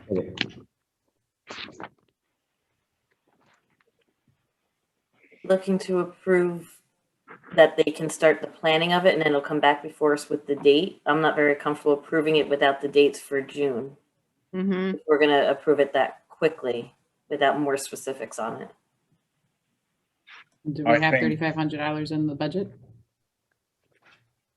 We did, we included. I like Councilwoman Davidson's 2 cents on this. Come back with hard information. Okay. Probably for September. It seems that June is a bit quick. So are you asking her to come back with one event only for September, or consolidating the amount to 3,500 for one event? I'm a little confused myself. Oh, I just figured that it would be one event come September, if that. I mean, with I thought that was what Councilwoman Davidson was stating. I was thinking more so one event in September with more time to plan it. And if they can do it at the original, at the half the budget, which they were saying is 1,500, whatever the half of the 3,300 is, then one event for that dollar amount, not the full amount of $3,300 in September. I think June is a little too quick with no details to plan right now. Okay. So I'll go back to them with that one event, September, and I think it comes out to like 1,750 then. But that again, need dates and details. So that will actually just come onto an agenda as an event request for council to approve then. Okay. Let's see if there was any. Since you're not doing it for June. If you're looking at September, since there's time, we might as well just write it up. Okay. And that's it. I mean, just to let you know, they're going to try to maybe come up with a weekly events list, but then I'll bring that to you at another point. But this way I can let them know on this stuff. So I appreciate it. Thank you all. Good job. Thank you. You. Under new business, I also want to make an announcement that next Tuesday, flyers will be posted tomorrow, but there'll be a community meeting with the potential development plans for the Peterson Marina used to be. So that will all be going out on announcements tomorrow on social media and the website. Any other new business? Mayor, can we discuss having in-person meetings at Borough Hall and possibly opening Borough Hall in conjunction with the May 19th date that the governor has put out as opening? We're waiting for guidance for local government services. The guidance currently stands that if you have the full governing body here, you have to allow the full public in, and we don't have it and offer video streaming, and we don't have video streaming as an option right now. So yes, we will be looking into it, but that's another COVID expense relative of what I was saying before, right? We don't have anything set up in here to move forward to that. But nor are we spaced far enough out. The dais has to be expanded because we can't sit this close to each other. Let's you and I talk about that, because we've seen we can at least start the ball rolling with tables and dais and reduce the capacity if we need to of for social distancing of Borough Hall. But we could talk about that. I have some. This isn't new business, but can we get an update on the Church Street paving project? And because I was asked about that. That's a great question. And I have another item too. You just reminded me. Yeah, and actually, Trevor's on. We met. Was that this morning, Trevor? I think it was. It seems much further away than this morning. In any event, Trevor indicated that the plans are ready for us to do the walkthrough on that, which we were scheduling for next week. If there's anyone that is particularly interested in the details of that plan, Trevor, refresh my memory. Was there more than what I just related? No, that sounds pretty accurate. I was, like you said, preparing for a walkthrough just to go over a couple of questions that we have as far as the layout of some of the curbing and just basically get an overall feel for anything above and beyond a typical paving project that we want to take a look at. Are sidewalks getting done in this project? Just two more questions, Mayor. Are sidewalks getting done? Or just our preliminary estimate had all the curbing to be removed and replaced, and then typically with the curbing we would be redoing the aprons to the driveways, as typically those are connected to the curbing. And then the sidewalks would be limited to the handicap ramps. Okay, and then the parking lot on Second and Church. Correct. Yes, that was included in our preliminary budget as well. So we're going to get rid of those telephone poles finally that are laying Yes. down. Yeah, we had proposed, so that is borough property. So what we had in our original estimate was redoing the curb and the sidewalks adjacent to that parking lot. Again, that's in our preliminary estimate. You know, when we do the site walk, we can talk about items like additional sidewalk adjacent to the parking lot and a couple other questions that I had. Thank you, Mayor. Trevor, do you know if that's also going to include the results from the Soar line being filmed? Yes, so we do have the TV inspection reports for those from Oswald. They're the subcontractor that we hired to do those inspection reports. We're wrapping up our review of those videos, and I'll be giving Mr. Delaney a summary of the full length of church, in addition to the section of Atlantic Street that we had TV'd. Great. And Councilwoman McNamara and Davidson went with the parking committee last weekend. So Councilman McNamara had the committee, I'm not sure, had a wonderful suggestion. Do you want to relay that now? Yeah, I just want to make sure, because right now the entrance into that, some people call it Church Street, some people call it Second Street lot. The entrance currently is on Second, which is a one-way into church. When we did our walkabout, our hope was that when that lot is redone, that the entrance could actually be from Church Street, because you would most commonly be coming that way and want to use that lot. And we were concerned also, you know, if that lot wasn't part of the plan, that curbs and things would be put in, and then at a later point, we'd be asking to have them undone so that that could be the access point into the lot. So I don't know, when you talk about the paving that lot, what that looked like and where you envisioned the entrance into the lot from. Yes, so in our preliminary review, we did look at doing a one-way circulation through there, exactly as you just mentioned. So access from Church Street and egress to Second Street, obviously one way back to Church Street. So we're just trying to maximize the parking in that lot with either angled parking or head-on parking, or a little bit of a combination of both. So I will have a preliminary design for that we can take a look at next week. Councilwoman Davidson, did I forget anything that we should add in there? No, not that I can honestly think of at this point, no. Okay. Trevor, do you mind giving an update on the communication you sent about the Waverly underground utilities and the paving of the street? Sure. We have our punch list. I think it was from January that we'd sent to the developer. So I reissued that punch list to the developer and just asked for a response in writing as far as what their plan is for the underground utilities. So that letter just went out today, actually. So I'll follow up with the developer the next week to get a response from them. Thank you. We also have to go backwards on our agenda a little bit. It was approved, but she is patiently waiting, and we did not call on her to speak on her communication. Ms. Lopez, I apologize about that.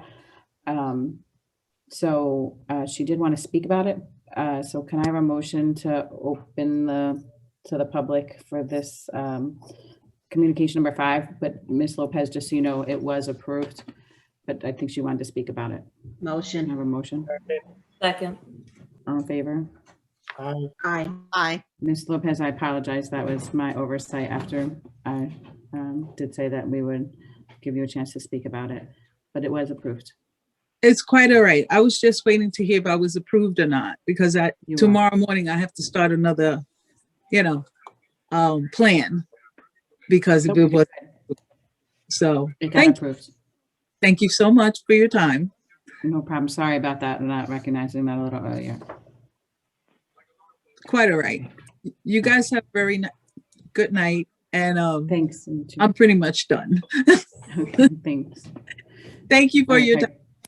No problem. Can we close to the public? Because we're going to be opening it in a minute anyway. Motion. Second. Okay. All in favor? Aye.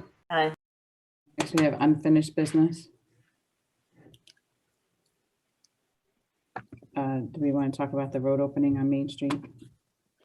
Or do we want to wait till the next meeting since it's 11:24?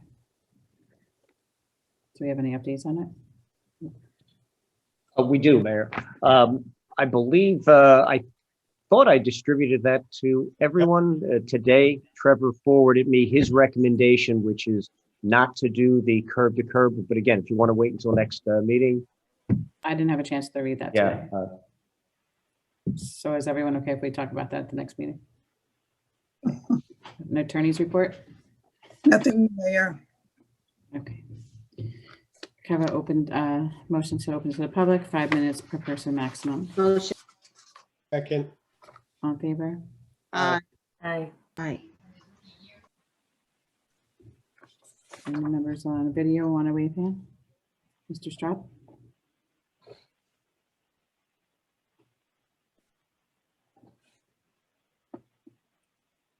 Is that still up from before? Just Straub, you're on mute.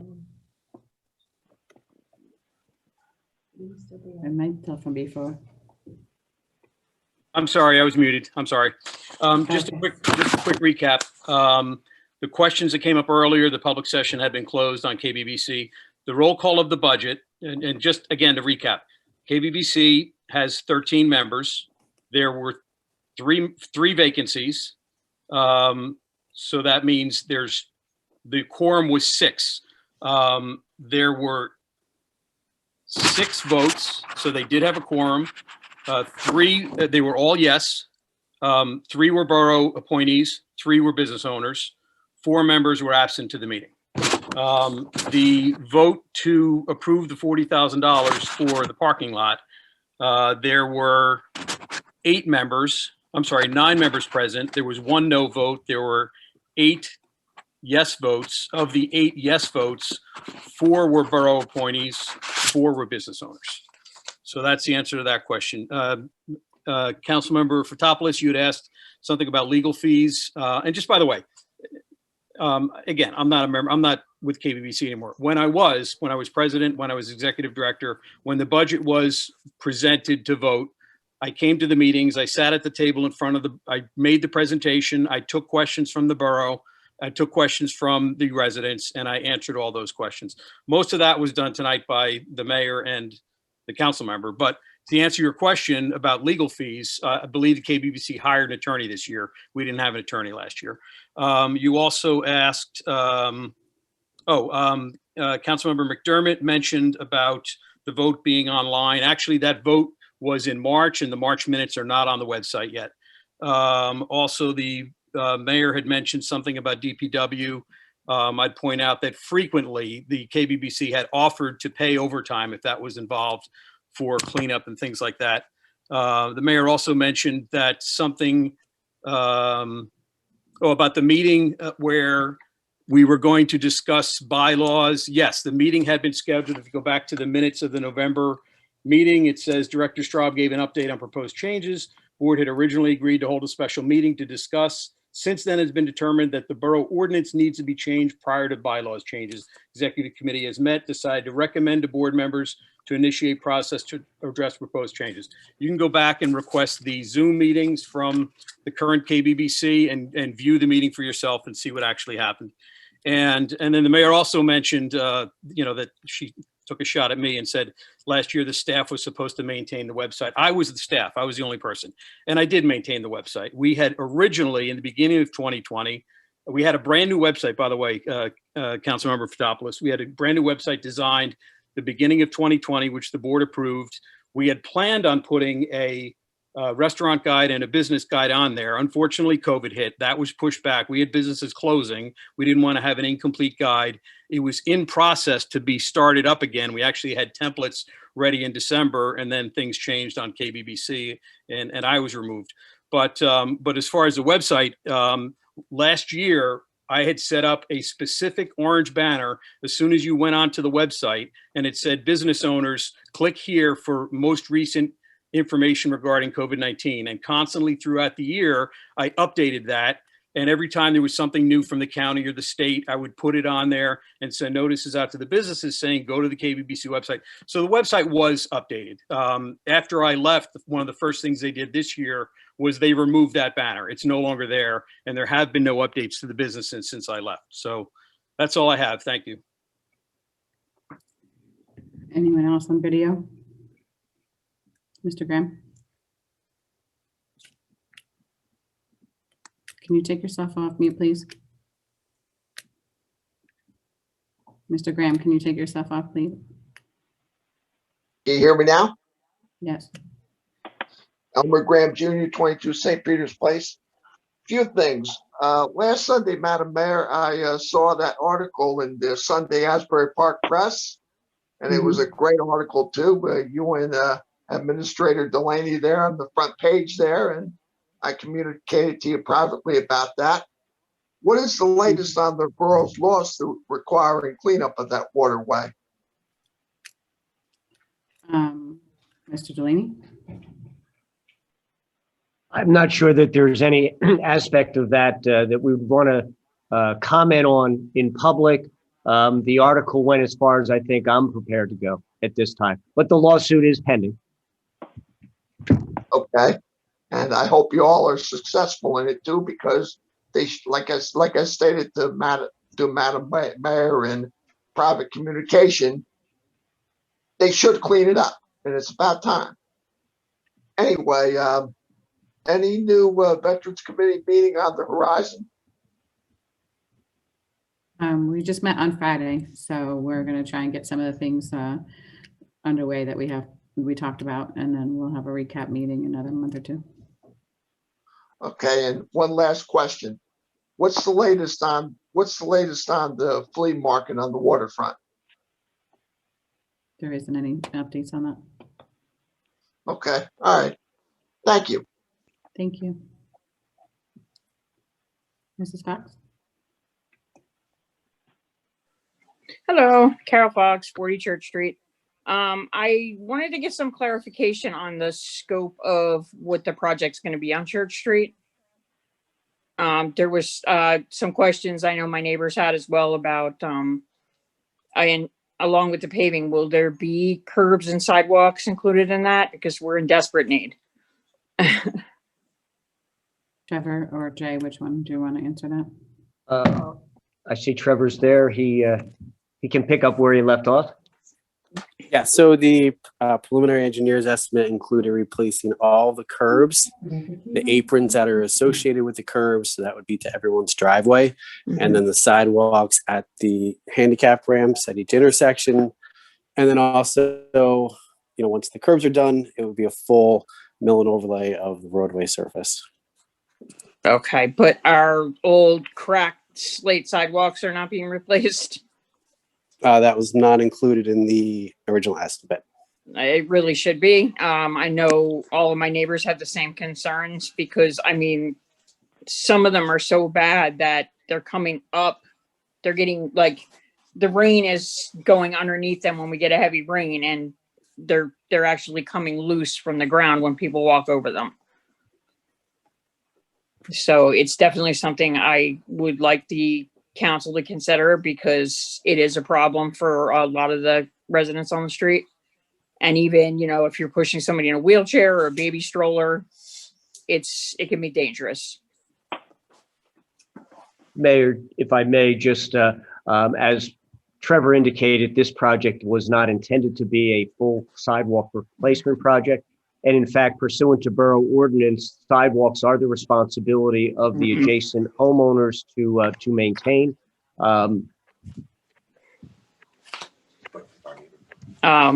We do have an issue also. Our neighbor's sidewalk is 6 inches probably below ours. It's extremely uneven because they were allowed to put a driveway in several years ago that did not match up. And it's a problem there. Especially during times when it snows. And I understand that, they say that the homeowners responsible for the sidewalks, but sidewalks have been done for several other streets in town at the same time as the paving. And I mean, we haven't had any improvements to this road in over 40 years. You know, I've lived here for 22 now and nothing's been done. My husband's family has lived on this street for over 40 years and there's been nothing done here.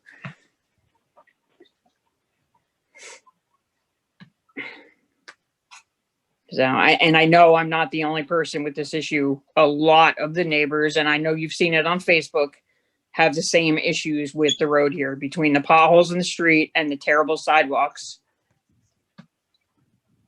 And the sidewalks, actually on the lot that you were discussing across the street, the 2nd Street and Church Street lot, the sidewalks there are atrocious. They're more dangerous than any.